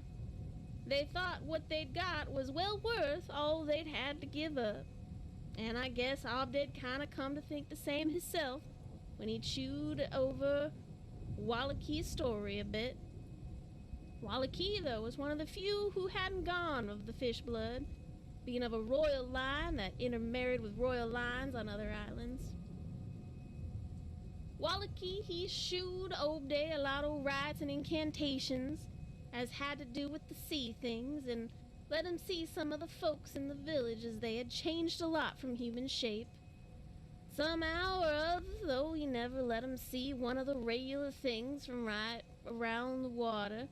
In the end, he gave him a funny old thingamajig made about old lead or something, that he said he'd bring up the fish things from any place in the water where there might be a nest of 'em. The idea was to drop it down and with the right kind of prayers and such. The Wallakee allowed such things was scattered all over the world, so anybody that looked about could find a nest and bring 'em up if they was wanted. Matt, he didn't like the business at all, and he wanted Ubday should keep away from the island, but the captain was shot for gain. And from around he could get them gold-like things so cheap it'd pay him to make a specialty of 'em. Things went on that way for years, and Obden got enough of that gold-like stuff and made him start the refinery and Waite's old run-down full mill. He didn't as sell the pieces like they was, for folks 'ud be all the time asking questions. All the same, his crews would get a piece and dispose of it now and then, even though they swore to keep it quiet, and he let his women folk wear some of the pieces, as was more human-like than most. Well, come about 38, when I was 7-year-old, Obday founded the island people all wiped about between voyages. Seems the other islanders had got wind of what was going on and had took matters onto their own hands.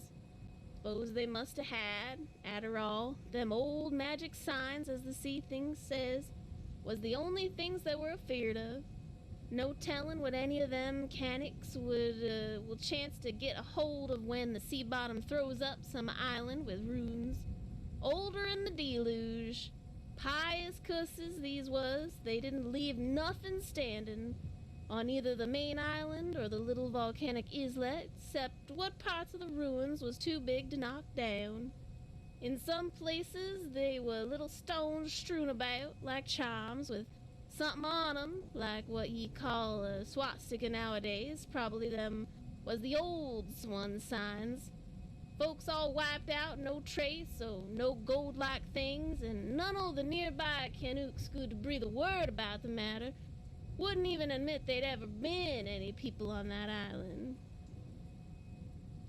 I am not killing it with this accent. I don't know what you're talking about. Yeah, you are. It's amazing. For those who don't know, the actual story is H.P. Lovecraft is pretty good at writing the accent. Like, all the words are like very accenty. I don't know how else to say it. But yeah, Kat's doing great.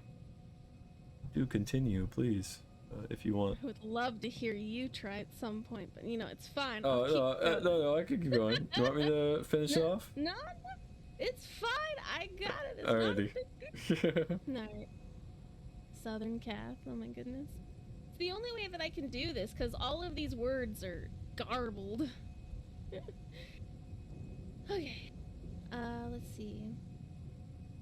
That naturally hit old Ebday pretty hard, seeing as his normal trade was doing very poor. It hit the whole of Innsmouth too, because in seafaring days what profited the master of a ship generally profited the crew proportionate. Most of the folks around the town took the hard times kinda sheep-like and resigned, but they was in bad shape because the fishing was perturning about and the mills wasn't doing none too well. Then's the time Obday he began a cursing at the folks for being dull sheep and praying to a Christian heaven, as it didn't help 'em none. He told 'em he'd known if folks was praying to gods that give something you really need, and says of a good bunch of men it'd stand by him, he could maybe get a hold of starting powers, as would bring plenty of fish and quite a bit of gold. Of course, them as served as the Sumatari queen and the seed of the island knowed what he meant, and wasn't none too anxious to get closest to the sea things like they'd heard tell on.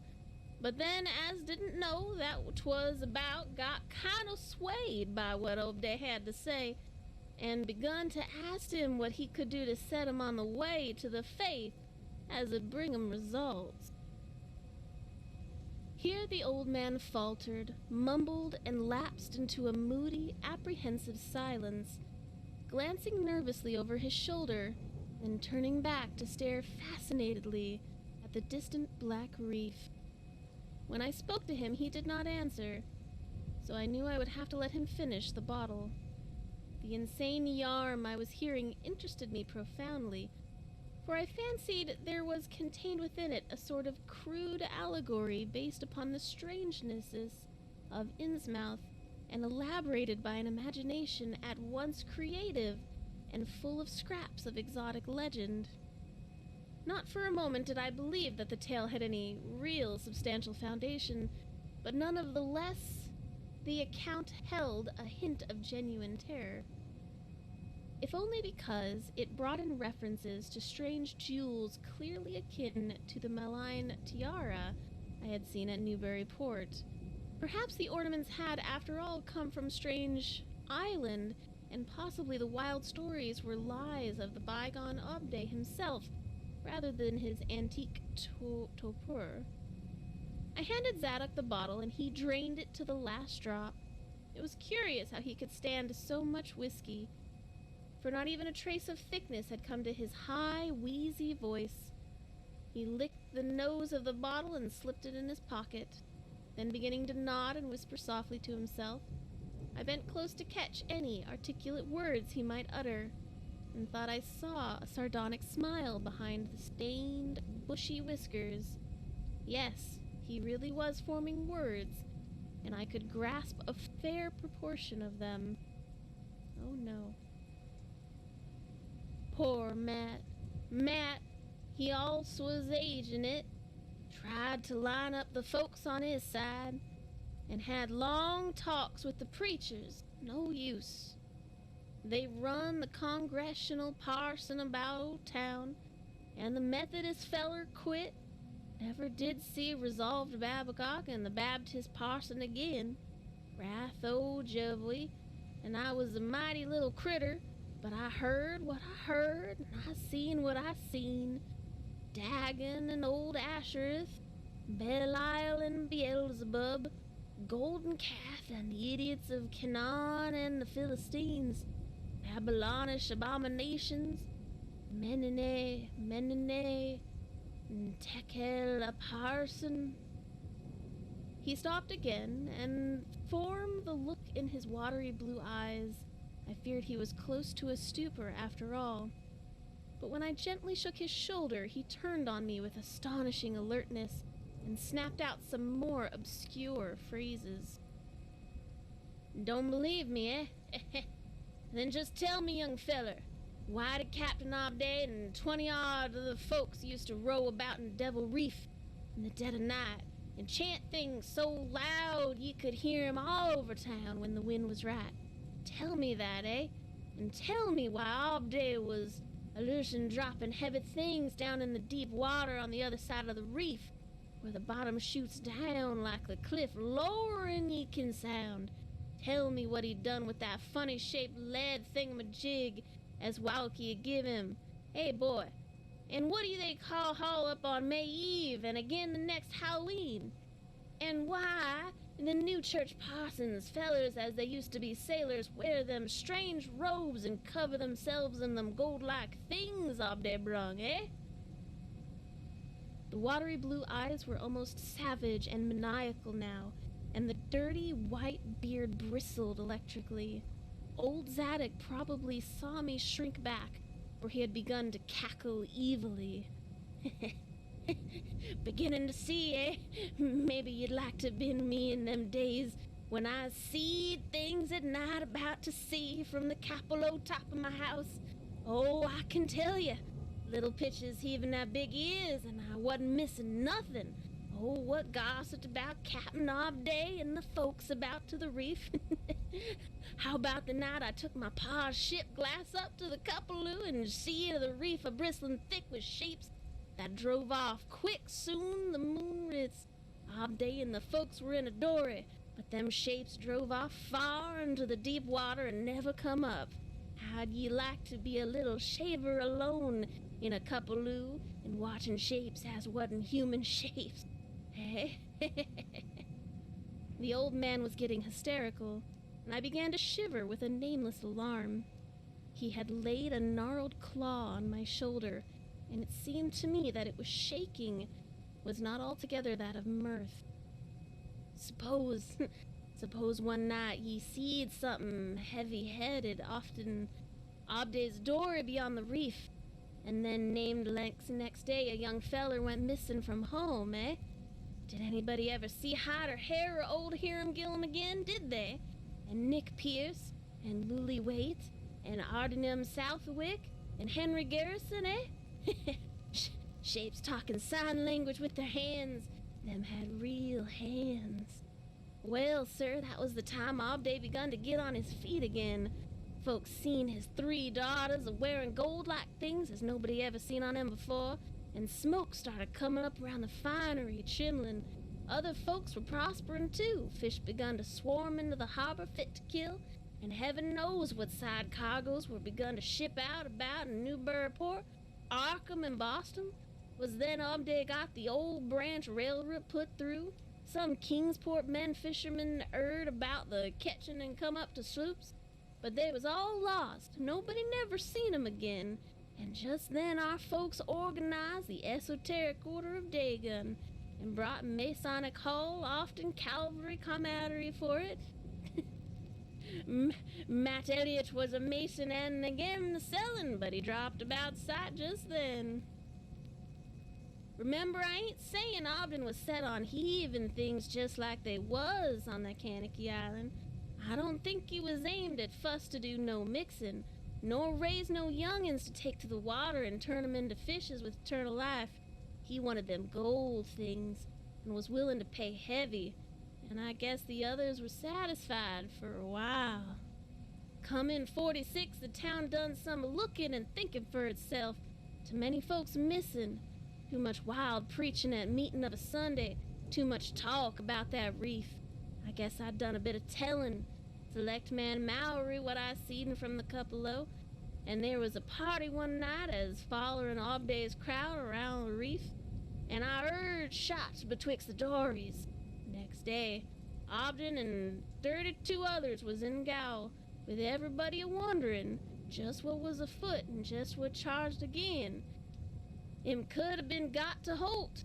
God, if anybody'd look ahead a couple weeks later, when nothing been thrown into the sea for that long. Zadok was showing signs of fright and exhaustion, and I let him keep his silence for a while, though glancing apprehensively at my watch. The tide had turned and was coming in now, and the sound on the waves seemed to rouse him. I was glad of that tide, for at high water the fishy smell might not be so bad. Again I strained to catch his whispers. That awful night, seed 'em. I was up in the Cuppalo, hordes of 'em, swarms of 'em, all over the reef, swimming up the harbor into the Manuix. God, what happened in the streets of Innsmouth that night? They rattled our door. Papa wouldn't open. Then he clumb about the kitchen winder with his musket to find Select Man Maury and see that he could do. Mounds o' the dead and the dying, shots and screams, shouting in the old square and town square and New Church Green. Gal throat open, proclamation, treason. Called it the plague when folks come in. I found half our people missing.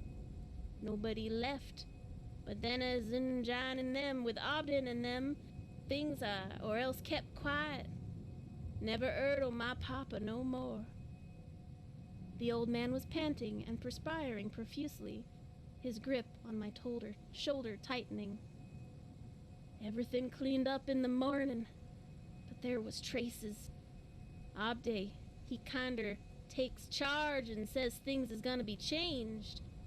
Others'll worship with us at meeting time, and starting houses, he's got to entertain guests. They wanted to mix like they'd done with the Canucks, and he, for one, didn't feel bound to stop 'em. Far gone was Obday. Just like a crazy man on the subject, he said they brung us fish and treasure, and should have what they hunkered after. Nothing was to be different on the outside. Only we was to keep shy o' strangers if we'd known what was good for us. We all heed to take the oath of Dagon, and later on they was sectioning and third's oath that some on us took. Them as 'ud help special 'ud get special rewards, gold and sech. No use balking, for they was millions of 'em down there. They'd rather not start rising and wiping out humankind. But if they gave us away, if they was gave away and forced to, they could do a lot towards just that. We didn't have them old charms to cut 'em off like folks in the Southern Sea did, and them Canucks wouldn't ever gave away their secrets. Yield up enough sacrifices and savage knickknacks and harborage to the town, and they wanted it, and they'd let well enough alone. Wouldn't bother no strangers, as my bear tells outside. That is, without they got prying. All in the band of the faithful, order o' Dagon, and the children should never die, but go back to the mother Hydron and father Dagon, what we all come from, a nook. La la Cthulhu. Okay, alright, it starts going into some weird chanting here.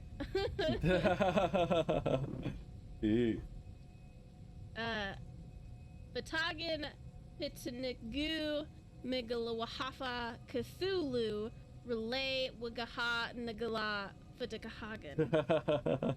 That's the best I can do for that, sorry. Old Zaduke was fast lapsing into stark raven, and I held my breath. Poor old soul, to what pitiful depths of hallucination had his liquor, plus his hatred of the decay, alienage, and disease around him, brought that fertile, imaginative brain. He began to moan now, and tears were coursing down his channeled cheeks into the depths of his beard. God, what I seen since I was 15-year-old, Mene, Tekel Harson, the folks as was missing, and them as kilt themselves, them as told things in Arkham or Ipswich, or such places was all called crazy, like you and call me right now. But God, what I seen, they were a kilt me long ago for what I know. Only I took the first section o' Dagon off to Obden, so was protected unless a jury of 'em proved I told things knowin' and deliberate. But I wouldn't take the third oath. I'd a died further in, take that. It got worse around Civil War time when children born Sanct 46 begun to grow up. Some of 'em, that is. I was afeard and never did no prying after that awful night, and never seen one of them closest in all my life. That is, never no full-blooded one.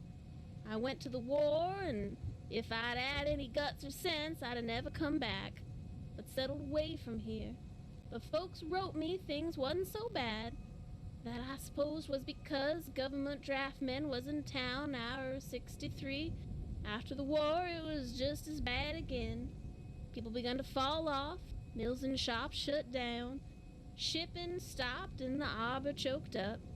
Railroad give up, but they never stopped swimming in and about the river from that cursed reef o' Satan, and more attic winders got aboard up, and more noises were heard in all houses and wasn't supposed to have nobody in 'em.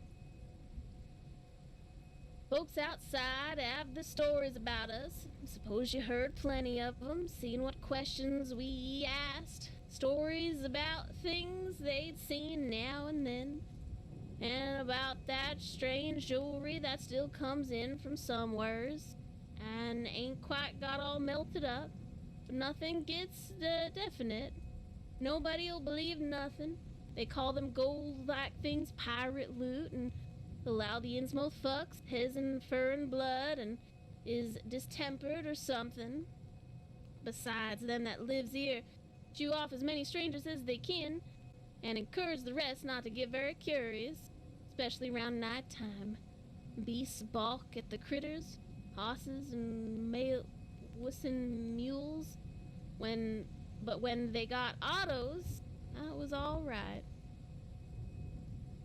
In 46, Captain Obed took a second wife that nobody in town never see. Some says he didn't want to, but what made to by them, and he called in, had 3 children by her.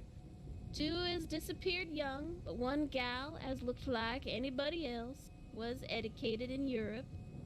Obed finally got her married off, a trick to an Arkham feller, as didn't suspect nothing. But nobody outside'll have nothing to do with the Innsmouth folks now. Barnabas Marsh, that runs the refinery now, is Obed's grandson by his first wife, son of Onstiferous, his eldest son, but his mother was another o' 'em and wasn't never seen outdoors. Right now, Barnabas is about changed, can't shed his eyes no more, and is all about o' shape. They say he still wears clothes, but he'll take to the water soon. Maybe he tried it already. They do sometimes go down for little spells before they go down for good. Ain't been seed about in public for nigh on 10 years. Don't know how his poor wife kin feel. She come from Ipswich, and they nigh lynched Barnabas when he courted her 50-odd year ago. Obday he died 78, and all the next generation gone now. The first wife's children dead, and the rest God knows.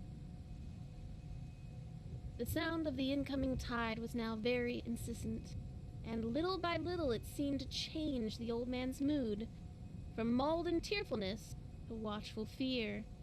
He would pause now and then to renew those nervous glances over his shoulder or out towards the reef, and despite the wild absurdity of his tale, I could not help begin to share his vague apprehensiveness.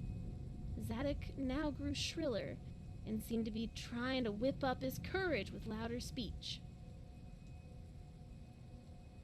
Hey, you don't ye say something? How ye like to be living in a town like this, with everything a-rotting and a-dying, and bombarded up monsters crawling and bleating and barking and hopping around black cellars, and attics every way ye turn? Hey, how do you like it? Hear the howling night after night from the churches and the order o' Dagon Hall, and know what's doing part of the howling? Howling you'd like to hear what comes from that awful reef every May Eve and Hallow Mass. Eh? Think the old man's crazy, eh? Well, sir, let me tell ye, that wasn't the worst. Zadok was really screaming now, and the mad frenzy of his voice disturbed me more than I cared to own. I'm not going to scream over the mic, that sounds like a bad idea. No Just saying. problemo. Curse ye, done set thar staring at me with them eyes. I tell Obday Marsh he's in hell, and he's got to stay there. In hell, I says, can't get me. Hadn't done nothing nor told nobody nothing. Oh, you young feller? Well, even after I haven't told nobody nothing, I'm a-going to now. You just set still and listen to me, boy. This is what I ain't never told nobody. I says I didn't do no prying after that night, but I found things around just that same. Ye want to know what the real horror is, hey? Well, it's this. It ain't what them fish devils he's done, but what they're a-gonna do. They're a-bringing things up about a war, and they're coming from into the town. Been doing it for years, and slacking 'em up lately. Them houses north of the river, betwixt Water and Main Streets, is full of 'em. Them devils, and what they brung, and what they're getting ready. I say, what they getting ready? Ever heard of a shag-off? Hey, did you hear me? I tell ye, I know what them things be. I've seen 'em. One night when and he goes off into a screaming tangent. Again, not going to recite that. The hideous suddenness and inhuman frightfulness of the old man's shriek made me almost faint. His eyes looking past me towards the Maldorous Sea were positively starting from his head, while his eyes was a mask of fear worthy of Greek tragedy. His bony claw dug monstrously into my shoulder, and he made no motion as I turned my head to look at whatever he had glimpsed. There was nothing that I could see, only the incoming tide, with perhaps one set of ripples more than local, than the long-flung line of breakers. But now, Zadok was shaking me, and I turned back to watch the melting of that fear-frozen face into a chaos of twitching eyelids and mumbling gums. Presently his voice came back, albeit a tremoring whisper. Get about here. Get out of here. They seen us. Get out for your life. Don't wait for nothing, they know now. Run for it quick, out of this town. Another heavy wave dashed against the loosening masonry of the bygone wharf and changed the mad ancient's whisper into another inhuman and blood-curdling scream. Insert scream here.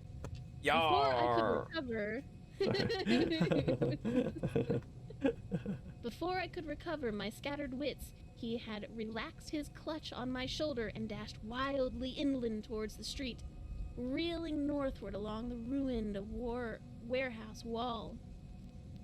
I glanced back to the sea, but there was nothing there, and when I reached Water Street and looked along it towards the north, there was no remaining trace of Zadok Allen.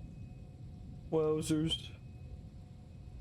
Thank you for the alert, Con. And Eh? in chapter 3. In chapter 3, yes. Gosh dang it. I'm catching myself falling asleep, which I never do on stream. Raw. Oh, I'm sorry. We can stop here.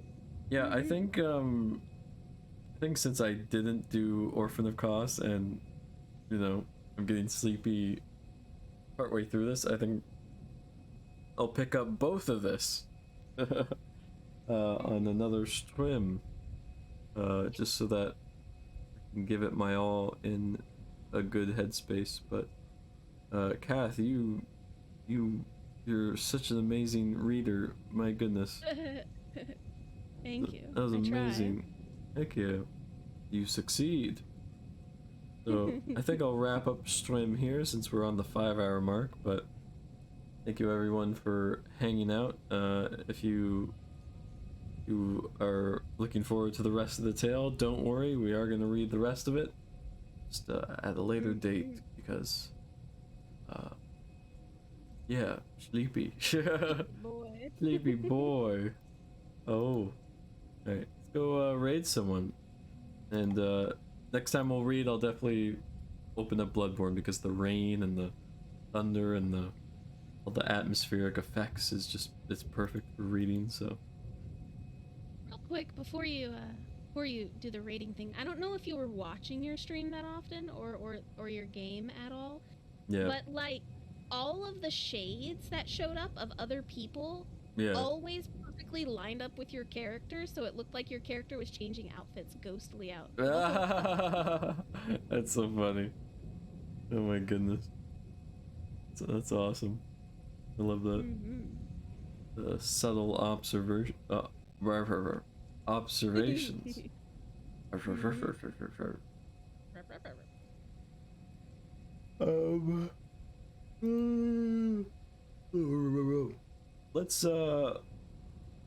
Let's raid Twilight Serendipity because they're finally streaming tonight.